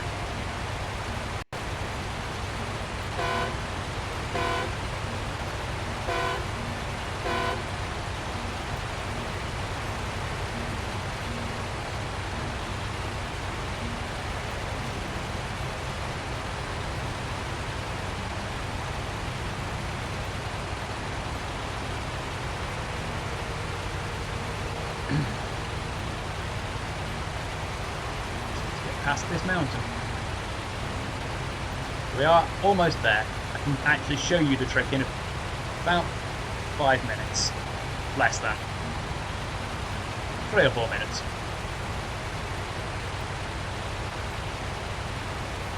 Okay. Right over here. Not this mountain, it's the next mountain.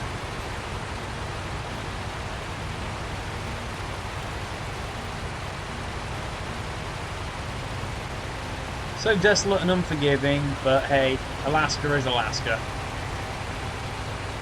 We're lucky we've actually got any roads at all.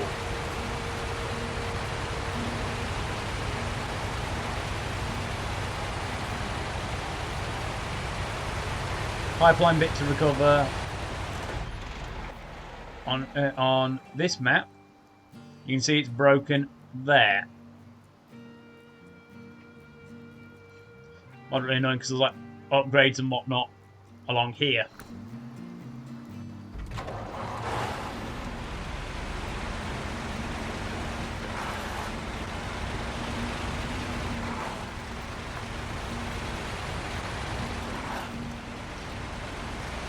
One of your map objectives is to fully restore the pipelines.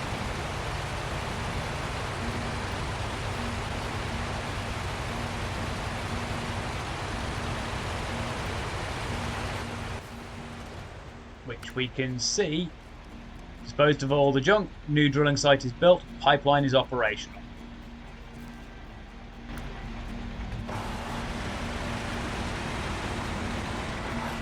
Yep, we have enough grip, despite the slight angle, to not start rolling, despite also our back heavy weight from this goddamn crane.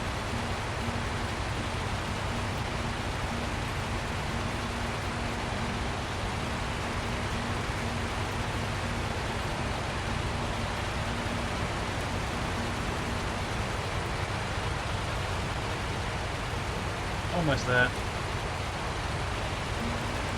Right, there's our pay start.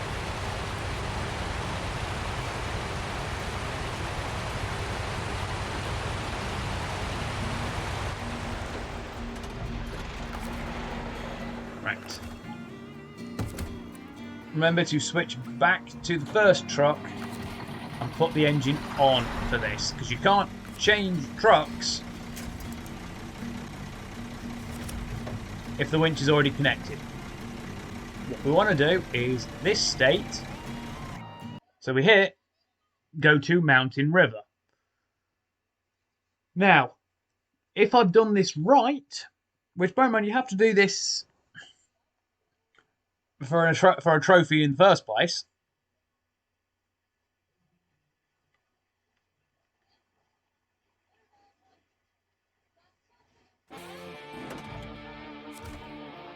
Yep, you can see the wireframe of both trucks.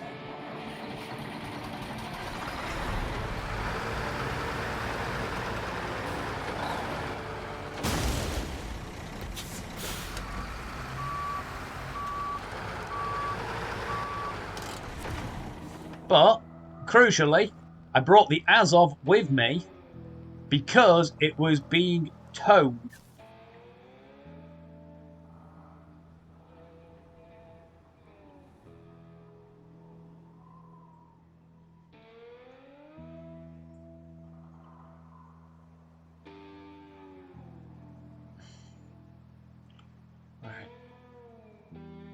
Okay, I only have to get them to there.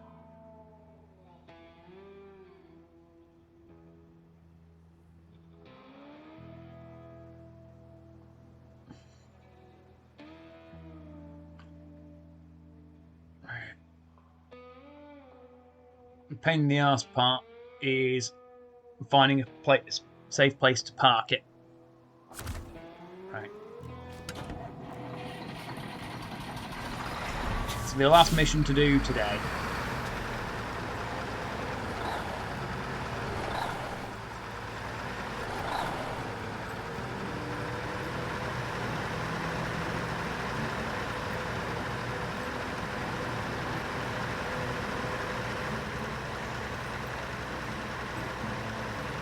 No, I've found.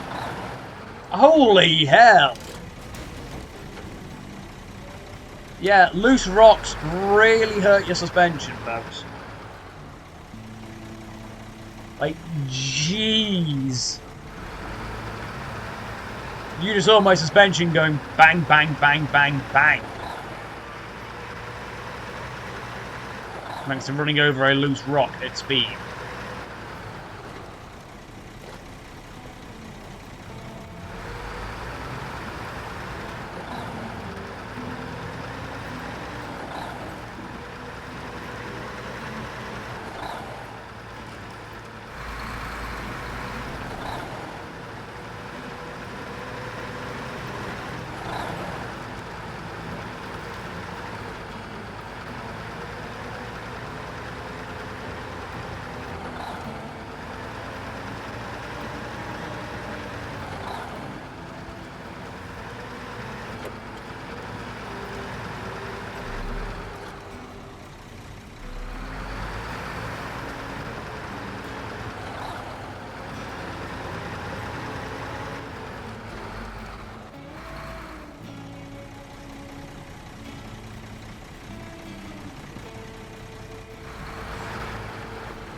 Good job I forgot to check this there. I thought we've got to be spending those.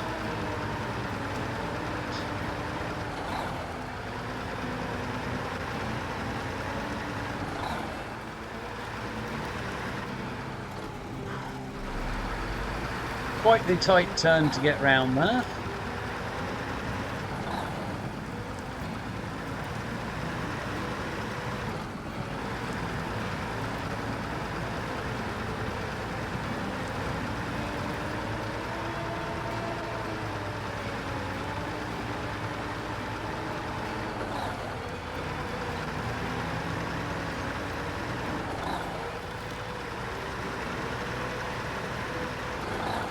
This is pretty much one of your only ways across the river until you fix the bridge as well.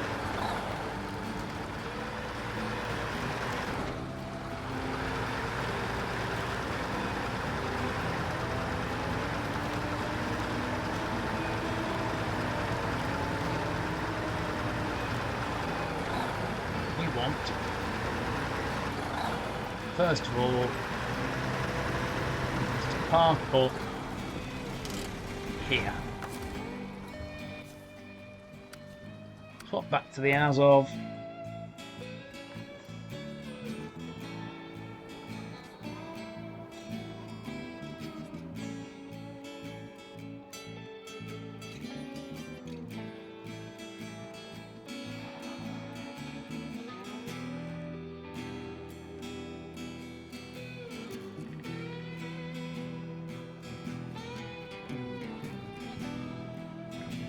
And then we're going to take largely the same route.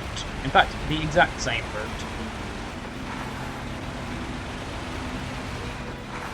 It's safer, and there's no way that the Paystar will be able to roll us back over if we screw up.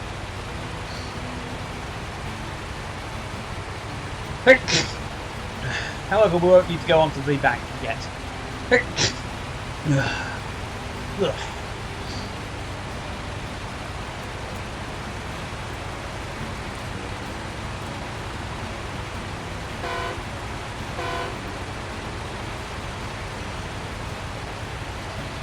Ourselves around. Our primary goal is to get down to the water rather than just go that way and try and kill ourselves effectively.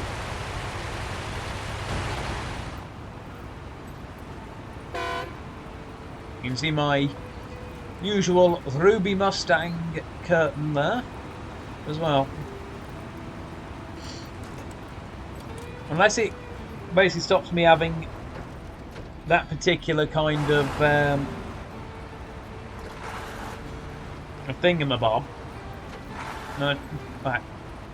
hanging accessory, I will always have the curtain and the accessory.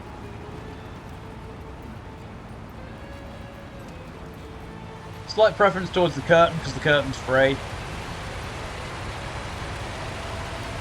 But I do love me the dream catchers.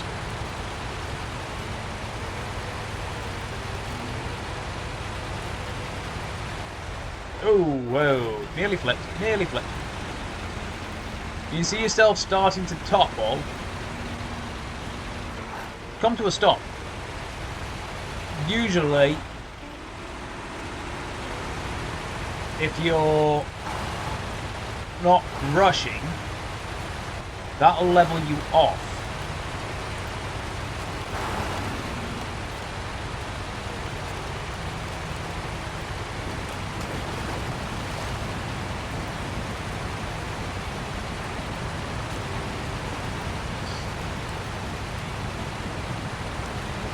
What we're going to do now is very dangerous and very crazy.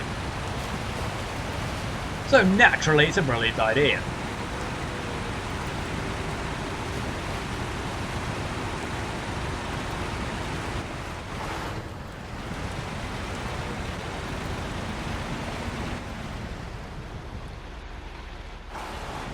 Right.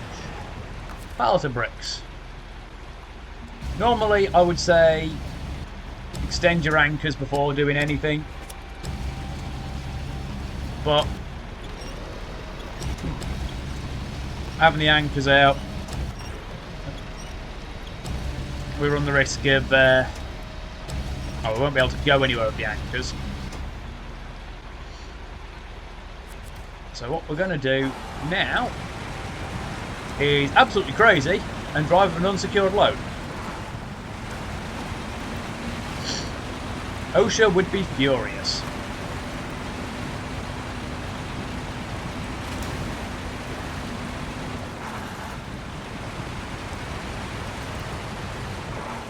The way the physics work, this unsecured load can potentially screw us over entirely. But now we're in position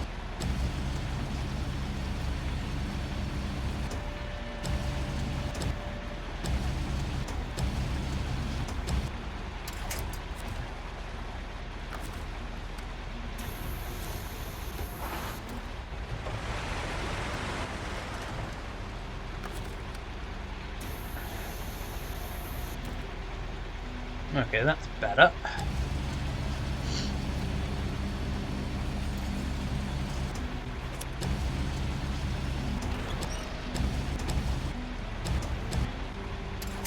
Back to there.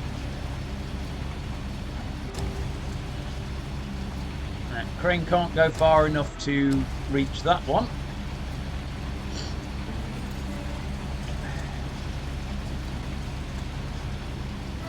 We can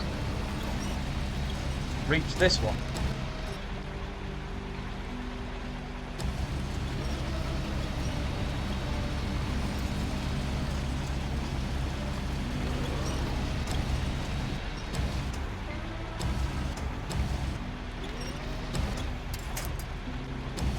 go, that's there.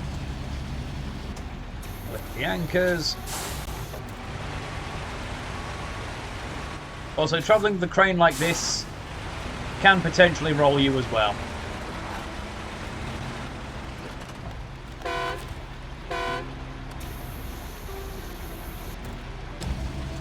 I'm just trying to get close enough.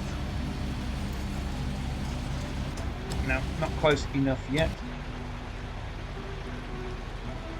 I was just trying to get close enough to grab it with the winch.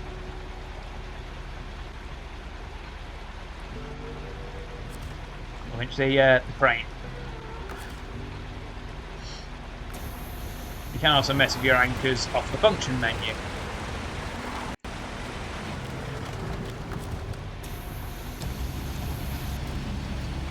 See.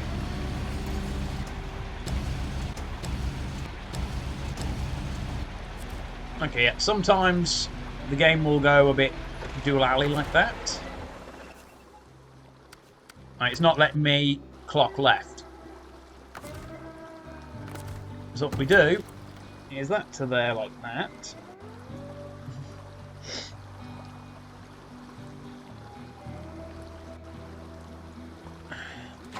Restart our engine.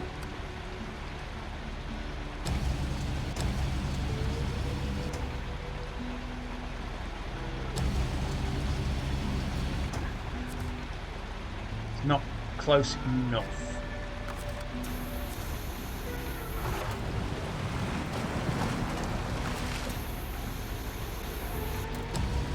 Now we're close enough.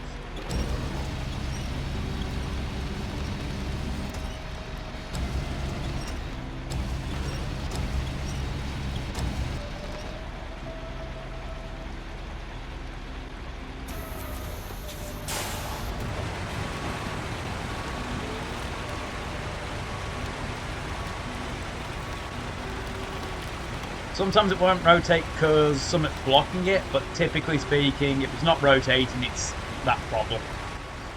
I usually find it happens because I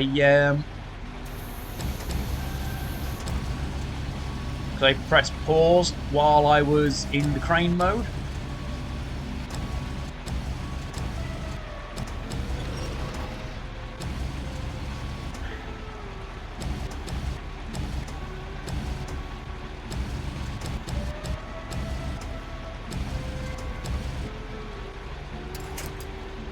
There.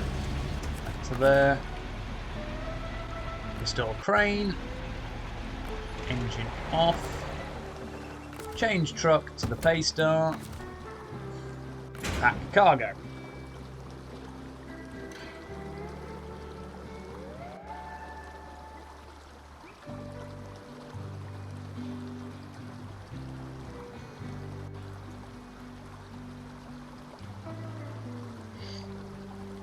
Okay.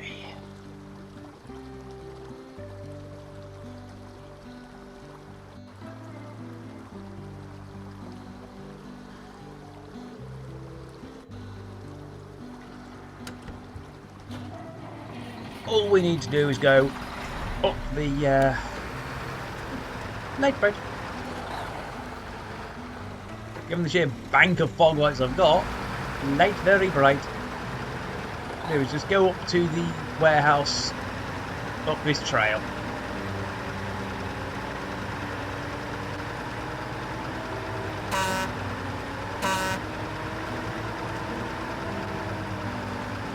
Sadly, my favourite truck is useless in Alaska because it has no access to snow tyres.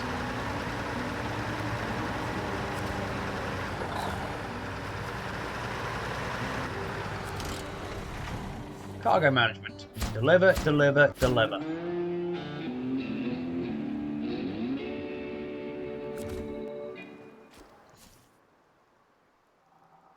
And that just leaves us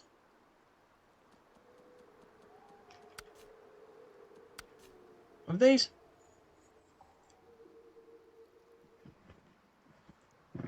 It's very useful.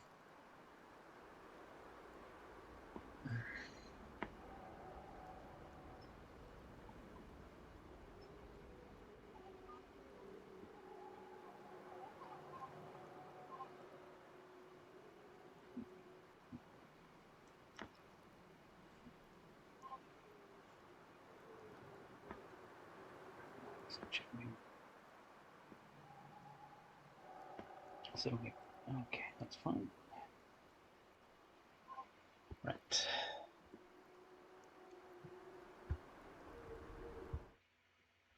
Wrong one. Actually, I'm going to be continuing to play this for a bit.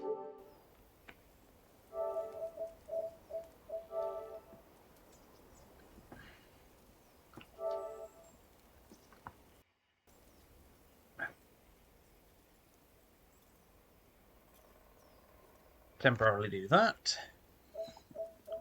Yeah. All main tutorial hints have been activated at least once. Easy enough.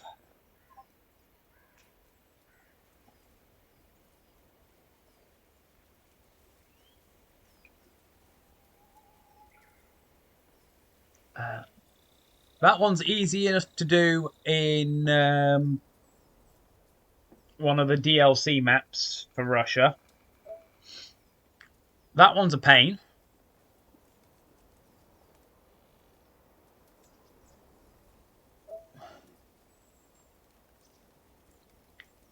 That one you'll just get through normal play. Presumably that one as well.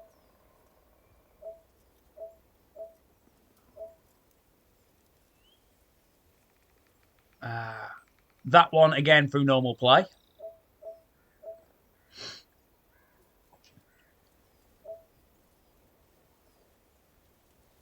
That one, you need a crane and a truck that can have a crane and a flatbed and a trailer, or a crane truck to do the lifting.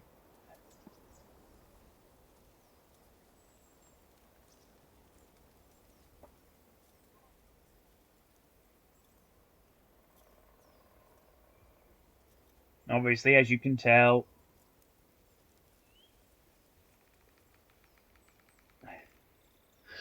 I did it the truck and trailer way. That was a pain. I had to drop the Scout 800 so many times to break all 4 tyres. That one, normal play. That one is going to take exploration.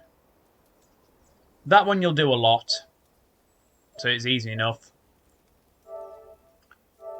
This one you can get at the same time as the other one.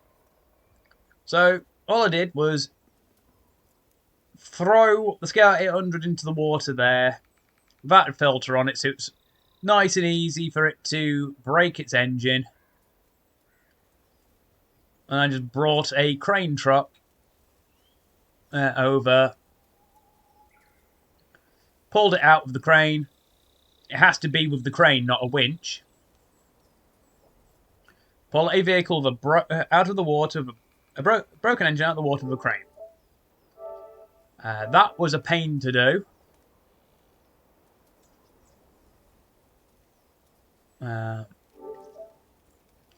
Gallo 24, enough upgrades to double the price of your vehicle. As you level up, that gets easier enough to do. It's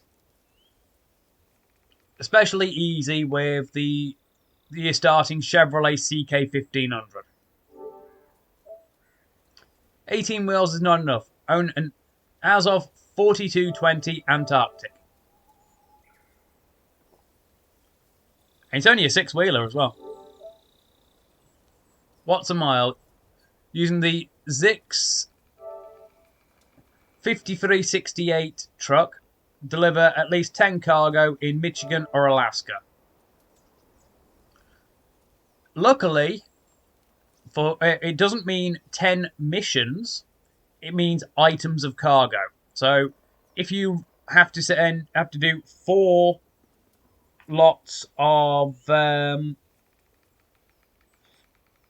wooden planks, that's already 4 out of 10. It's already 40%.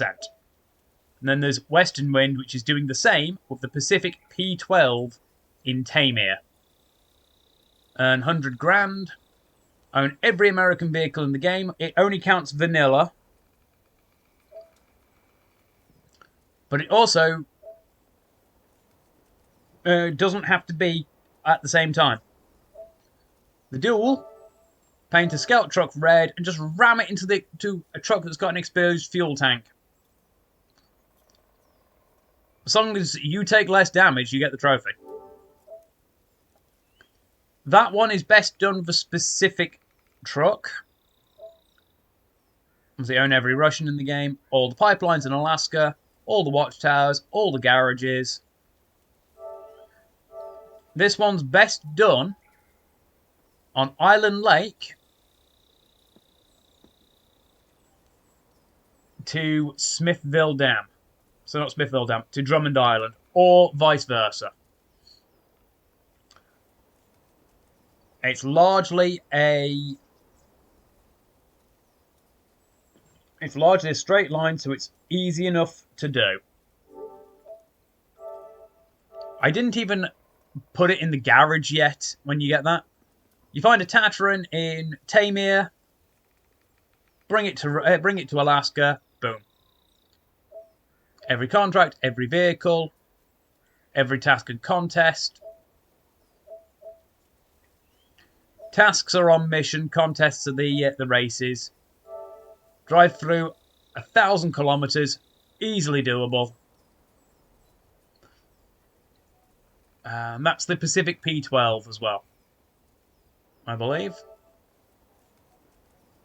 Right, no, 260 litres. That's not the P12. I forget exactly what it is.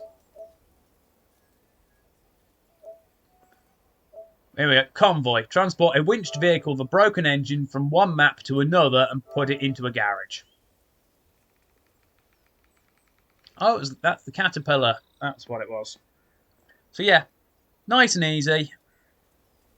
It gets you the pull it, basically break the engine, chuck it into, pull it out with a crane, but bring it back onto the road, and then just tow the winch across the gateway into Smithville.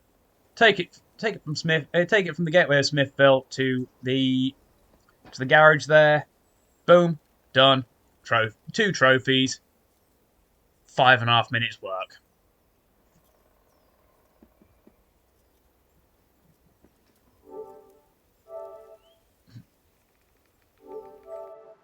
There we go. But yeah, okay.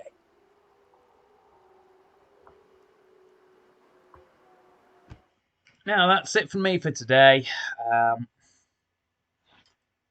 First long one in quite a while, I know. Rare. I don't normally do ones this nearly this long anymore. Not sure what my schedule for the coming week's going to be. My dad's on a 2-week holiday, so make sure your notifications are on. And if I have your contact info on Discord or whatever, I will message you with when I go live. You can find me on Twitter at @SaberOfWoQ. There's a bit in my about section, if you can see that, where you can get the link there. You'll get notified on Twitter when I go live. If you're in a Discord server with me, I post on there when I go live as well. But hopefully you've all enjoyed. Do please leave a follow if you haven't already. Make sure your notifications are on. And I hope to see you all next time I go live. Until then, thank you all for watching. Hope to see you next time. Ciao for now.